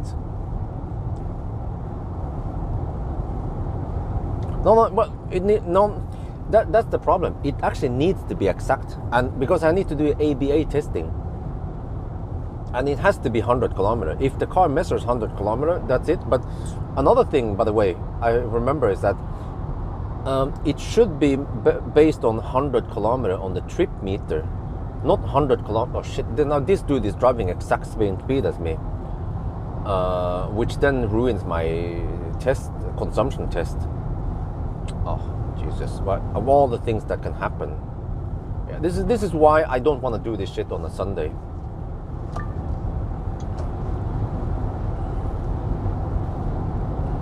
I need to test it when I don't have any traffic. But yeah, I mean, how the heck does the car know it's a distance error, right? It doesn't. So we actually have to look at the car's 100-kilometer loop or something. So I have to actually find a loop that is 101.5 kilometers. Yeah. Okay, so on Google, find a loop 105 kilometers. 102 will also work. No, actually 101. Yeah, 101 to 102 kilometer roughly loop. Damn! Just because of this stupid car doesn't show things correctly, then we have to use all our ninja skills to figure out things. I don't know the battery capacity yet. That's easier said than done. And now, yeah, the roads are getting overcrowded now. Look at this shit.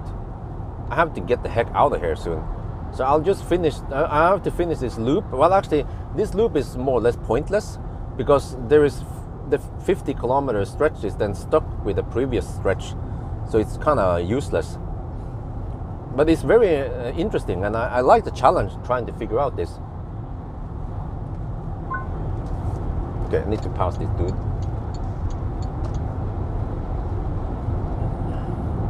This test is somewhat ruined anyway, but just want to prove something. Yeah, another thing we're gonna try now. We're gonna slowpoke a lot after this one, just to see that we get the 1,000 kilometer challenge will suddenly be ultra low.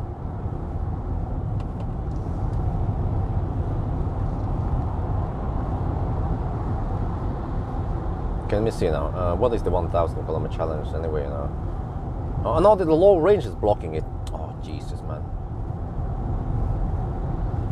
Like, are you serious? No, I can't change. I can't change the start trip meter thing because the holy fuck, man. There is this error message. It says low. I mean, not error message. It's like this notification: high voltage battery, low power, low range. It alternates between low range and high voltage battery, low power, and those two are blockers. So I suddenly can't use the up and down buttons to alternate or to switch trip meter anymore. Holy shit! This car is super annoying. Like, didn't they test this before they release it in production? Oh Jesus! I need to stop and record this. Yeah, I can also show you guys. By the way, it takes a minute to explain. Right now I'm driving, so once we stop, I can show you what the problem is. I don't know if you guys understood that.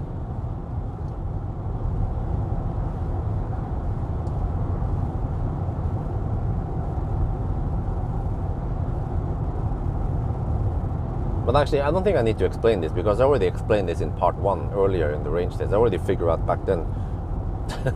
But I've seen this before. It's not the first time. EQS, even Mercedes has this stupid feature where there's some kind of I don't remember. I think it was some turtle mode or some shit like that was also blocking everything. No shit! I'm not supposed to exit here. Okay, whatever. It doesn't matter too much when I think about it. I should just get back now. I found out enough for now.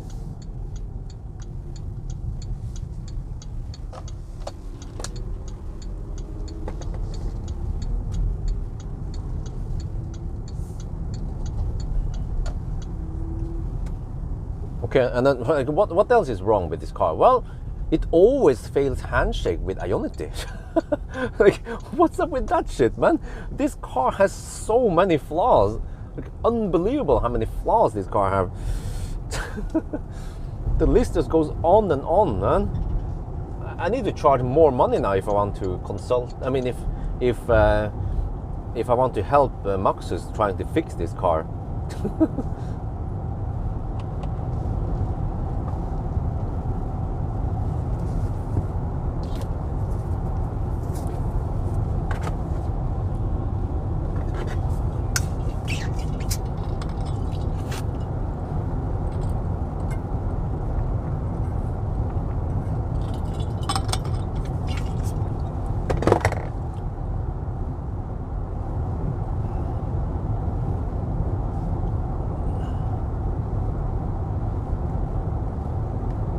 Oh no, you can spam it. Yeah, you can spam the button to get rid of the message. Oh, you guys need to see this, guys.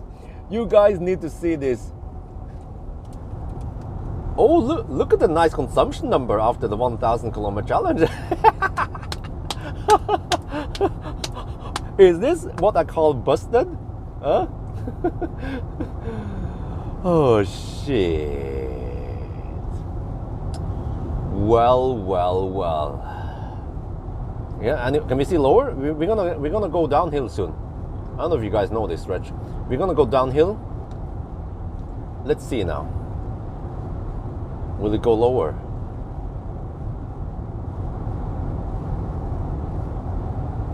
How could they have designed this car? This is really confusing if you don't know how this shit works, or if you don't know about this bug. Because most people, they would assume that, oh, this consumption is based on this distance, of course, you know. Because everything else seems to be correct except for this one. Brumunddal Espa. Oh. Oh, look at that. Oh shit. Wait, I should regen even. Okay, I should regen. Okay. Okay, still 2, okay.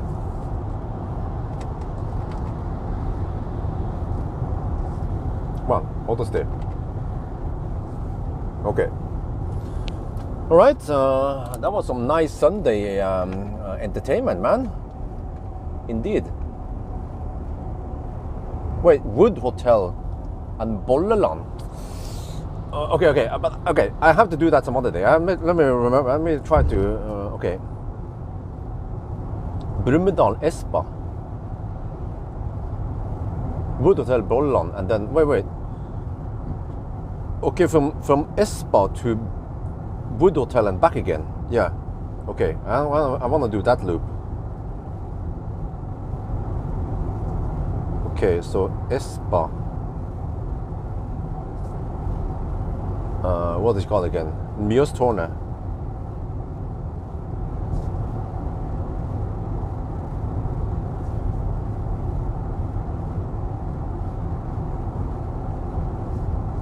It's going to be 101.4 kilometer.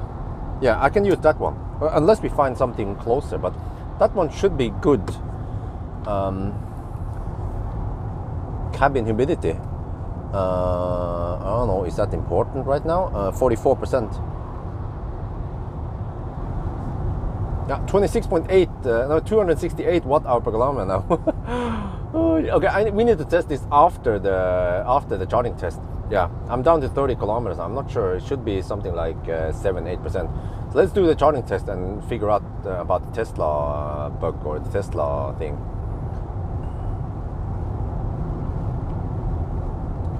Would be great if I can do a loop. I'll try. I have to play around on Google. If I find a loop that is closer, that'd be great. But don't have enough time now anyway. I have to return home ASAP. Pretty much, yeah, I will just slowpoke now on the way back home to see how low the consumption becomes, just to prove this one, but okay.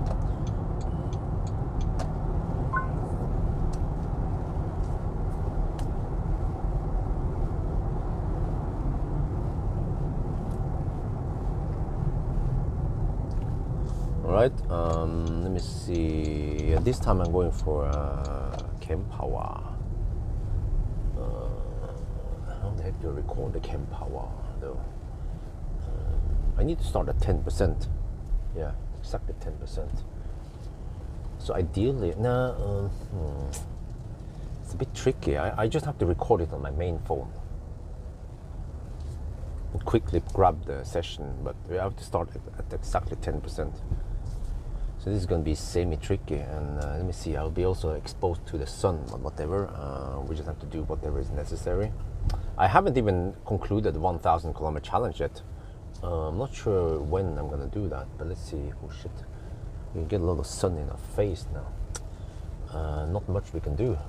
Okay, let me grab one of the chargers. I want to get the one over there. Wait, I hope I don't get any limits now.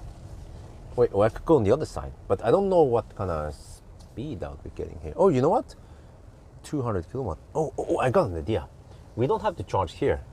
We can go on the other side because I can take the one under the roof. I like that one. What, dude? What the fuck? Dude, did you just buy a Tesla? I think you did.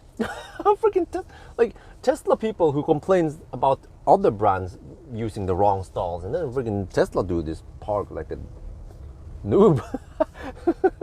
Okay, but I can use the spot. I can use the other side. It should be also fine, but under the roof, that's better. And we have Shell over there. Also, yeah, very close to Shell, so that's very convenient. Oh, my only concern now is that we might Colgate. So if you Colgate, I have to do a quick hammer and then come back and then hopefully get an okay session. Yeah, the 1,000 kilometer challenge now is down to 264 watt-hour per kilometer. Oh shit! What the heck? Okay. Okay. Let me get ready. Yeah, it should be available, that one on the roof. I just wonder how much the battery cooled down now during my slow poking. Wait, there's actually someone charging there. Shit. Okay, I hope I don't share some shit like that. Let me see. The display will show me how many kilowatt I can get. It says 150 kilowatt. Okay, that's good enough.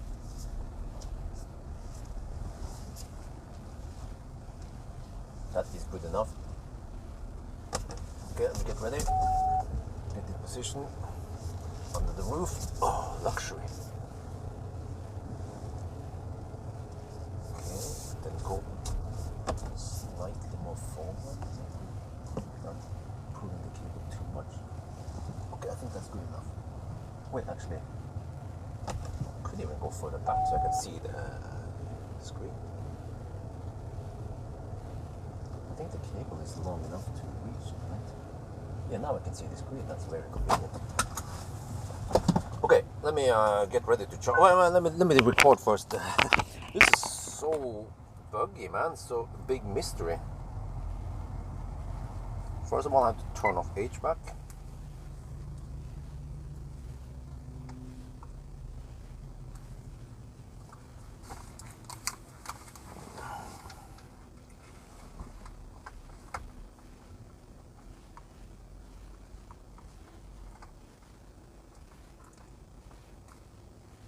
Look at this second test now.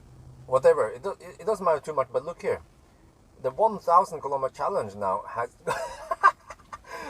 263. It fluctuates way too much. So based on this, I suspect that it's using 100 kilometer rolling average, and then it's probably based on the actual trip, not the one, so it's actually based on 100 kilometer on the trip meter here, not 98 point something, 98.9 kilometers. So yeah, I need to then do the proper test based on what I found so far. Nebbiness to that's even better. Nebbiness to the sperm, and that's good enough. Nebbiness to the sperm, and then yeah, that's closer. I think it's good enough, you know. It's it doesn't have to be spot on like that on the kilometer.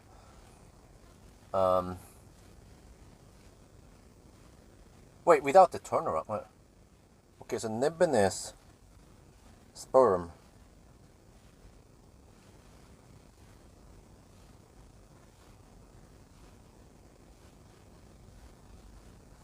is 100 plus 600.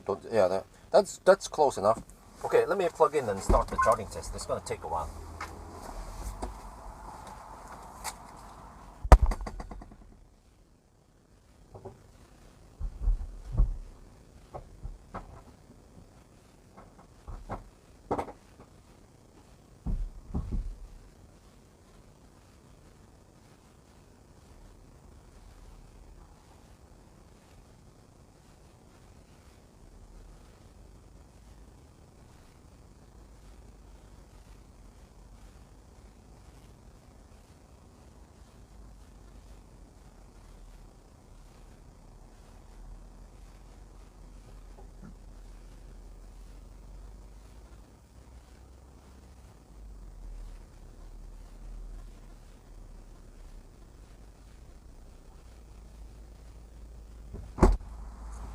shit! It's at 9%. Let me get ready here.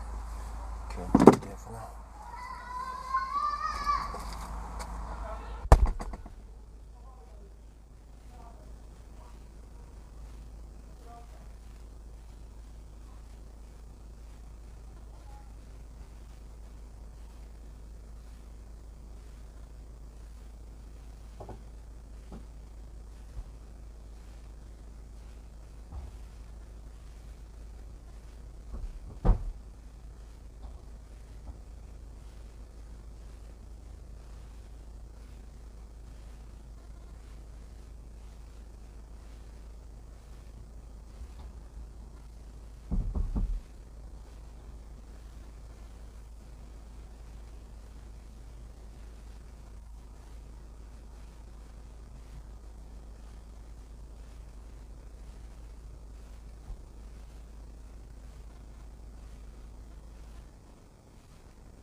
Right, we are recording. Oh, finally. Let me see. I have to make sure I don't mess up this shit. There. Okay. It's recording now. I don't want to touch it or anything. I need to touch it to make it alive, to keep it alive. Okay. What the heck is okay? Wait. What the heck? Oh, it's lagged. Shit, it's lagged a little bit.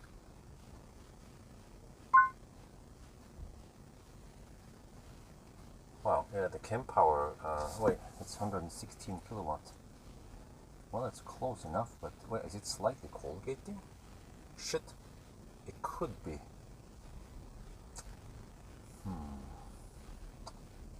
Man. No, 117, I think that's close enough.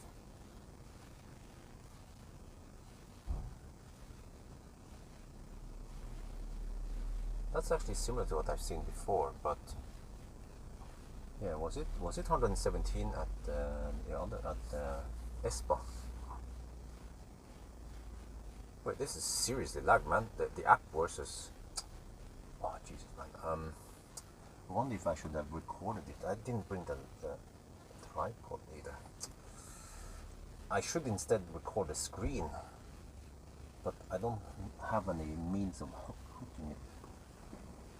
Record the screen, that's the problem. So I'm now recording. Okay, well, you know, I think it's okay.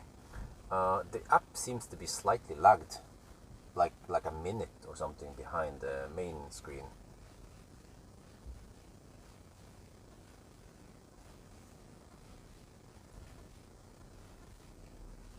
Oh, without the turnaround. Oh, okay. So without turnaround and stuff, and a little bit of yeah, then that should be very close then. Okay, we can use that one. Nebeness to sperm and back again. Yeah, okay.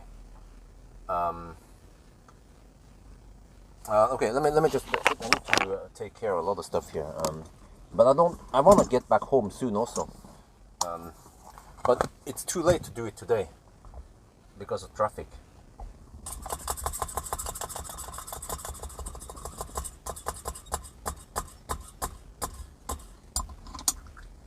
But fortunately I have some time.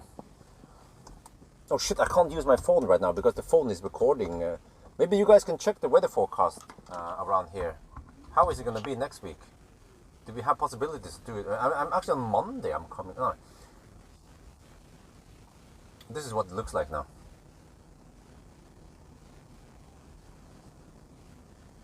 But actually the other screen is slightly more updated. We are actually at 17% now. So, which means that I have to stop. How the heck is this going? It's going to be weird, man. It's a little bit lagged. whatever, the kilowatt hour. Okay, the kilowatt hour number still shows there. Okay, this should be max. So this is what we are supposed to get, right? And then Tesla reports more than this. Yeah, Tesla reports 125, 130 at sometimes. So now we wait. Let me see, is the car giving me any estimates? No, I mean, Kempower should give me some estimates. No, it's not. Oh, maybe Kempower doesn't know this car. How many kilowatt on top? Okay, let me see. Oh shit, I don't have calculated anything because everything is here now. Oh shit, okay. The car reports 406 volt, 290 amp. Yeah, 406 volt, 290 amps. 406 volt, 292 amps.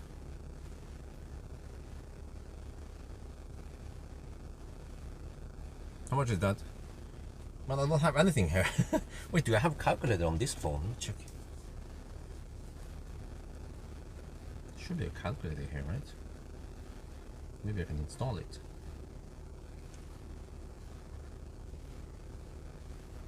Oh, I have a calculator. Oh, I have. Oh, wait. Oh, that's a typical calculator. I need that one. Wow, I need to uninstall this. I don't need it anymore.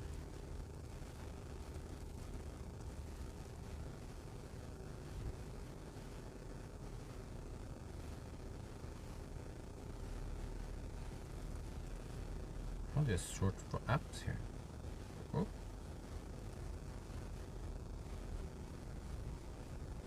Here, I found a calculator.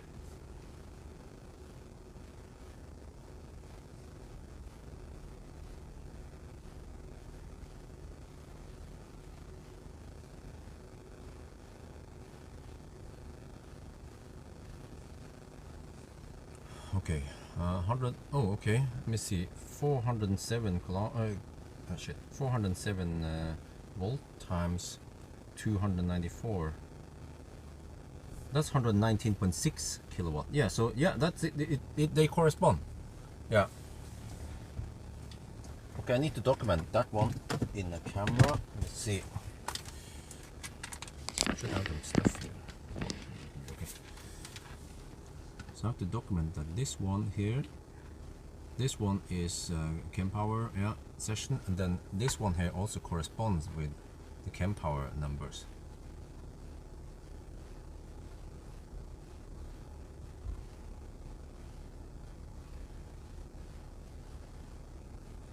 Okay. Huh? Tuesday? What do you mean Tuesday? What about Tuesday? Nice weather on Tuesday, right? Monday I'm busy. I have to go to the meeting, but Tuesday and so on I should be, yeah. I have this car until Thursday, I think it was. I can't open everything is in here. And also, if someone calls me, I will get interrupted or some shit, so hopefully nobody, like, I hope wifey doesn't call me. Yeah. If she calls me now, then the whole thing is messed up.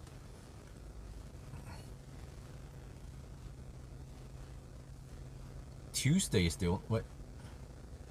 Dry day. Oh shit. There is another possibility today. Today afternoon maybe, or something. But I feel like I need to return to home ASAP. Yeah, and yeah, I don't, and the traffic here is going to be too bad, man. Yeah, Sunday. Okay, Tuesday then. Okay. I can go for that one. It doesn't have to be perfectly dry road because, yeah, this car will be thirsty regardless.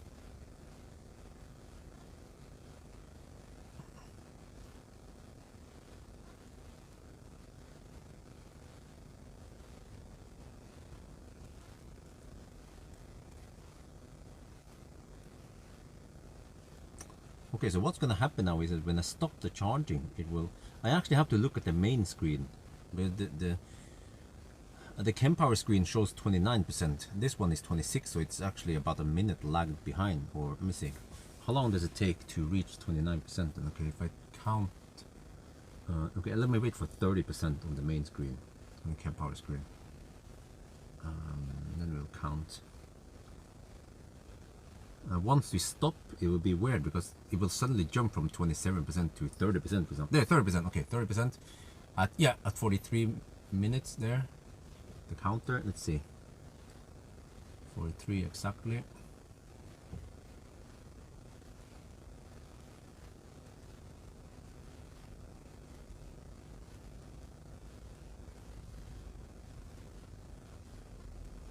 But as long as the relative numbers are correct, yeah, on the Kempower or on the counter there, then that's fine. Wow, it goes up pretty quick. 30 seconds now.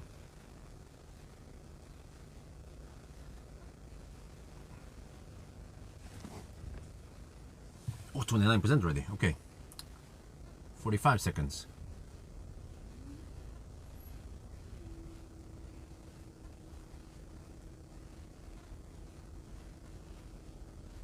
50.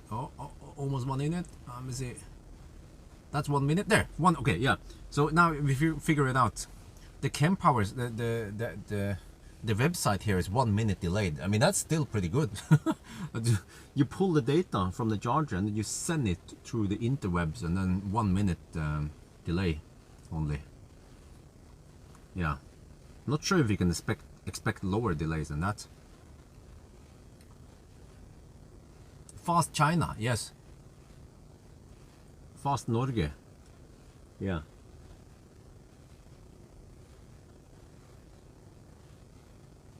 Okay, but Neater or someone, do you have the possibility to go back to my replay?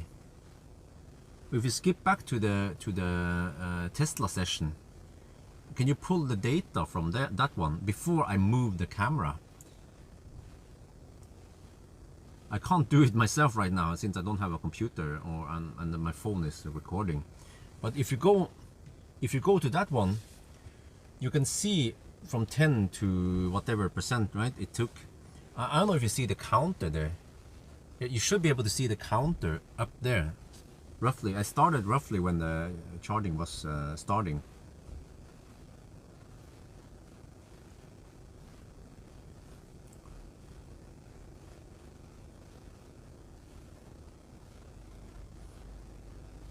I think we stopped at around 50%. So how many minutes did it take to 50% or whatever? And then how many kilowatt hour did Tesla push out?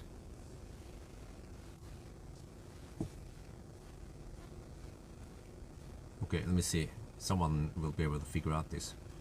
Wow, this is still quite snel, man. 12 minutes in, roughly. And we're already at 34%. Okay, 20 minutes to 55%. Oh, okay, we have a number there. What about kilowatt hour? This is getting exciting. 20 minutes to 55%, okay. We will know the answer soon. In around 10 minutes, we will know what kind of losses Tesla is hiding. Yeah. The Tesla gate, or the supercharger gate. No, it's not really a scandal. I mean, it's not secret. It's just that most people have forgotten about this, because Tesla was open about this this change, yeah, in losses. 42 kilowatt hour, 50. Okay, let's see then. I think there shouldn't be that much in cooling and stuff. I don't feel much cooling going on here anyway. Okay, 20 minutes, and yeah, I don't know if do you guys see the timer up there? It's 12, almost 13 minutes now.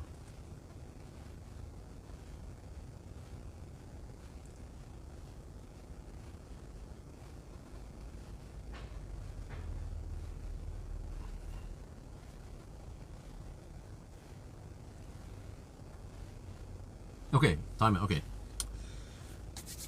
I'm waiting. I could go to the restroom now, but nah, I think this is quite critical. I can go to the restroom later. Okay, we can also do the charging test and figure out the kilowatt hour. Yeah.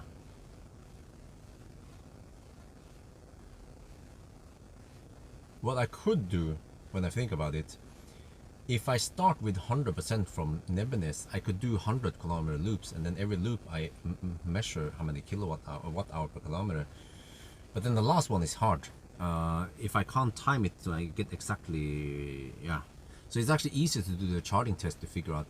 I mean, in case I can, if the car goes exactly 300 or 400 kilometers, right, according to trip meter, then yeah, 0 mile. Now I mean, if it's Maxus, just like the ET90, then it dies right around 0.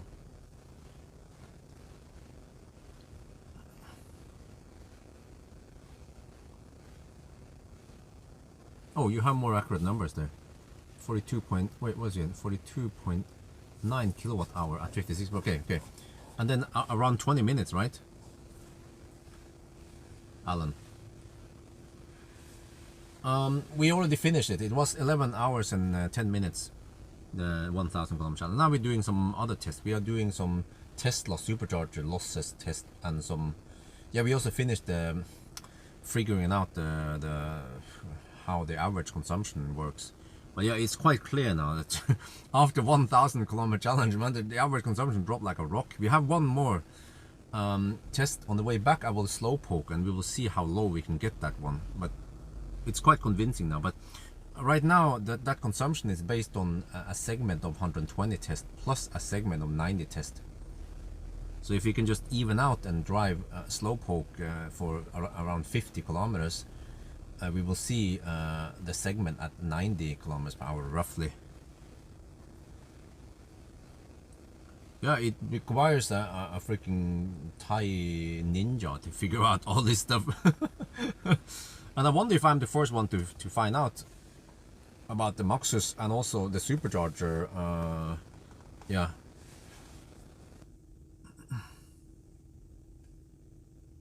There's a 20, yeah, almost 21 minutes then. I'm not sure if I started exactly when the charging started, but close enough. Okay, let me see. 416 volt, 275 amps.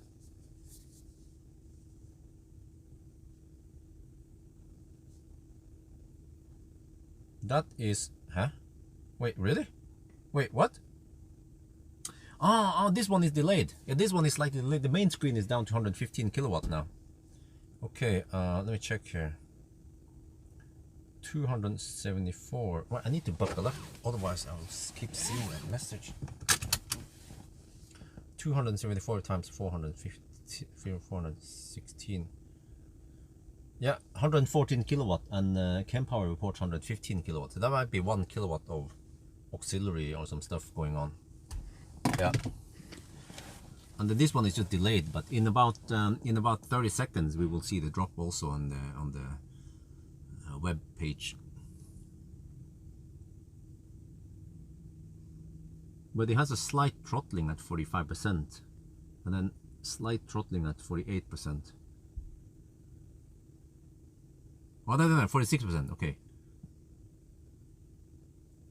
Others who found out disappeared, huh? Oh, yeah. Okay, let me see. So what we're looking for here is 56%. How long does it take? And yeah.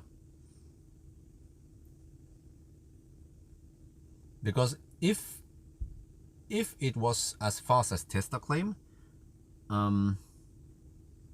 that is around 15 kilowatt faster, at least 10, yeah, no, more like 10 kilowatt faster. Well, that's not even 10%. We saw 124, right?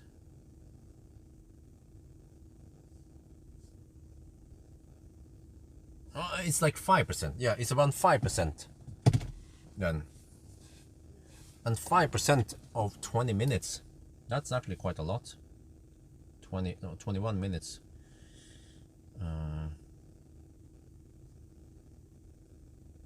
Well, actually, that's 1 minute only. Oh shit. So the difference in time might not be that great. We have to look at the kilowatt hour difference then. Okay, we're getting close to 56%. The plot thickens. I can see on the main screen. The main screen shows 52%. Well, oh, the main screen doesn't show kilowatt hour. In the previous shows 42.6 at Wait a minute. Then it is 56%. The next values are 15 seconds still in 56%. Wait.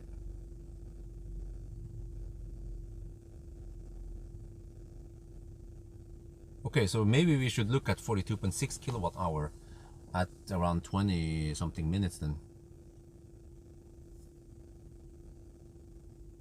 Wait a minute. Is this one slower? Oh, no, I forgot. It's lagged. Oh, shit, we are at 54% now. But the recording started. Yeah. This becomes quite complicated. Because the Kempower screen is lagged 1 minute. Exactly 1 minute. So we are at 54% right now. So time-wise, you have to then... this current time here, you have to deduct 1 minute. Yeah. But kilowatt hour will be correct at 56% or 55 or whatever. What are we looking for? 55 or 56%? 55% maybe. 42.6 kilowatt hour. Let's see. Yeah, you see we are far off 42 point something. So this seems to be the correct kilowatt hour, and then Tesla is then lumping in the losses also. We can try to guess the losses also. There, 56%. Yeah, the main screen shows 56%, so it takes the exact same time. We have proven that one. Okay, I need to also document this, that for some people who are a little bit confused here. So this screen shows 57%, and then this screen here shows 55%, so it's 1 minute delayed. Okay, let me see. So we look at 55, there, 55%, 39.7 versus Tesla's report that was 42.6. Oh,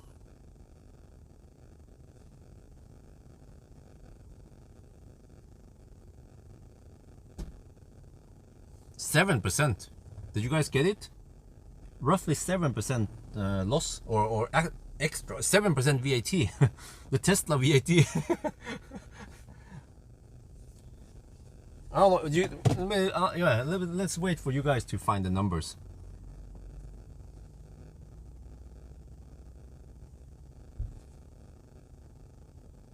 Huh? Okay. How many? Okay. How many percent did the Tesla add? The time was exactly the same. Okay, but we're gonna keep this session. This is the closest. It was actually a good thing that I didn't use Tesla Tesla numbers, because those are too high, man. So this one will be closer to what we can expect, and then we have to expect maybe, I don't know, 5% charging loss here, in the DC charging loss, or maybe even less. I'm not sure.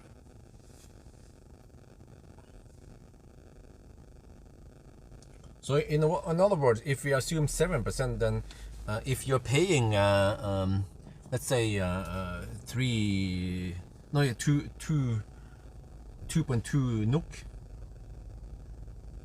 multiplied by 1.07, so you're actually paying 2.35 NOK in reality. Yeah, so it's 9%. Okay. Wait, Nita, what did you get? I got 7%, but I wasn't 100% sure about the numbers. I need to fine check them once I'm back home on the computer, and see once it ticks to 55%, for example. But even that one can't be 100% sure, because there could be 0.5% round-off error somewhere here and there.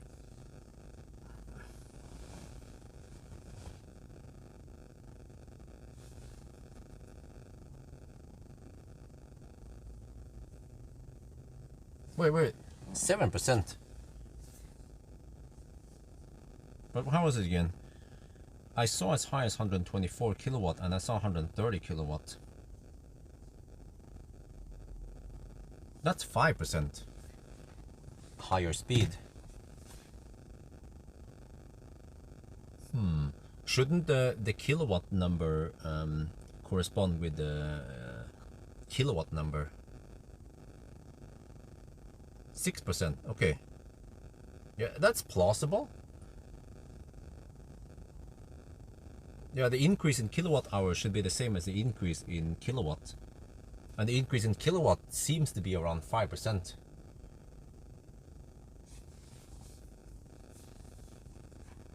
But then, okay, so it means that we can try to estimate the losses in Tesla supercharger then. I'm not sure where the heck the losses are. Why like where do Tesla measure?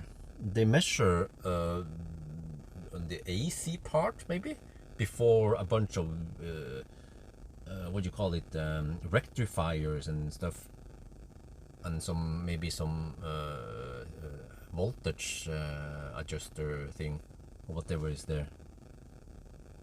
Or does someone know the schema for how the juice, it goes from, it starts with AC from the grid, 480 volt or something, right? And then what? Then it's being transformed to DC, or is it, yeah, is AC to DC first, and then DC is then adjusted up and down accordingly for what it needs. It's only allowed to measure what DC goes out of the... Whoa, wait. It means that Tesla might be breaking the law in Germany in the future. Maybe they're not doing it now, but this could be... Yeah, Tesla could be in some trouble in Germany then.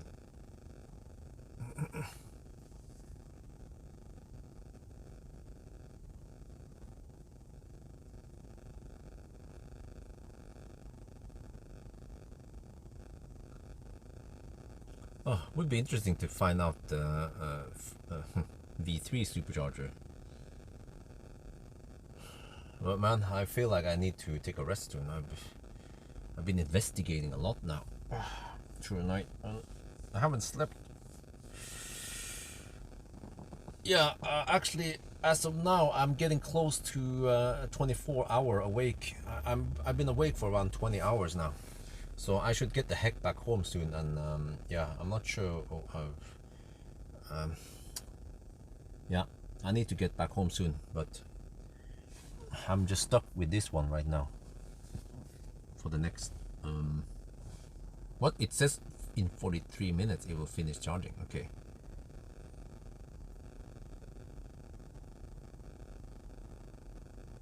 Okay, yeah, well, okay, I don't know about how that stuff works in other countries. Wait, but, so what kind of loss number did we figure out now? Is it 6%? 6% on kilowatt hour and also 6% on kilowatt, roughly. Is that the best guess now?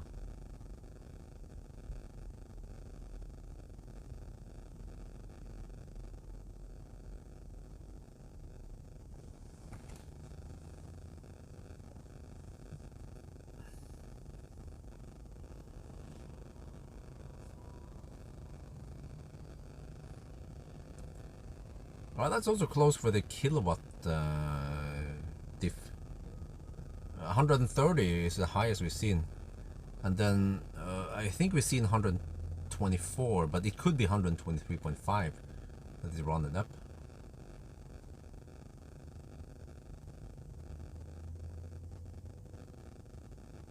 Because when I look at the car screen, that one is the more exact number. But even that one might be rounded up, because volts and amp, they also have decimals, right? That is not shown in the... Let me check here. So right now 434 volts, multiplied by 209 amp is 90.7 kilowatt. Interesting. And Chem Power reports 92 kilowatts. There's a 1.3% loss here somewhere. That could be the charging loss, plus some pumps and shit and screen and shit.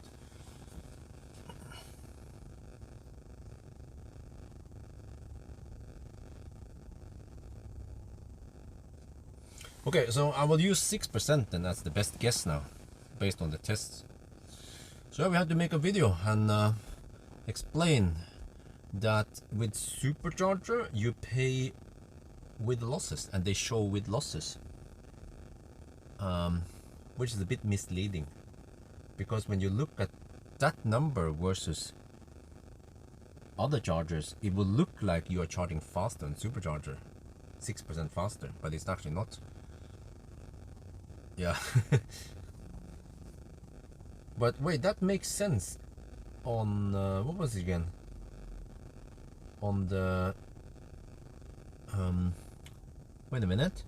On the Maxus ET90, I was getting around 69 kilowatt on Ionity, but then on Tesla I got 75, didn't I? That's close to 6%. Check here. 69. Oh, that's 73 kilowatt. Oh, you know what? The losses might be... It might not be a constant. Is that possible? That depending on various conditions, the losses could be higher or lower than 6%. For example, depending on which power units it uses, and what kind, if it's V2, V3, because V2 they use different architecture than the V3.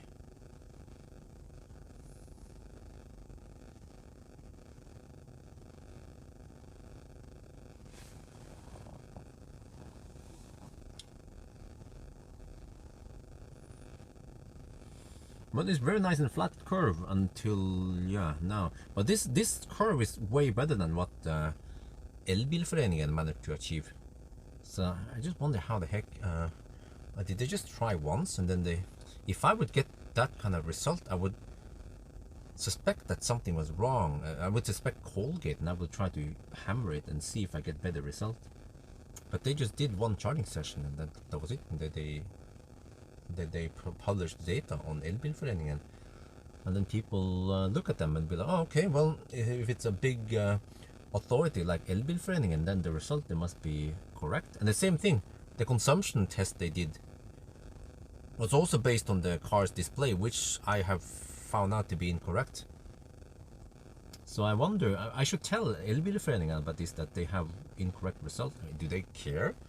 I think I need to write a longer email to someone. I can ask, yeah, maybe Rune or something. Yeah, Rune is the guy, but I'm not sure if he knows all about this. Like, who is the most skilled guy at Elbilforeningen? Maybe, what was that other guy called again? Man, there was another guy involved. Because I think the boss over there, the lady, Christina, Boo, she probably doesn't know about it. She doesn't understand much of what I would tell her. There was another guy. Do you guys remember? There was this one very nice guy at Elbilforeningen. Okay, I'll try to figure out. I can ask Christina.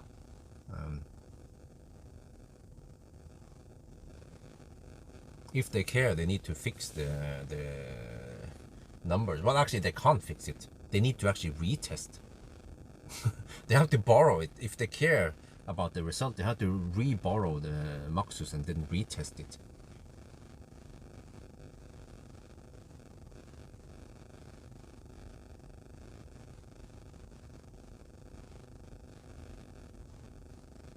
There have been allegations that Thai can show wrong values for lifetime average. Oh, interesting. Huh. Well, yeah.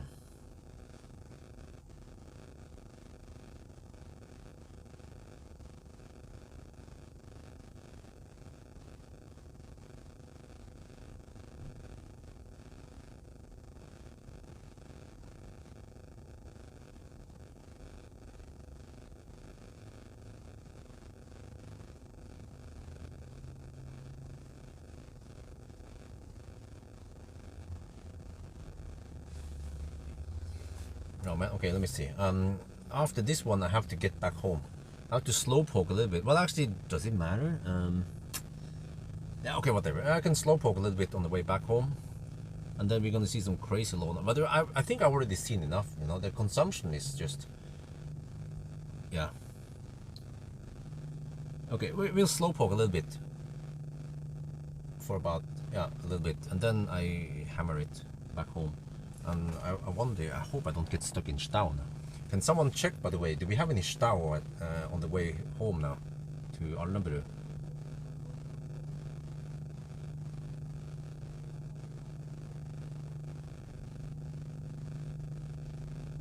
I think what you meant was the engine on. What you meant was, first of all, there's no engine in electric car, but you meant that the ignition or the power. No, actually, it's a power switch. In Taycan, there's a power switch that you can fire on to get screen and heater and shit on. That one was on when they are charging. Yeah, that is plausible.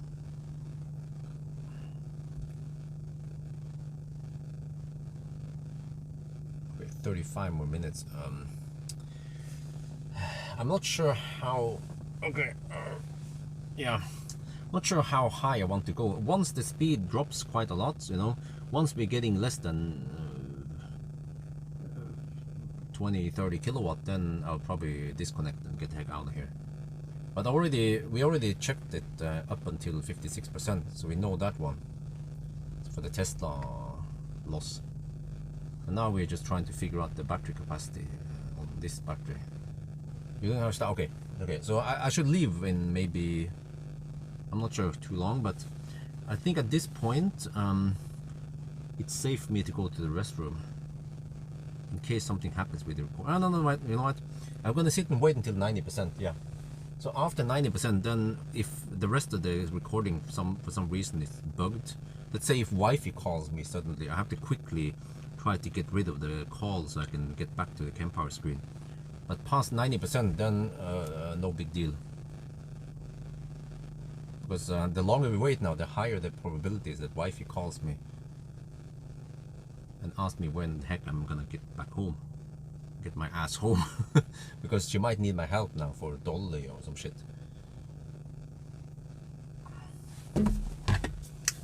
But I also feel like I need to pee soon.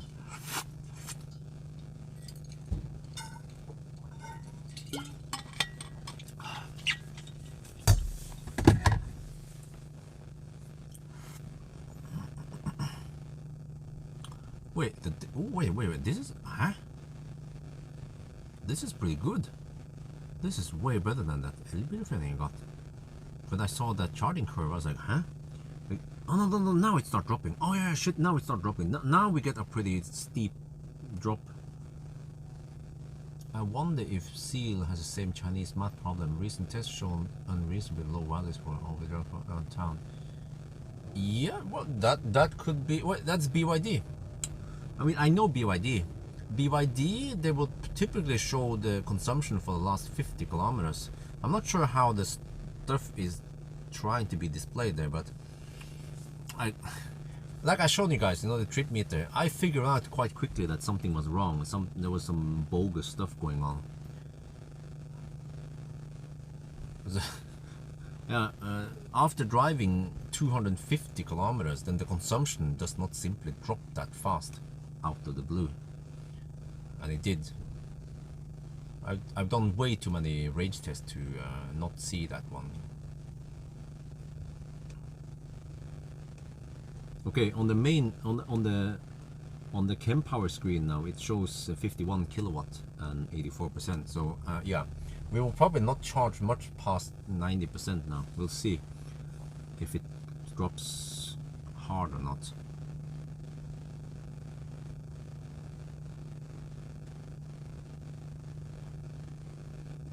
And then I need to message Wifey as soon as possible. Tell her roughly when I'm gonna leave. What the heck, man? Freaking fossils? Is that even legal? It sounds way too loud. What the heck? You can fist that exhaust. Wonder if that one is illegally loud.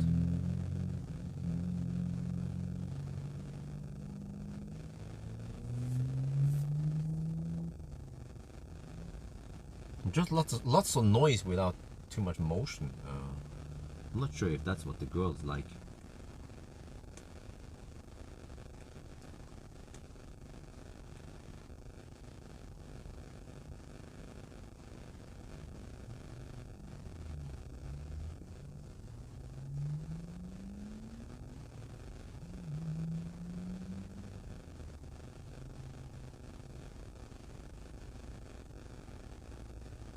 Okay, 50 kilowatt.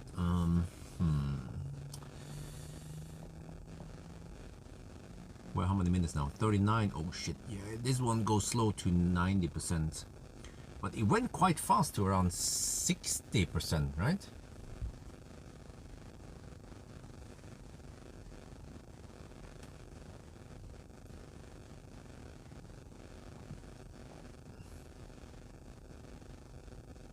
So it seems like it must have been tuned for around 60-70%. But well, even to around 80% it went quite fast. But then around 83 or something, then it had a quite steep drop.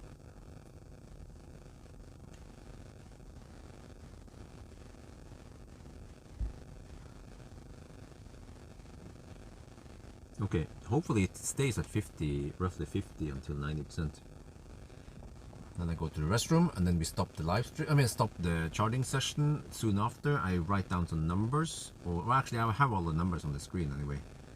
Well, actually, I want to write it down so I can estimate the capacity.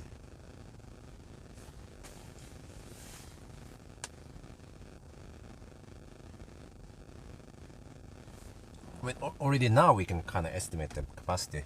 Okay, if we take 86, we added 76%.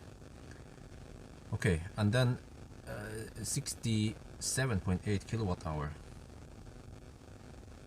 divided by 0.76 is 89 kilowatt hour. Oh, interesting. Wait, so for 100% we're supposed to get 89.2 kilowatt hour. There's got to be some losses here. So what should we set the loss for? I mean, how many percent should the DC loss be? Maybe we were charging at over 1C for a while, you know, actually for quite a while. 120 kilowatt divided by 90 something kilowatt hours. That's 1.3C. We were taking 1.3C until 45%. So there's got to be some losses here. But then I don't remember. I hear almost no cooling. How the heck is that possible? There must be some cooling here. I need thermal camera, but then the phone is busy recording.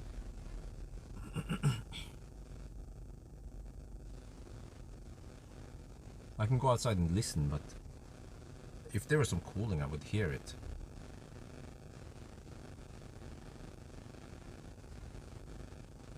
So if we assume 5% loss, then 89 kilowatt hour, 89.1 it was, 89.2 or 0.95. That would be around 85 kilowatt hour. Yeah, that sounds plausible, but we are nowhere near 90 kilowatt hour. Well, unless we have no loss, but that's not gonna happen. Okay,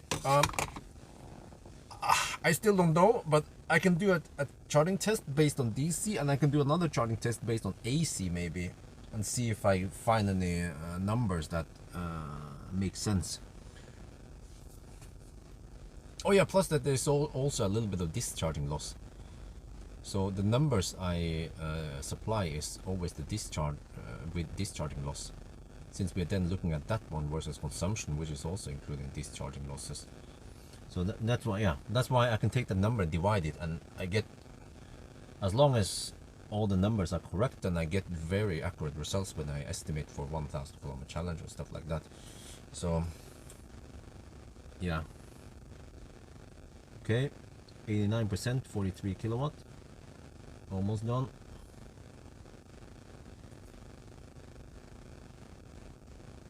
Supercharger, the supercharger was not good at all, so fortunately we scratched that one. It was a good call that we stopped charging at 56% before it was too late. Yeah, well, it was good that someone mentioned that they also had around 10%, 10 kilowatt miss display or something, over reporting. I still wonder about that Chinese bug. Well, the Chinese bug still exists with some cars, because I was getting faster speeds at Pawel and Tesla.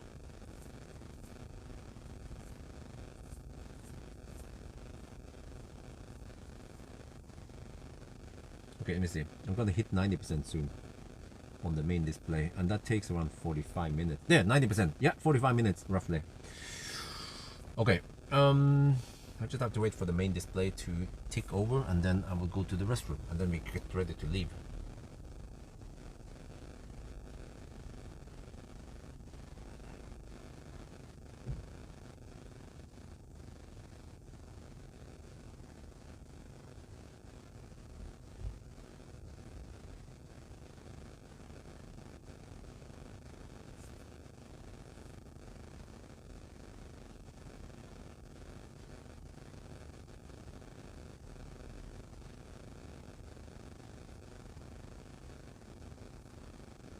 Yeah, I wonder if Tesla is the only charge point operators that displays and charges money for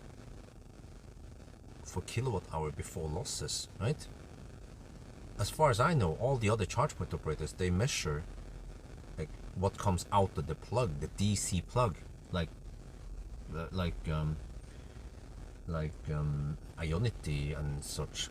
Maybe I should ask Ionity, since I have some connections with them, get some maybe they don't have to be on video, but at least get some answers. Yeah, I can ask Ionity, I can even ask Recharge and Mer. I have plenty of connections, I can ask them. Yeah, and also I pretty much know all the chart points. I know Recharge, Mer, Ionity, Koppel, and Eviny. Yeah, I know all of them. I think I even have emailed directly to some of those guys anyway, so yeah. Okay, anyway, we can leave now. I can get ready to leave. So, we'll go to the restroom, and then yeah, I'll be back. Oh shit.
The higher I go, the better, but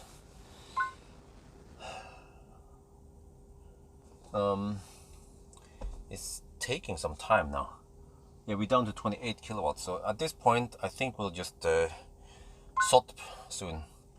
But I have to wait for the final, or I think the final stats will show. But yeah, let me just try to estimate based on the numbers so far.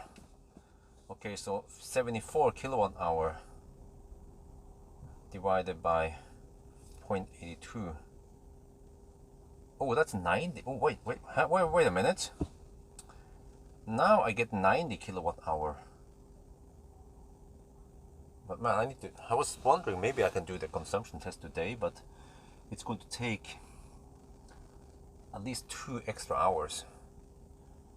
Yeah, and then suddenly I'll be home by 3 in the afternoon. Oh, okay, whatever. I'll take it some other day. So I might need to do some other tests. I'm not sure. Some other day.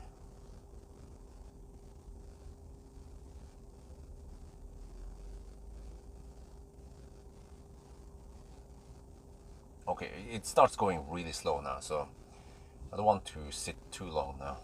And the car claims that we will finish charging in 19 minutes.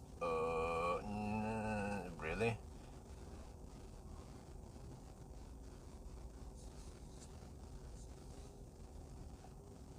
Okay, let's wait for 94% then.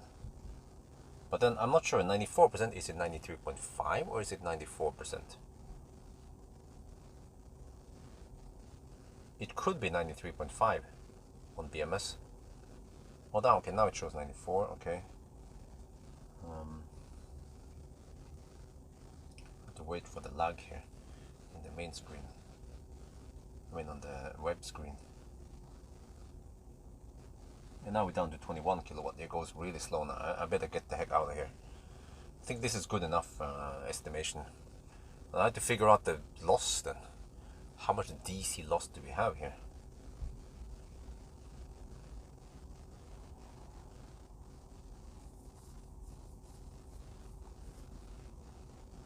Okay, but I can do this test and then I can try.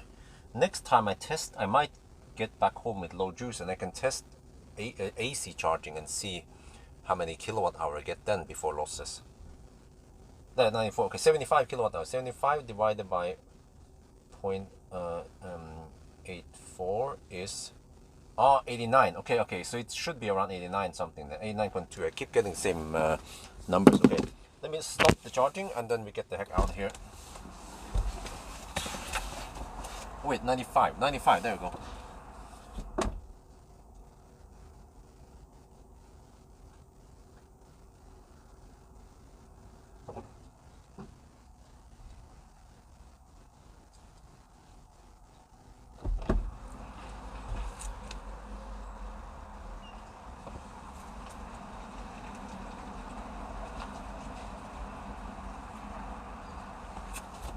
I should have to quickly get the one before it's too late.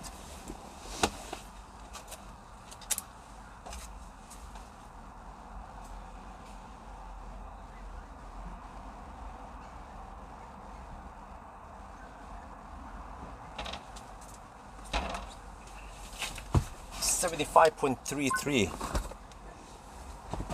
What is it?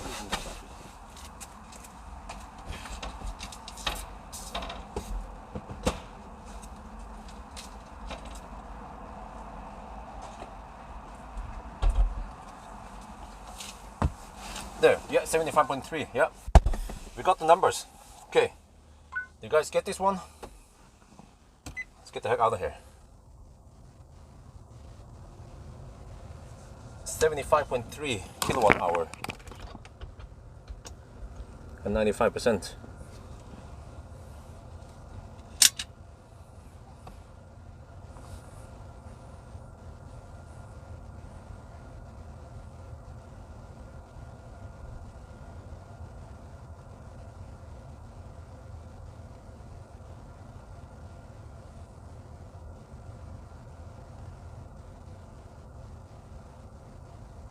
Okay, let's go. We have to get moving now.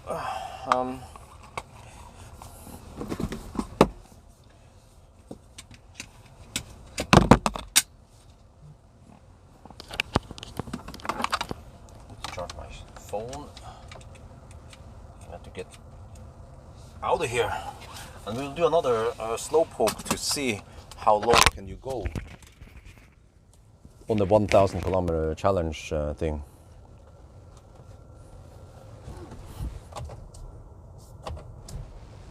Go, go, go. Oh, I have to disable that shit again.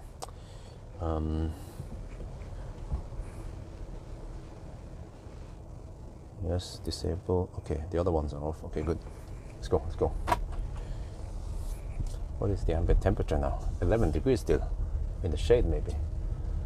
Okay, so now we will do another check, which is to drive.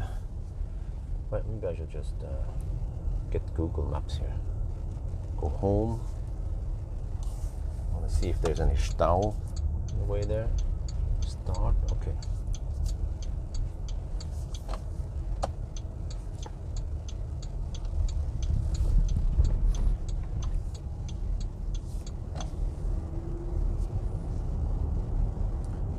Okay. Supposedly no Stau yet. Okay, it's noon. Yeah, so the traffic, but I think the traffic is picking up, so I don't want to. Yeah, I see the traffic. Oh shit, yeah.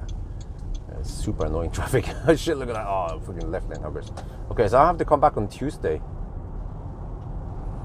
Yeah. That's pretty bad traffic. So I have to come back on Tuesday and retest the rest. Now we just slowpoke at 90. Wait, autopilot, please. There.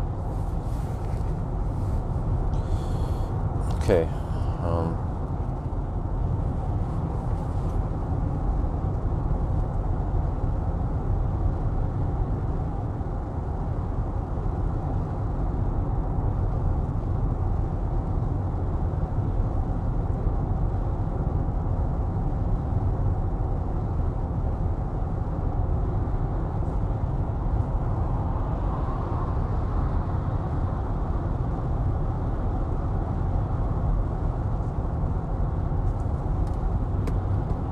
But yeah, at least the good thing is that I managed to grab and shoot lots of extra videos now. Yeah, the consumption is 266 watt-hour per kilometer after 1,132 kilometers. I mean, if that is not convincing enough, then I don't know.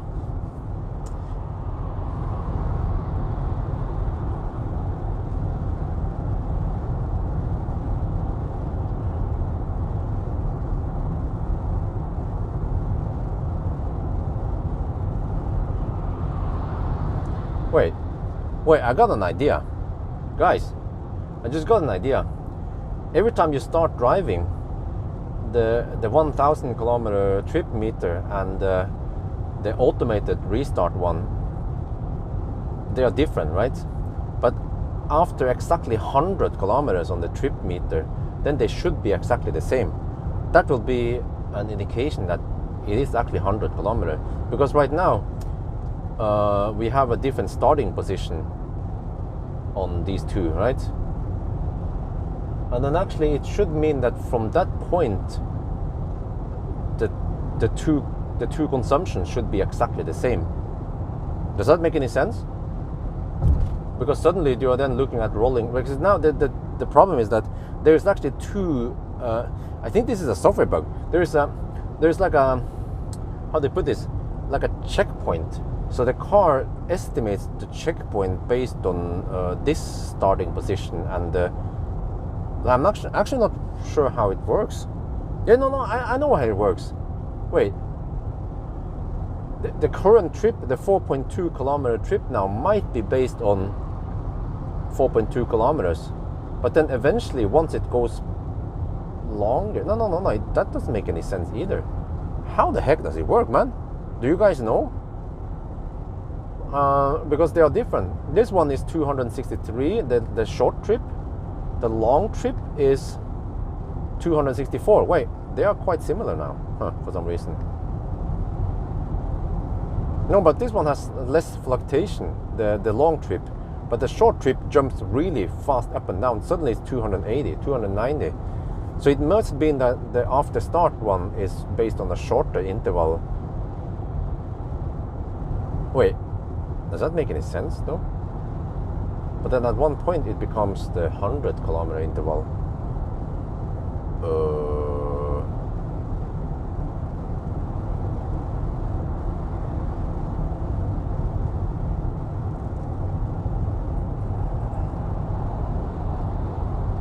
No, the 1,000 kilometer challenge was 299. It was 299 for the longest time. So we don't actually know what the real consumption was for the 1,000 kilometer challenge. But I can try to find out based on percent I spend. Oh shit, I forgot to check how many percent we had when we stopped, but it was... Oh no, we arrived with 10%. So that means that 999 happened 5 kilometers earlier, so we must have been at 11 or 12%. So based on that, I can try to figure out things.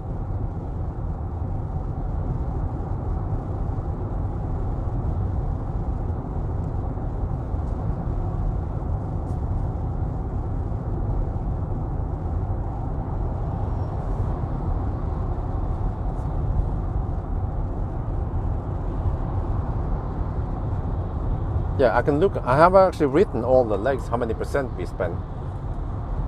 So as long as I know how much 100% is, and as long as the state of charge scale is somewhat linear, then I can find out the true consumption.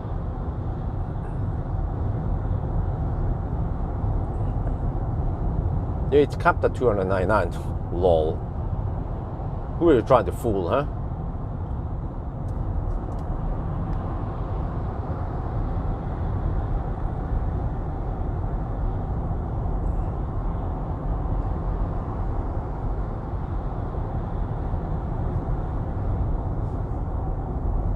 This is really weird, man. Wait, it could seem like after start is actually based on that distance. But then what about after reset? Is that different? Interesting. I need to drive it long enough. But then, wait, okay, I have to come back on Tuesday and do some more tests because it requires more time to do all these tests.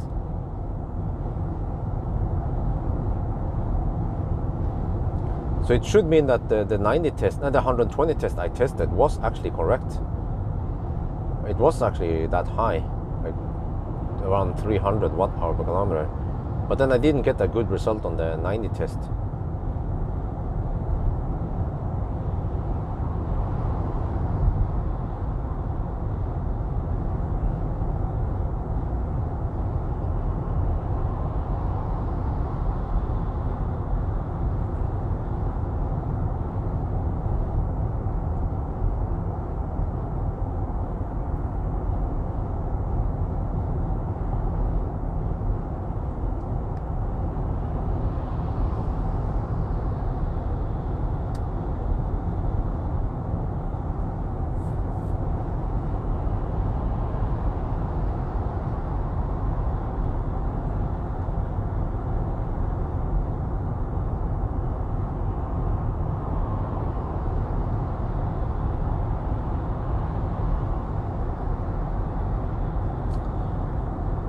After start, oh shit, okay. I got an idea how I can figure out the after start trip, but I have to actually drive quite far. I have to charge to 100% and then drive it, maybe drive 200 kilometers some shit. And not stop, I drive non-stop. And then look at after start. But I have to then first do like a fast run, and then after around 100 kilometers I switch over to a slow run. And then we try to calculate some stuff. So that one will be done on Tuesday because it requires some time. But I want to know this bug, or whatever it's called.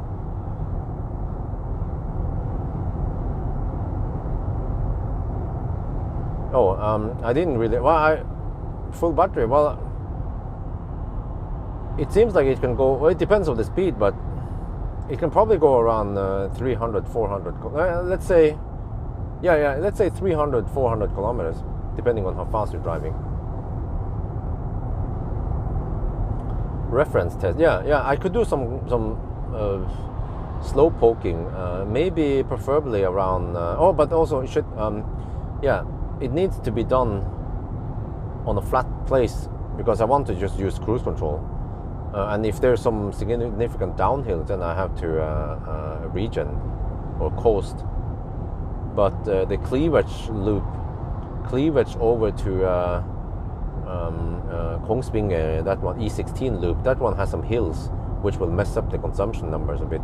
It's no big deal really, but ideally I need to slow poke around here, doing around 90 or whatever I'm doing right now. Just drive, yeah, around 88, 87 kilometers per hour is good enough. So what I can do is that I can first hammer it so that the consumption goes to 299. And then after around 100 kilometers, I calculate that I should have spent, I don't know how many kilowatt hour, and then I have to check right when it drops, and I have to figure out how many kilowatt hour I spent, and then I need to, without stopping or without resetting the after start, not the after reset trip, to then drive slower and see what happens. But it takes some time to do that test. Because I'm pretty sure now that the after reset, or the reset trip meter is buggy. It's based on what seems to be 100 kilometer, the past 100 kilometer. And now the 1,000 kilometer trip is down to 257 watt hour per kilometer.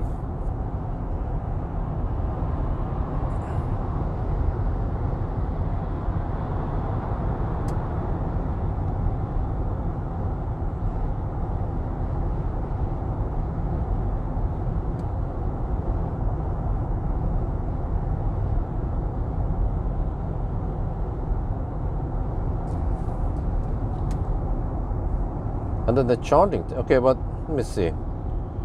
The charging test was, we added 85% and we got 75.3 kilowatt hour on this on the Kempower display. I recorded it with my camera.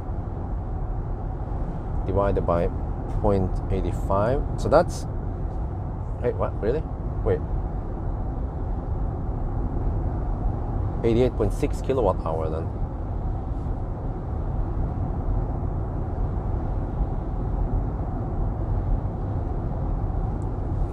Then I have to figure out how much DC loss we have.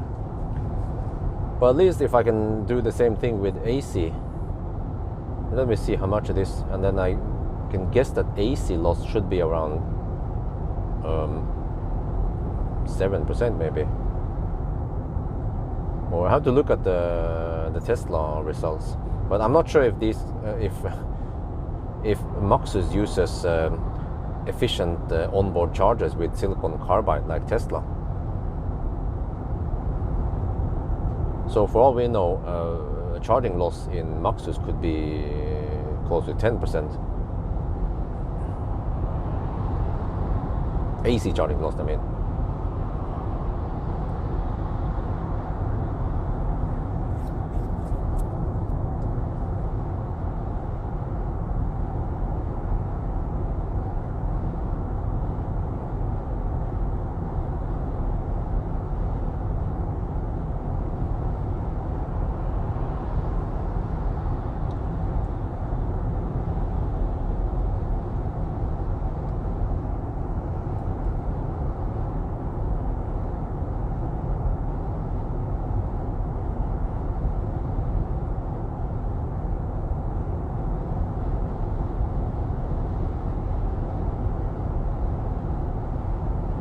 But I had to check my own video, because I already recorded that it dropped or it went up and down quite fast, but I think I was looking at the reset trip, not the after start. The automated after start is automatically reset every time you leave the car and come back in again. But then after reset is never reset until you reset it manually. And the chance, it's not past 100 kilometer, but 100 kilometer segment that doesn't keep anything from previous segment. Wait.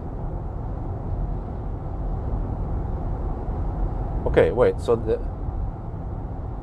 Oh, yeah. That's actually a good one. Yeah. So wait. So the after start just starts from scratch. That's why it has very high fluctuation in the start. That makes sense. But then after 100 kilometers, it then becomes rolling average. Yeah, and the same goes for after reset. That sounds about right. And it sounds like a typical bug that the software engineers would overlook.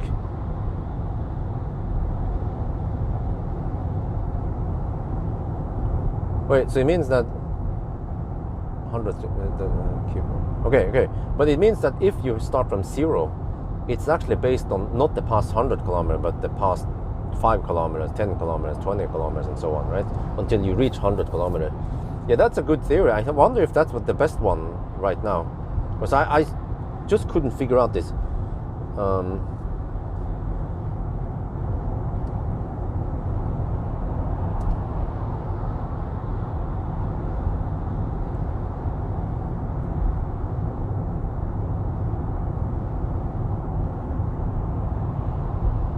Yeah, so what I need to do some other day, or maybe Tuesday, is that I need to start from Oslo, hammer it over to somewhere, Dal or somewhere. Or actually a little bit, no, I have to drive past it. I have to drive more than 100 kilometers. Yeah, and then, and also, yeah, and I have to make sure that the consumption is 299. But then somehow I need to drop it. Okay. So it seems like when you are going at 90 kilometers per hour, the consumption tries to stabilize at around 200-ish, 210. Yeah, so we know now what we can expect on the 90 test. And we can see if I can magically achieve 210, right, after 200 kilometers. That's no, that's not going to happen. It should be 250, because it's 300 on the high speed and then 200 on low speed. So based on some stuff I can figure out, but I need more time, and I can do this on Tuesday.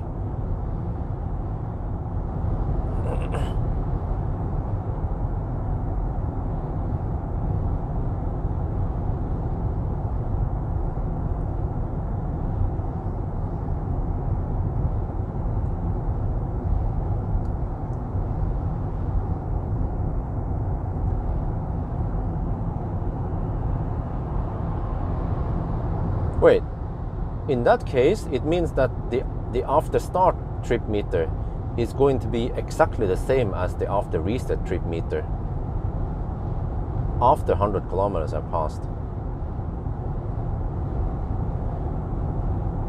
Yeah, but then we are 31 kilometers away from home, so which is a bit bummer, because, well, actually we don't even know if it's 100 kilometers. It could be 50 kilometer segments. Yeah, 50 kilometer segment actually sounds more plausible based on how fast it fluctuates. You know, when I went downhill at Lie on the 1,000 kilometers, it drops so fast. I was like, huh, what the heck? And other places also when it dropped a little bit, but actually after a while it didn't drop that much. But yeah. Because you have to drive slow enough, or the consumption needs to be low enough for either a 50 or 100 kilometer segment. And that was possible around Oslo, I remember.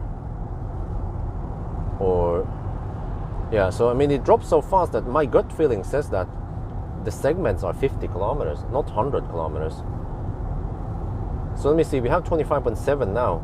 Yeah, we will hit the 50 kilometer segment in 25 kilometers before we reach Oslo.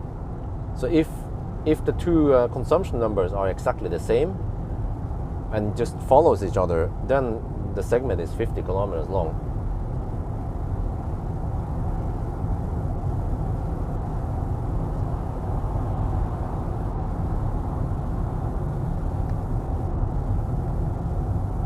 Yeah, right now the 1,000 kilometer segment is 247, and then the after start segment, the short segment, is 210.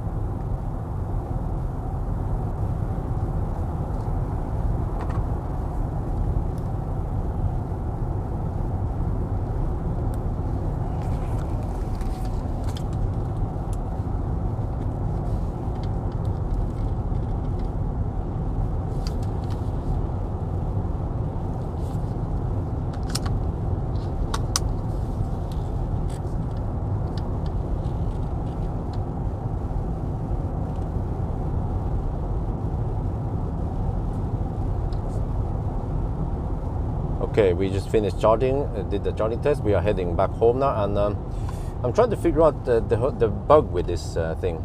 The best guess now from one of the live stream guys is that it could be that after start, I noticed that after we started charging, the consumption fluctuated a lot, which makes sense that it's actually based on the trip distance. But once the trip distance goes past a certain point, either 50 kilometers or 100 kilometers, whatever that rolling average is, then it seems like it then goes on the rolling average rather than following the distance. So you see that here we have 207 watt-hour per kilometer in slow poking.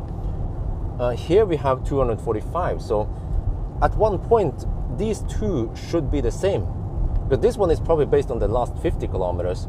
And then this one is based on the, and then this one is currently based on the last 29 kilometers. So my guess is 50 kilometers at the segment. We will hit it before we get back home. So let's see.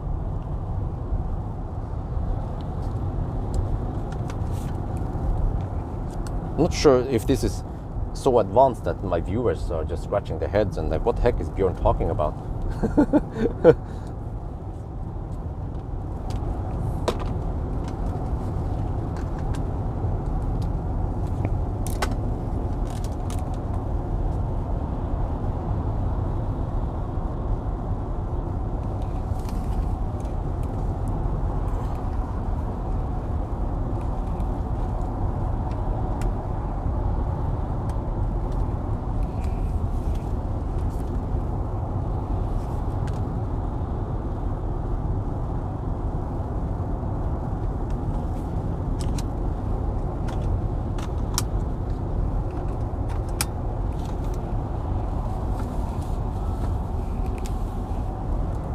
Well, yeah, Model 3 Highland, it depends when Maxus is getting it.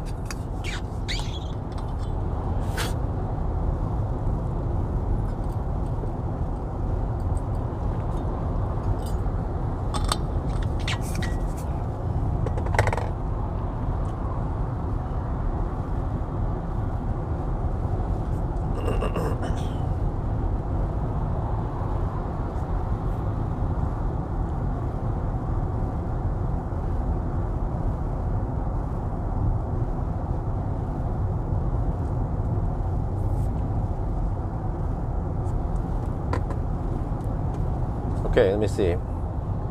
207 consumption on the short trip, 244 consumption on the long trip. Well, if I have to, I could drive an extra loop to get 50 kilometers, to get 100 kilometers, see what happens. But they should get closer and closer. Yeah, that's also a thing. The two consumptions should be closer and closer.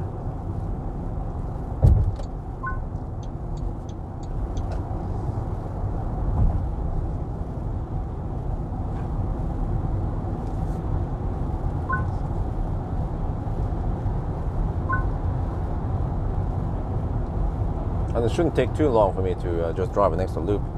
It will take maybe half an hour extra, 20 minutes, depending on how fast I drive. But actually, when I think about it, I don't have to drive that slow. But I'll just do it for the heck of it.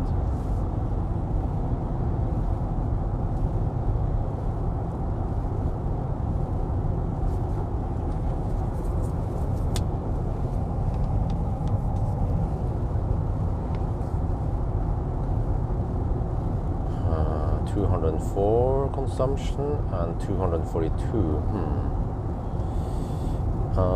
The trip is now 33.7 kilometers, which is a bit, yeah, we're getting close to 50 kilometers. Might need to turn around somewhere and drive some extra loops. But I mean, in case the segment is 50 kilometers, then we will hit it near Alnabru. So then I'm done with that test.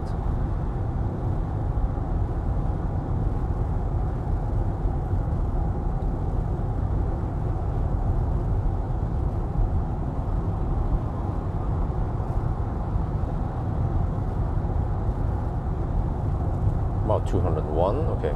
I think we've gone like that a little bit downhill, but yeah, it seems like on a good day you can average around 200 something at 90 test. And then the 1,000 kilometer challenge is down to 239 now. Okay, it is actually likely that the segment is not 50 kilometer, that is 100 kilometer.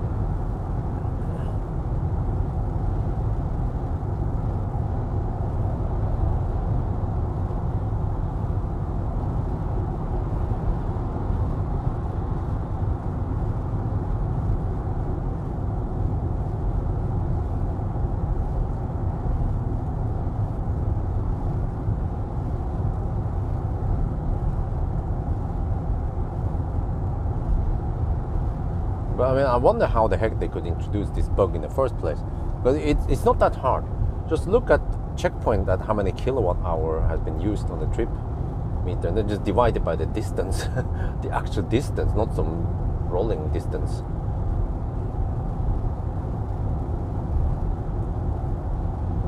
I've seen something else weird in Aria. Aria also has a weird bug where the consumption number on one of the trips are also incorrect. How is this again? Yeah, it affected one trip. I don't remember which one. But if you look at that one, it would be a little bit lower or some shit like that. And I don't remember. I mentioned it in the videos. It's a bug. Seems like Asians, they have problems calculating shit or implementing trip meter properly. At least some Japanese and Chinese people. Yeah.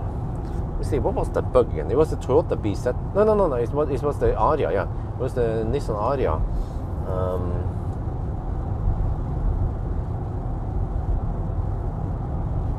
Yeah. It was something like since reset or some shit like that. The one that I would typically use, 1,000 kilometer challenge, I think, or one of them. They show the incorrect consumption number. That consumption number is from another trip meter, a shorter one, something. So yeah, I talk about that one in the 1,000 kilometer challenge, the one that I did from Göteborg, but also during range test.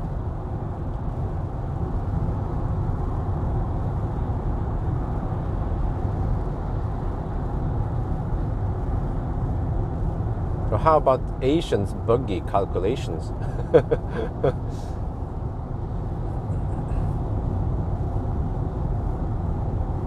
Okay, let me see. Short trip, 210 consumption. Long trip, 242. Okay, yeah, and we are now at 39 kilometers. So,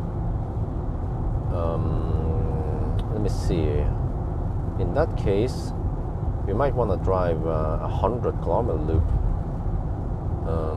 But it's going to take a while with this traffic.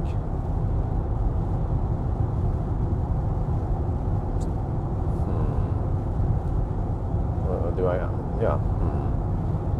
But if I want to turn around, I should turn around soon, right? Or at least at Alnabru or somewhere, and then or go faster.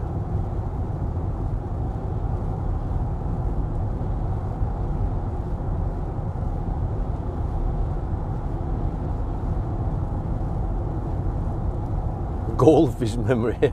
Yeah, exactly. Okay, 40.5 kilometers. Okay, yeah, it seems like wait, 40.5 now.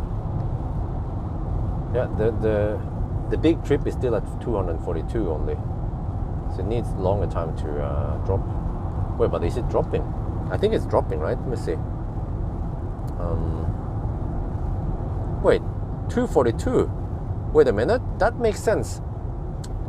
If it was 300 something earlier and now it's 240, so that means that it just needs to even out another 50 kilometers, then suddenly it will also be at 200. Okay, so right now it is likely that the segment is 100 kilometers long.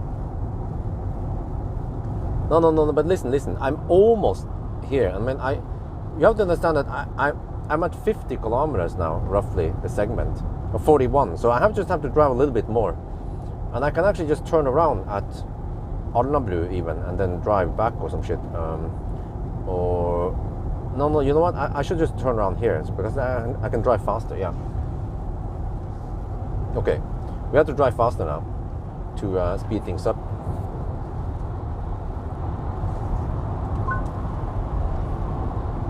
I can just estimate so that I end up at home with close to 100 kilometers on the trip meter. But driving around here is faster than driving closer to home because of the lower speed limit there.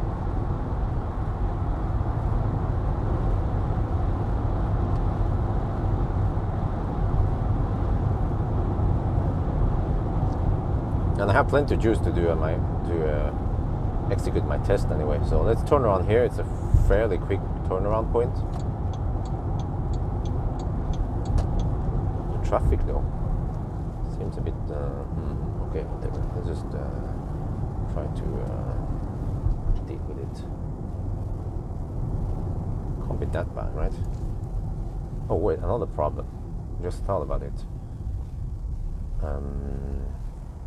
Yeah, I might change my mind because there are plenty of lanes around here. Let me see, or is it? Yeah, no, just keep going. Let's turn around. Because if I go too deep out, then I might get stuck in some cleavage style. I don't want that to happen. But at least for now, there shouldn't be any cleavage style. But I have to quickly go out and then in again.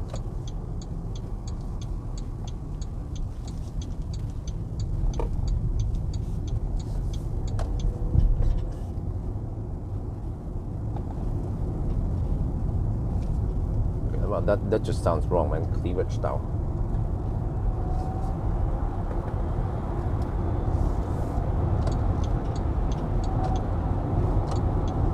No, it is actually going quite fast over here. Okay, that's good.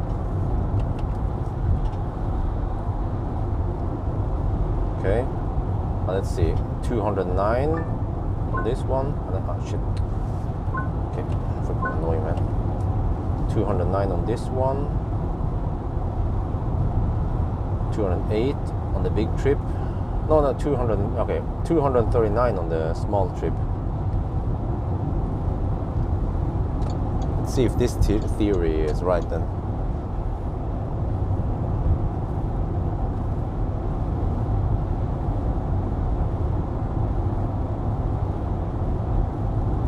Yeah, of course. But then eventually, once we hit 100 kilometers, which we are guessing is the segment length, and both segments have the exact same data. So right now the big trip has around 54 kilometers of extra data, which is higher consumption. Wait, or was it? Not sure. That was on the previous segment, yeah, but it was a bit different segment or different data, but that was mostly also 90 test. Okay, whatever, we'll just see now what happens. We'll see what happens at 100 kilometer.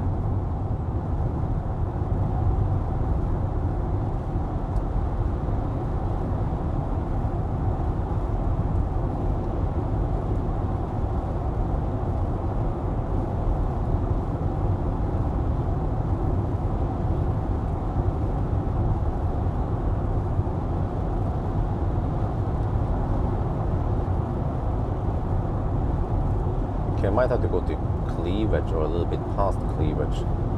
Maybe Yesheim or Gardermoen before I turn around. Yeah, now there's a little bit of traffic here. Okay.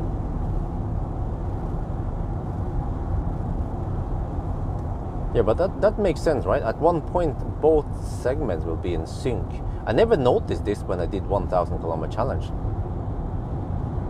But as long as the segment is more than 100 kilometers long, then they should be in sync.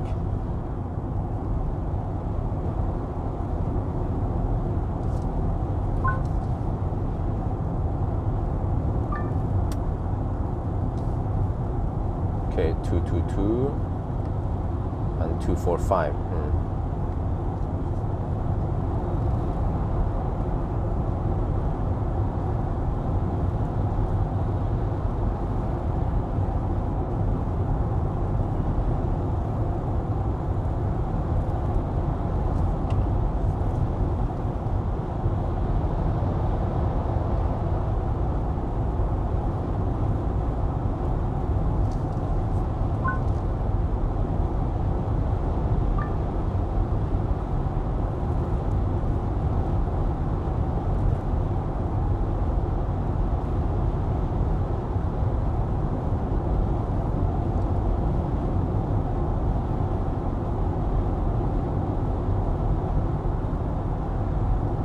and BMW owners, they're really known for left lane hugging.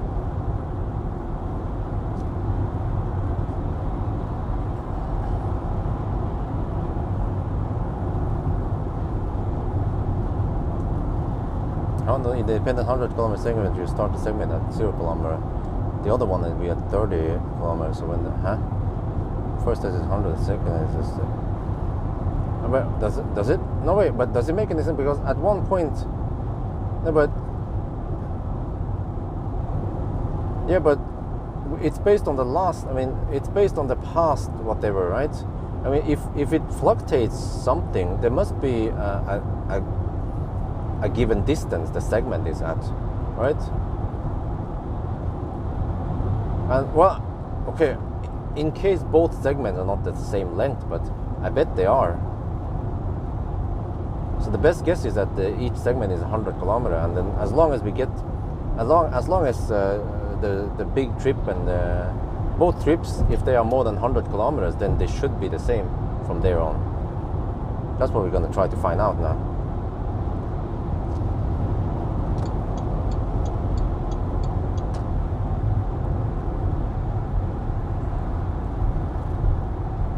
I mean, does it make any sense, Neither, that at 100, or as soon as we hit the segment length, which we don't know yet what it is, but we can guess based on the fluctuation levels. So I was guessing somewhere between 50 and 100 kilometers. As soon as we hit that one, both trips should be exactly the same and should just follow each other up and down.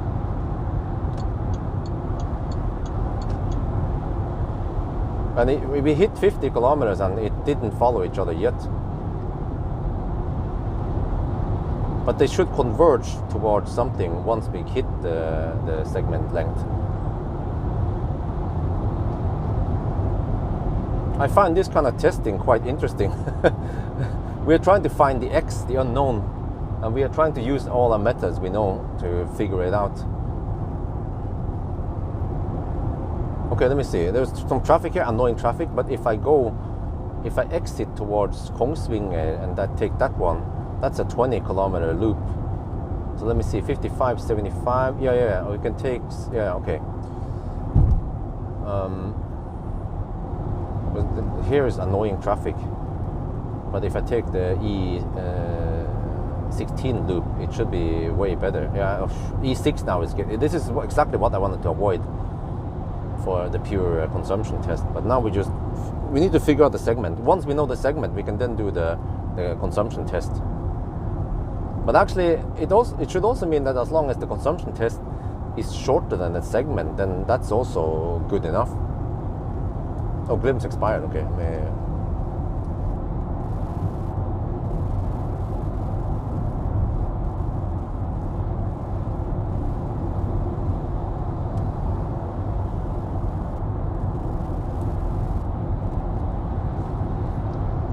Yeah, but this section here is always annoying with so many left lane huggers and campers. Look at them, they're just camping the left lane for no reason.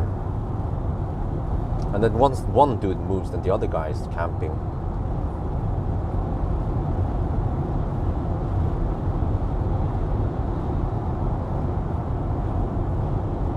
Well, actually, maybe I'll just stay on this one until I can turn around somewhere. Yeah, let's just stay on the E6. So I have less slowdowns in the turns. So I only take one U-turn, then head back. So I might go to Gardermoen somewhere. We see. I have 58 kilometers on the trip now. Okay, small trip is 228. Big trip is 247.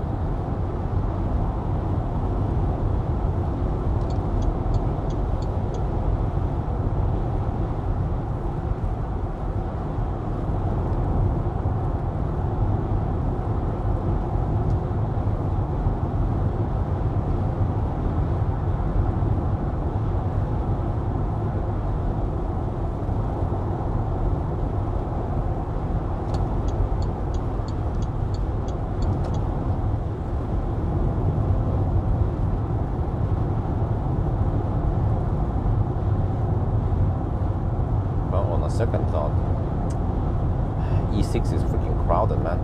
But you will see that something magically happens. Usually right after Jessheim, the roads are just clear up.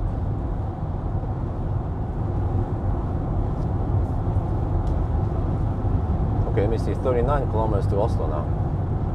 If I turn around at Jessheim, that's barely okay. I have to go a little bit past Jessheim. Maybe go to Gardermoen or Høyreseter.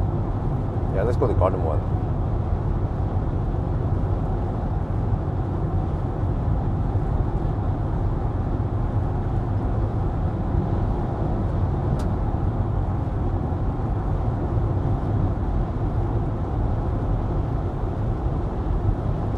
$231 now, small trip.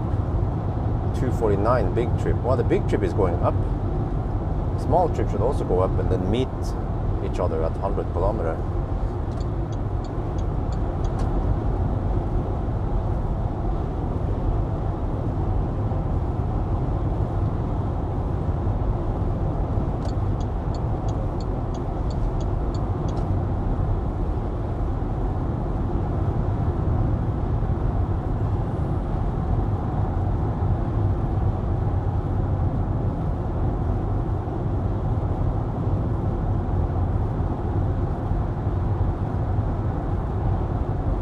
Let me see, if I go past this point,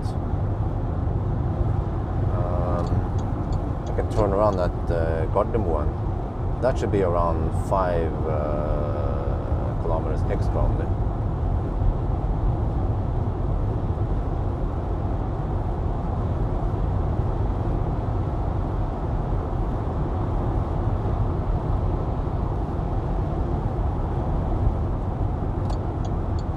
Man, freaking left lane huggers in Norway.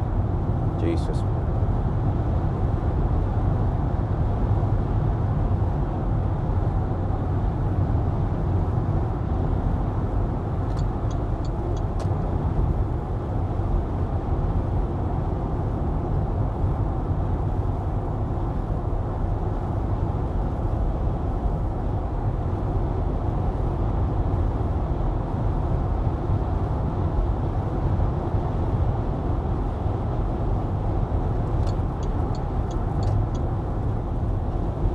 What?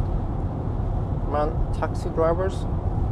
And taxi drivers, they're already quite bad campers, and then a freaking taxi driver driving a fat e-tron with mirrorless camera mirrors.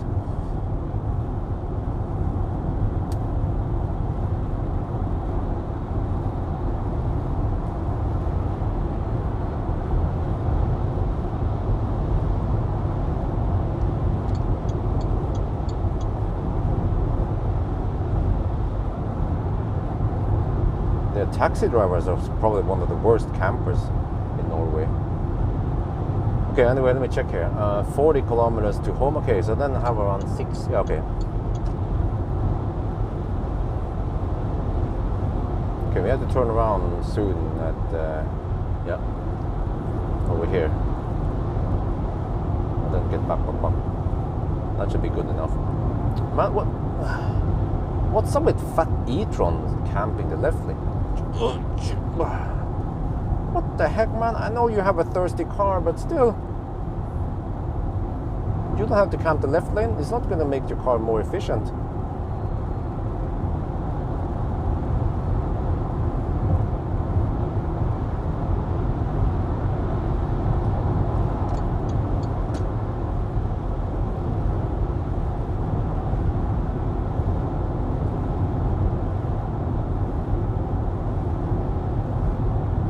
Okay, turn around here. Let me see. Oh shit. Should I hammer that dude? Yeah, I think I should hammer him because he's gonna be dog slow in the intersections. Oh shit. Okay.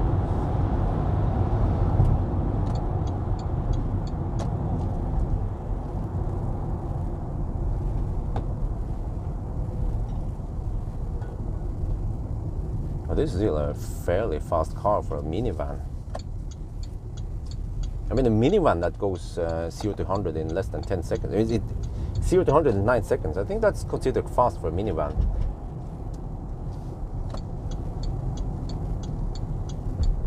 Okay, yeah, this is a quick turnaround point.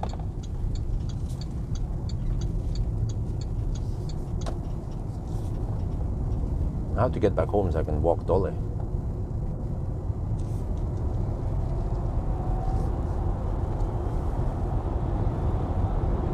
Okay, 70 kilometer trip now. So 240 there on the short trip. Long trip is 257. Okay, we just have to make sure that the freaking long trip doesn't go to 299. Yeah, I forgot about that one. Yeah, that shouldn't be a problem if the segment is 100 kilometers.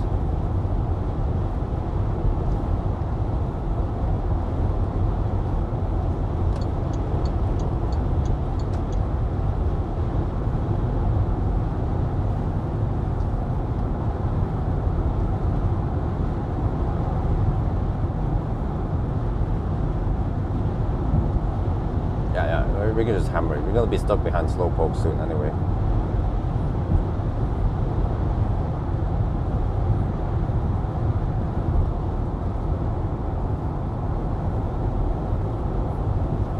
Well, better in what regard?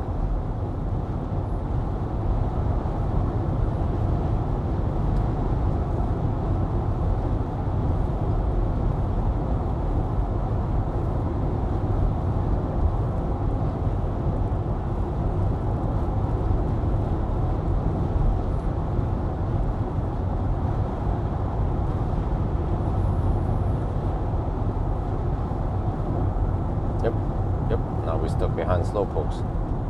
And this might be the case all the way to Oslo now. There are just so many campers here. Let me show you what I talk about. Well. Welcome to Norway.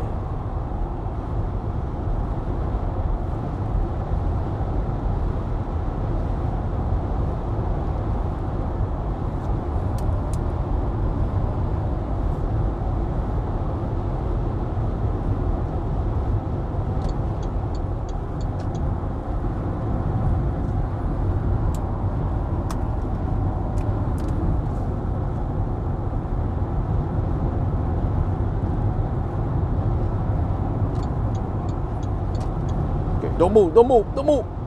Stay there, stay there.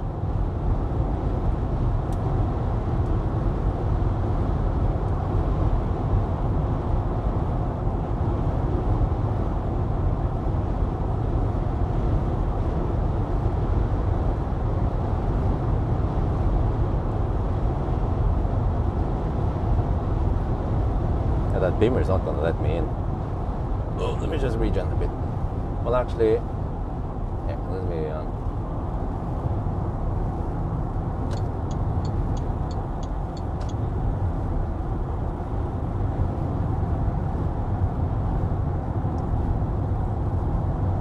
okay, let me see. No. We have figured out that the segment or the interval is not 50 kilometers. Okay, so now the big trip is at 257 consumption. The short trip is at 244. Let me see if it makes any sense. They should converge at 100 kilometers on the trip meter.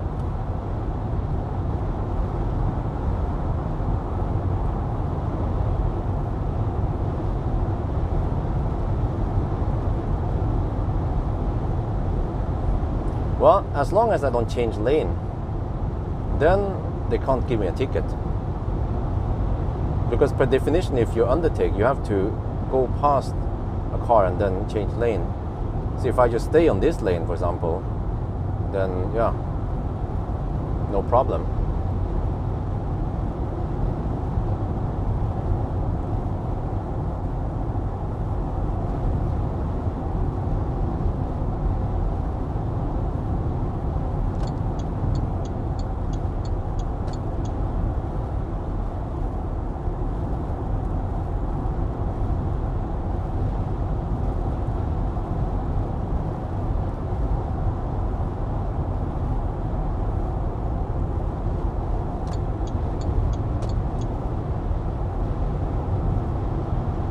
Man, the magnitude of camping in this country.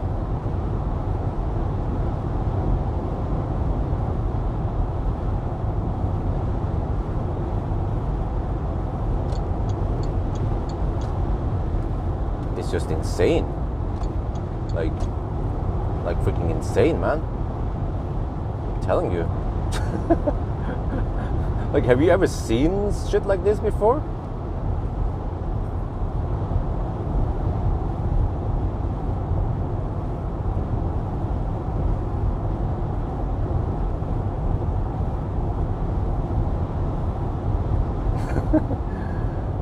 Shit. Okay, let me see. 260 on the big trip. 248 on the short trip. And then the short trip is at the 81 kilometers. So in 19 kilometers, we will see what happens.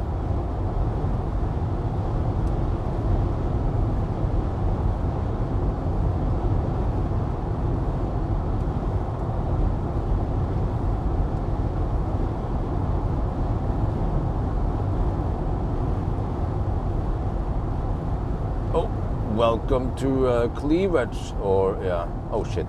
Yeah, this is the Sunday traffic I wanted to avoid. It's gonna get worse soon, so you better get the heck back to downtown.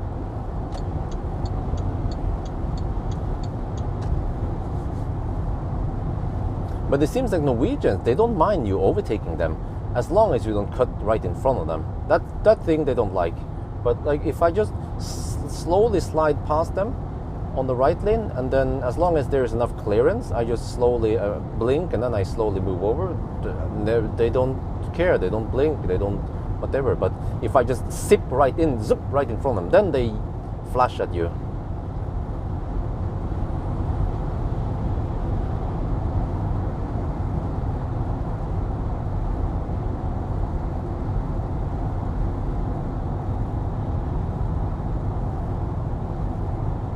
Okay, let me see, 246 versus 258. Okay. Okay, if we hit 100 kilometer and the distances are different, then I'm out of ideas. Okay, but we'll find out soon in 16 kilometers, which will take 16 minutes, right?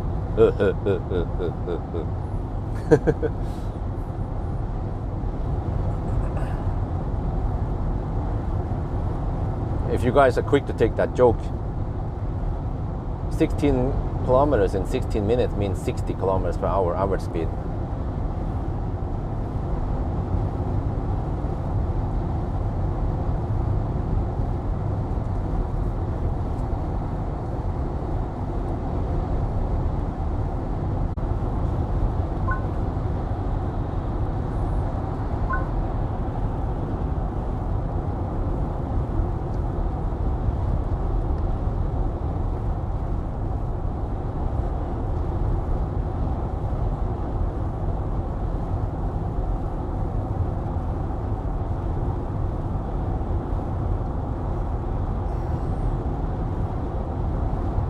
Buck. Yeah, I had to restart the stream. Okay.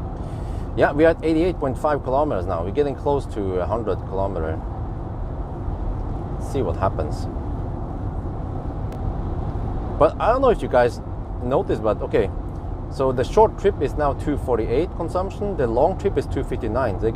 They keep getting closer and closer to each other.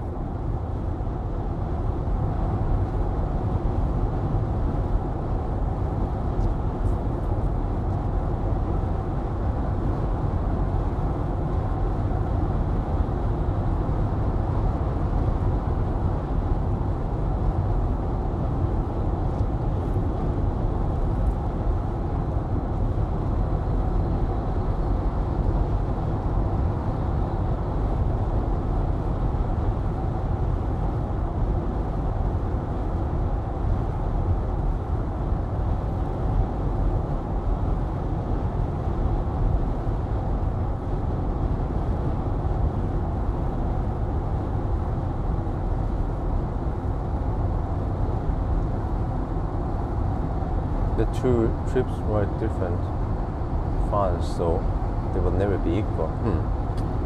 Yeah, but the thing is that they write to different files, but what we can agree on is that it's not based on 1,200 kilometer distance. It's based on a shorter segment because it fluctuates way too much. and it gives error in the, you know, because if you know how regular trip meter works, you take the kilowatt, like for example Tesla is prime example. Tesla will show you how many kilowatt hour you used. If you take the kilowatt hour you used divided by the distance, you get the consumption, and that's how trip meters work. They actually, well, in essence, they just do a checkpoint against how many kilowatt hour was discharged and shit like that. Discharge kilowatt hour and some regen kilowatt hours. They have to do some calculation, and then they figure out how many kilowatt hour you actually used on the current trip. And almost no cars show you that. Tesla shows you kilowatt hour and watt hour per kilometer. NIO shows you kilowatt hour used, but they don't show you watt hour per kilometer in the trip, except for you have that rolling average, which Chinese cars tend to do, always do.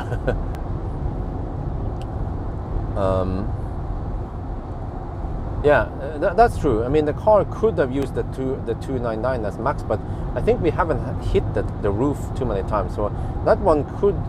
But I mean, as long as we have a rolling number, then eventually those two numbers, they should converge, since we are generating consumption data now, and eventually the trip meters, they should have the exact same one they're basing it on.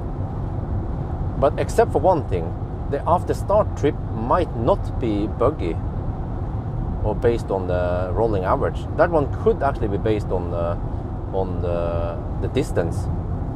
So if I don't get the result here, then on Tuesday I will do what I plan to do, which is to hammer in the first section and then slowpoke on the second, and then compare the results. Because then from what I remember, the start trip and the reset trip, they have the exact same numbers if you reset them before you start the trip. So they should have the same bugs then. We'll see. 95 kilometers now on the trip, and 242 versus 254. Wow. Okay, the big trip is still a little bit bigger for some reason, and it doesn't seem like it will drop enough in time. We are just 4 kilometers away now.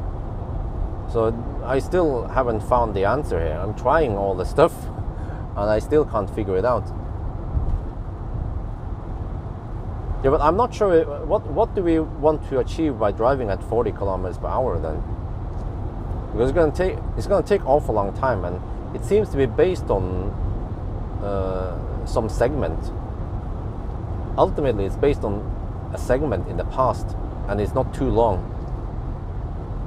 Okay, 96.5 now, 247 versus 257. It's one different right now.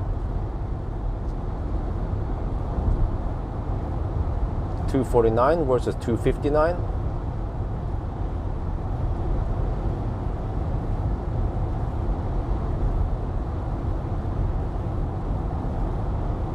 $250 versus 260. Interesting. Now it's just 10 watt hour per kilometer different between those two.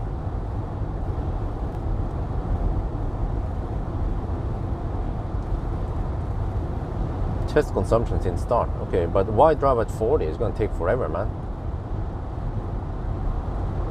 Because I'm pretty sure it's based on a certain distance, and then you might as well go at least 100 kilometers per hour. But if you go too fast, then you get capped values, which you can't get anything out of the capped values or the clip values. But the clip value seems to just be displayed clipped, but the internal value is higher, because suddenly it will drop below 299. So internally it did count correctly. Oh shit. Okay, 98.8 now. 249 versus 260. Okay, so I couldn't figure out anything this time either. Holy shit. Come on, exit. Yes, thank you.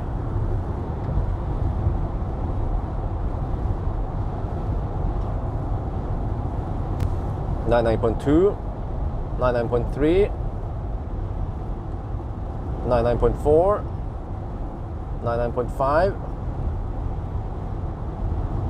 $99.6, $997, $998, $999. There, 100. Okay, 249 on the short trip versus 259 on the long trip.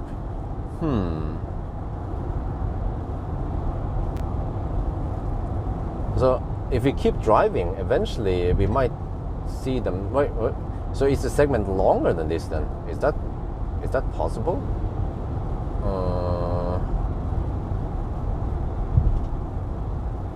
Okay, I'm not sure, man. I haven't figured out anything yet. At least we tried. It cost us around half an hour extra.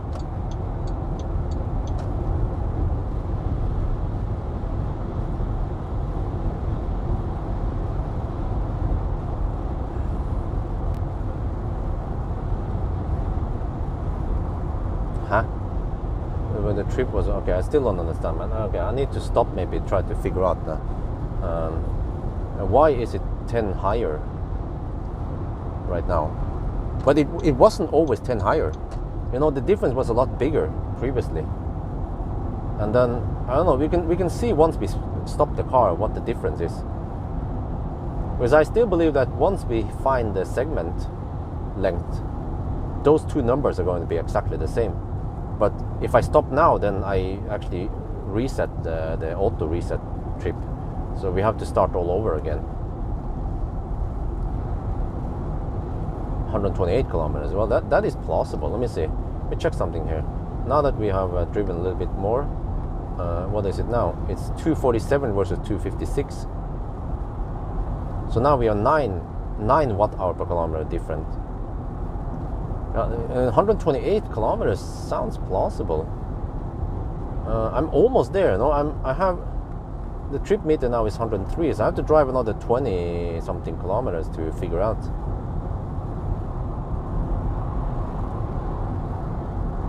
Yeah, well, yeah.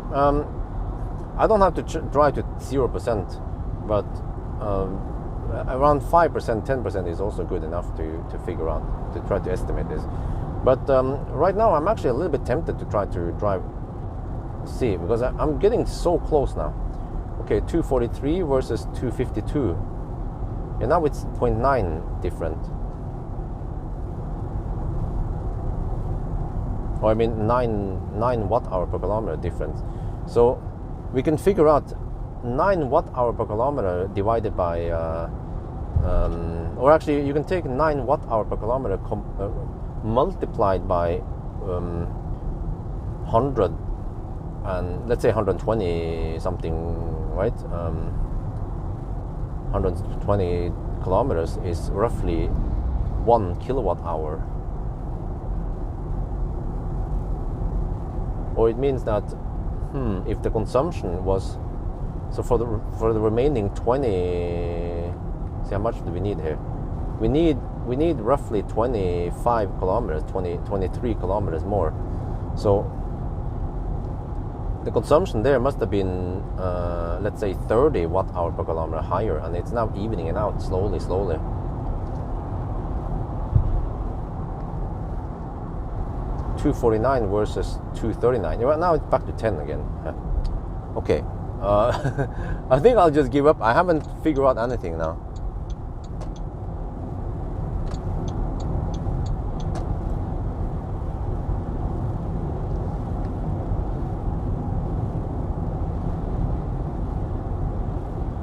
But it's quite valuable to have this 1,000 kilometer trip meter. But it swings way too much. It shouldn't swing this much with just a long distance.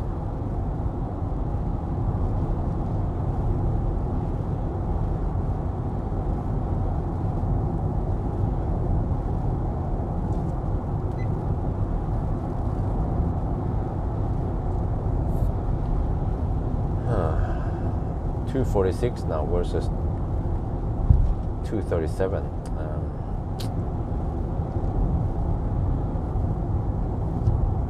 Yeah, okay.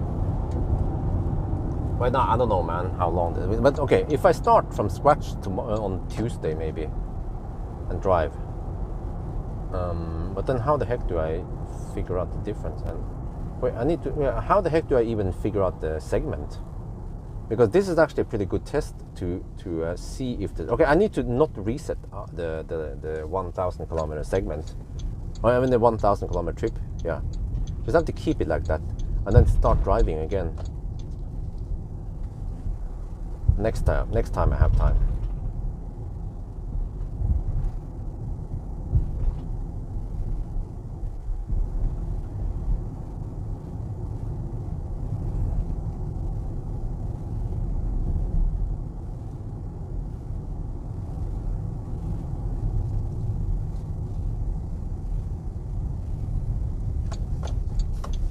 I'm trying to figure out how they coded this and what the bug is all about.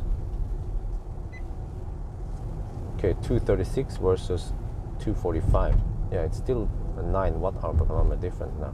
244 versus 236. Wait a minute. Now it's 8 watt-hour per kilometer difference.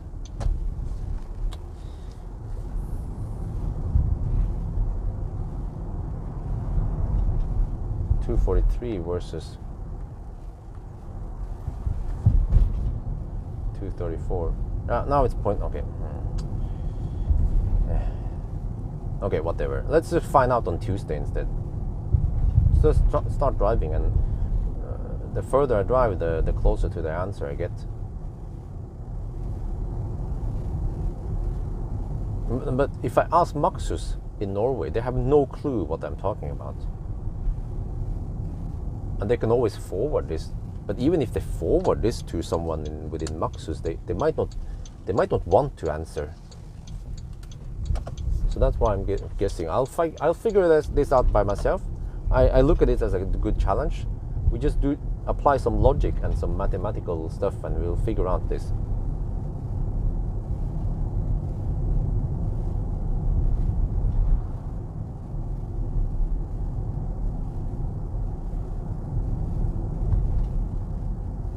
Time, yeah, but if you have time component, I mean, just think about this.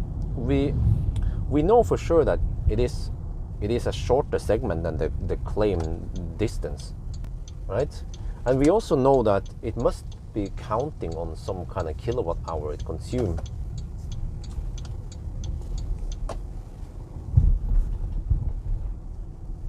Because it's doing something and dividing by something to get the numbers we see on the screen. So it has to do some kilowatt hour divide by kilometers to get the watt hour per kilometer. That's the only way to do it, right? Unless there is another way. Okay, now 233 versus 241. Hey, wait a minute. Now it's only 0.8 difference. Man, I'm so close to finding the answer. It might as well be 150 kilometer in the segment, but it will just take even more time to find out that. And I need to go on Tuesday. I need to go to measure the consumption anyway, so I might as well do the test again there. Yeah, I thought I was quite close to the answer now, but it seems like I wasn't.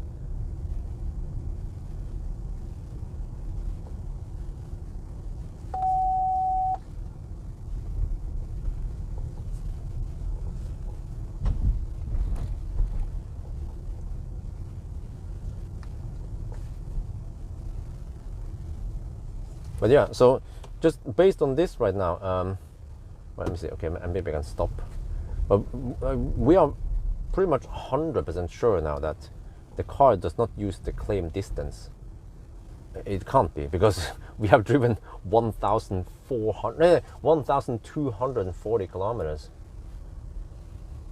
Okay, but should I charge now or should I wait? Maybe I should wait.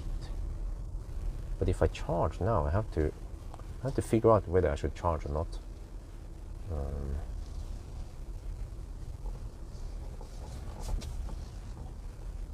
But I haven't even concluded the 1,000 kilometer challenge yet.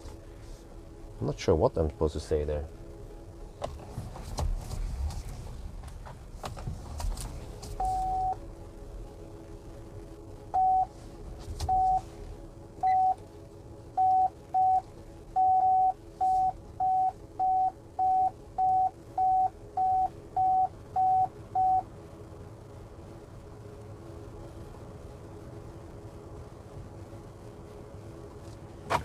Because actually knowing the consumption last hour, but how the heck do you measure? You measure, because you know, you have to know how the numbers are stored in the car's BMS, right, or the brain, or whatever you call it. So I've seen it on Car Scanner and on some Scan My Tesla. They store kilowatt hour discharge and kilowatt hour charge, and they store kilowatt hour region.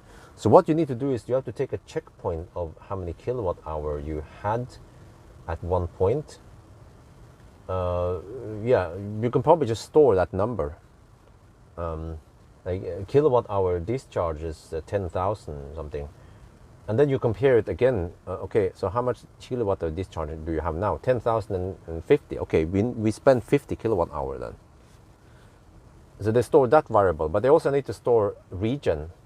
How much did you regen? Yeah, and then same, they take the diff there, and then you have to take how much you have discharge minus how much you regen, and that is what you have spent in the trip meter.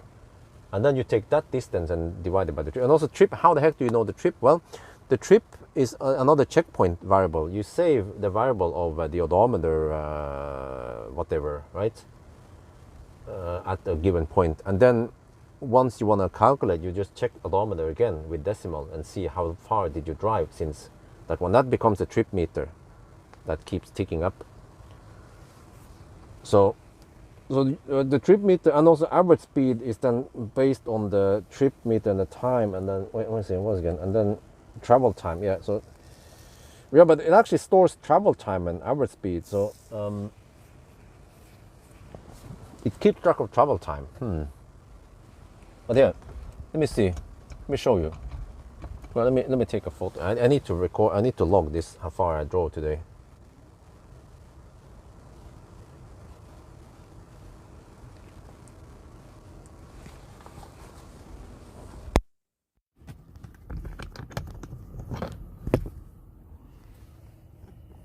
There, you see. So if you take 1,000 kilometers, if you take the distance now, 2,400 and 1,240 kilometers multiplied by 241, you get almost 300 kilowatt hour. But then when we did 1,000 kilometer challenge, we already then had around 300 kilowatt hour. So, and we have spent a lot more juice since that time. Like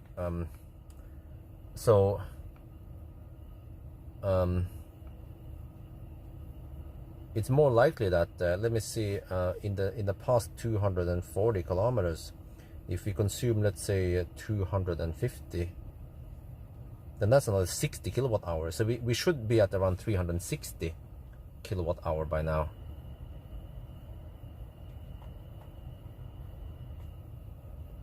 Okay, the dude asking about the Peugeot 5008, you already asked this earlier today, and you already got the answer. I don't know if you saw it or not. Did you see it or not? Neater already answered you that I only test electric cars, and the Peugeot 5008 is a fossil car. So can you please stop bugging me about it? It was already mentioned and answered earlier. Spamming the question is not going to change anything. I'm not going to, okay, let me test that car for you, right? So and people in here, they are not interested in fossil cars. They are just interested in electric cars. So can you please stop spamming about it?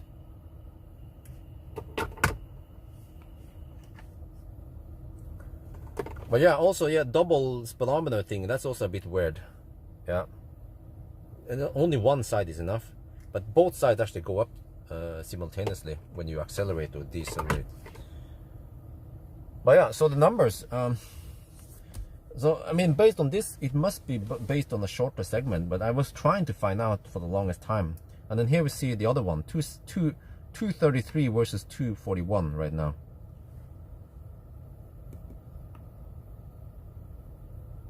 But it seems like average speed is actually, this one and this one is actually based on that one. But this one here is not. And like I said, every time I stop the car, when I'm charging, this number here goes dash dash dash, but all the other variables are there. So there's something bogus with this variable.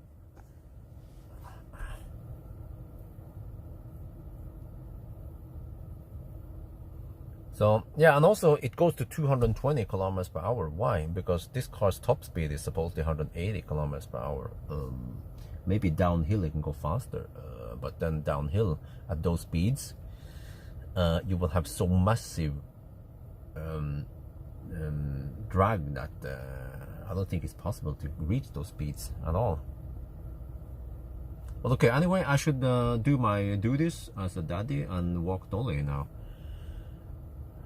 Last hour seems possible.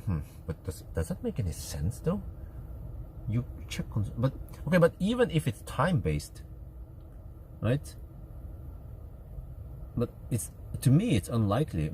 How the heck do you check last hour? But even if it's time based, eventually, if it's not based on this segment here and then this, and then this segment here, right? If it's not based on that one, it must be based on another segment, or you see, this one keeps going up, and this one also keeps going up, but they go up at the same rate, but they just have different length. That's it. But for what we've seen, it seems to be a shorter segment. So I'm still thinking it's a fixed distance. So once we drive far enough, we will see. It was already getting closer and closer. 242.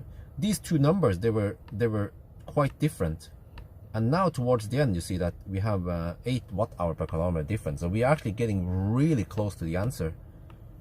So I'll find out on Tuesday then. Just keep this one. Just have to remember to not delete this one. Okay, anyway, change consumption unit. I'm not sure, but I feel like I need to go inside soon. Energy.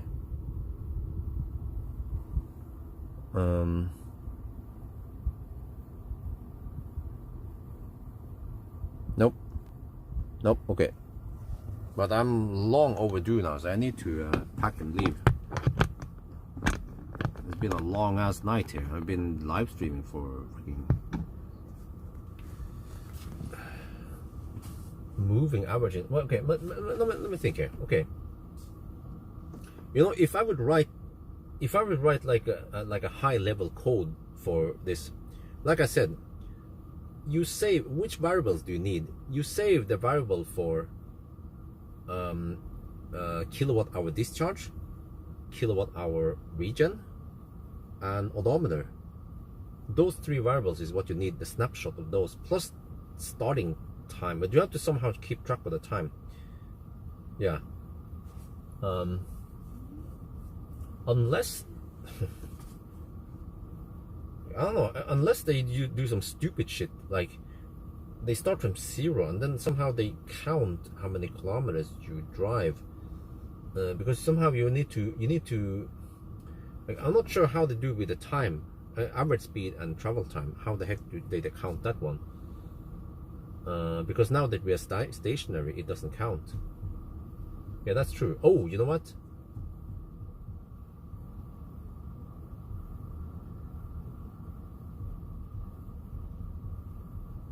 I forgot about stationary consumption. Okay, no, average speed drops now. Yeah, average speed drops when we are stationary. Travel time also goes up when we are stationary. So it means that as long as the car is on, then it counts the time somehow.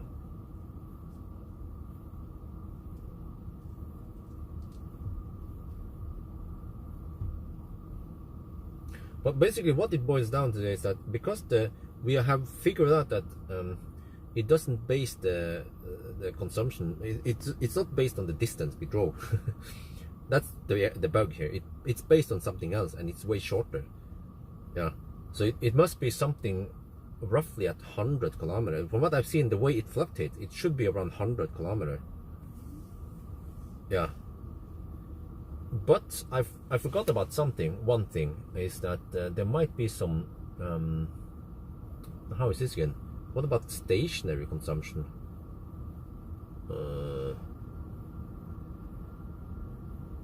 Maybe,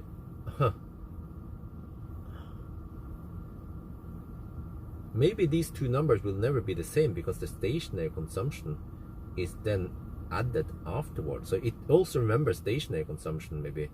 Let me see. 234 versus 242. What? No, it doesn't seem this. The time and the average speed goes up, but the stationary consumption might stay the same. State of charge based? Unlikely. That would be really bad programming to use state of charge.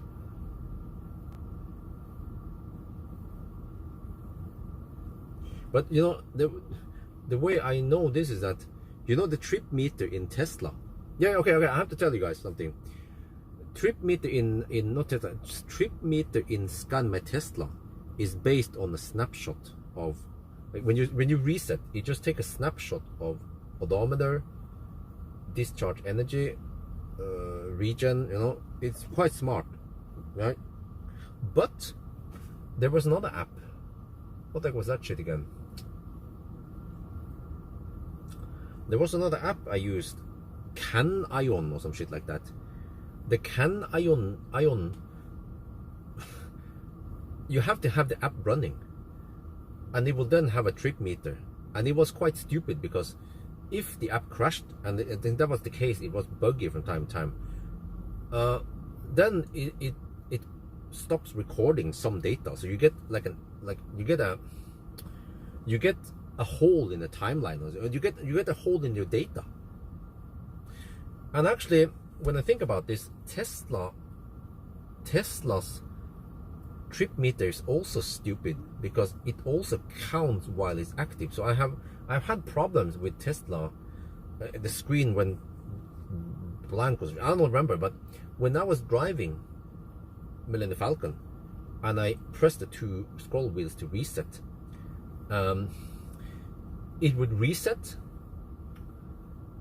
but while it was resetting, it stopped counting some variables. So it means that suddenly I was getting way lower consumption than I was supposed to get. And I think the distance was still counted, or I mean, it probably took like you know, odometer now versus then. So you suddenly magically draw an extra distance while it was rebooting, but it stopped counting the kilowatt hour, because that one, I don't know how the heck, it must be like a meter that runs, right? And then it just counts how many kilowatt hour passes through that meter, some shit like that. And suddenly you had that same number that was frozen divided by a larger distance, some shit like that. So yeah, so that's the thing. I don't know how the trip meter here works because there seems to be different ways to implement trip meters. I'm sitting in P right now, and okay, I can show you guys this, since okay, in case you guys are interested. You see that when we are sitting in P, I need to wait a bit, but you will see that the 2577, right? 2577 234. This one has frozen. This one obviously are frozen, but this one has not gone up. So it's not like a fat e-tron or the German cars. German cars, you will see that this one goes up because we are pulling some power now when we are stationary. But you will see that this one, yeah, you see 26 now. It was 25, right? So this one goes up, this one goes down. This one stays the same, obviously, because we are parked. This one stays the same. But I would not sit in drive for no reason. But I can try. Okay, let's put it in drive. Oh, I need to fasten seat, but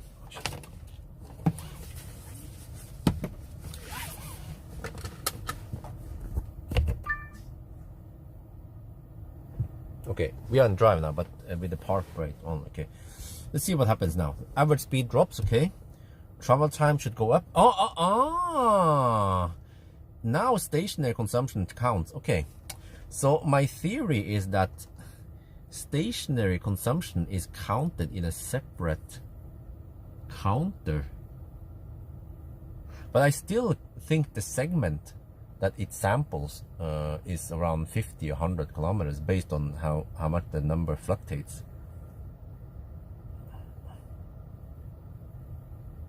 But it's been at 234 for the longest time when we are sitting in park. But now it's probably gonna go up. But you will see it more clear here. Well, actually, this one should also be the same. 243, yeah, it should go, okay, 243, 235, okay. They should go up the same, but you see,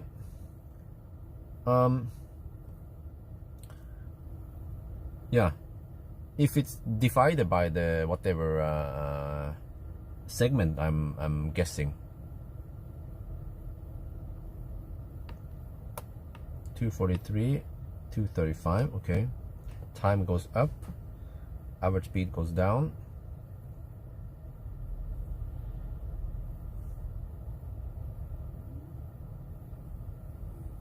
Can we make the car spend more energy? More power rather. I can fire up the rear. I can cool down the shit. No wait, no, auto. I can fire up rear roll. Cool down the stuff in the back. Cool down this one. That should pull some power. But I don't feel like getting massive heat in here right now. But cooling, I don't mind. 235, 243, okay.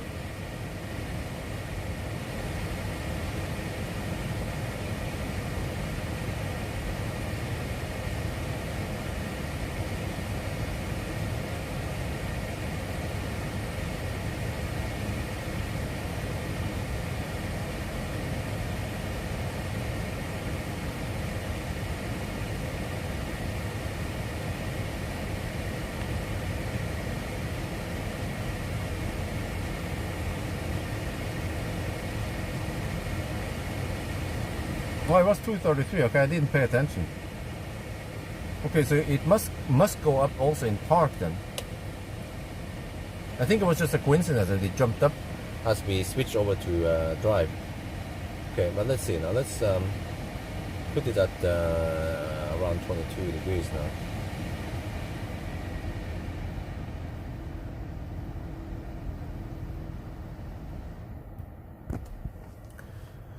Okay, but yeah, I still don't have a good answer, except for that there is there's some stationary consumption here also.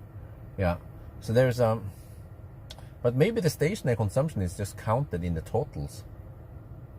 I'm not sure how. So it's quite hard to figure out how this stuff works. But in BYD Tang, it was quite easy because at least there it showed us the consumption past 50 kilometers. Psych EV profiling car scanner. Okay, let me get the OBD adapter and try. That'll be the last thing I try before I do this shit. But I have to hurry now because I've been long overdue right now, and also shit, I haven't done my shit. I need to do a wrap up of the 1,000 kilometer challenge, and I actually want to do it in the back seat.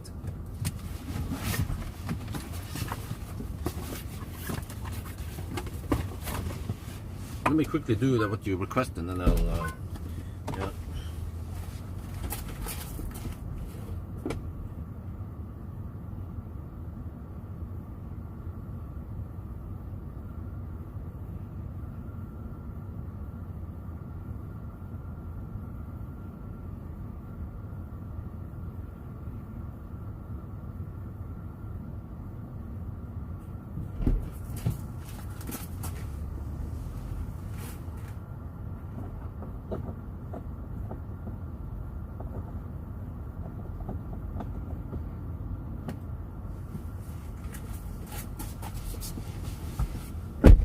Okay, let's quickly check this, see if I find anything. If not, then I have to walk Dolly now, soon, very soon. So I'm running out of time. Okay, psych. Psych. Huh? Which brand is it? Psych. There's a Psych Rover thing. I think I already checked this one earlier. ERX5. What the heck is this? We have to choose brand first and then model. So which brand do I choose? Okay, I tried it now. If it doesn't work, then I scratch it. No, it doesn't work. Okay, scratch it, disconnect. Like I said, I need to repeat, I'm running out of time. I need to, Dolly might need to take a sheet soon.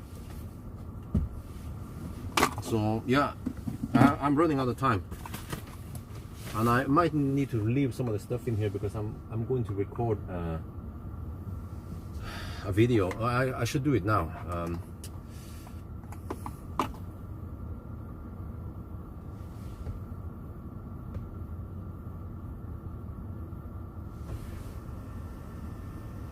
Yeah, I need to do it now. Okay, guys, we're gonna end the live stream, guys. Thank you so much. And we talk again. Cool.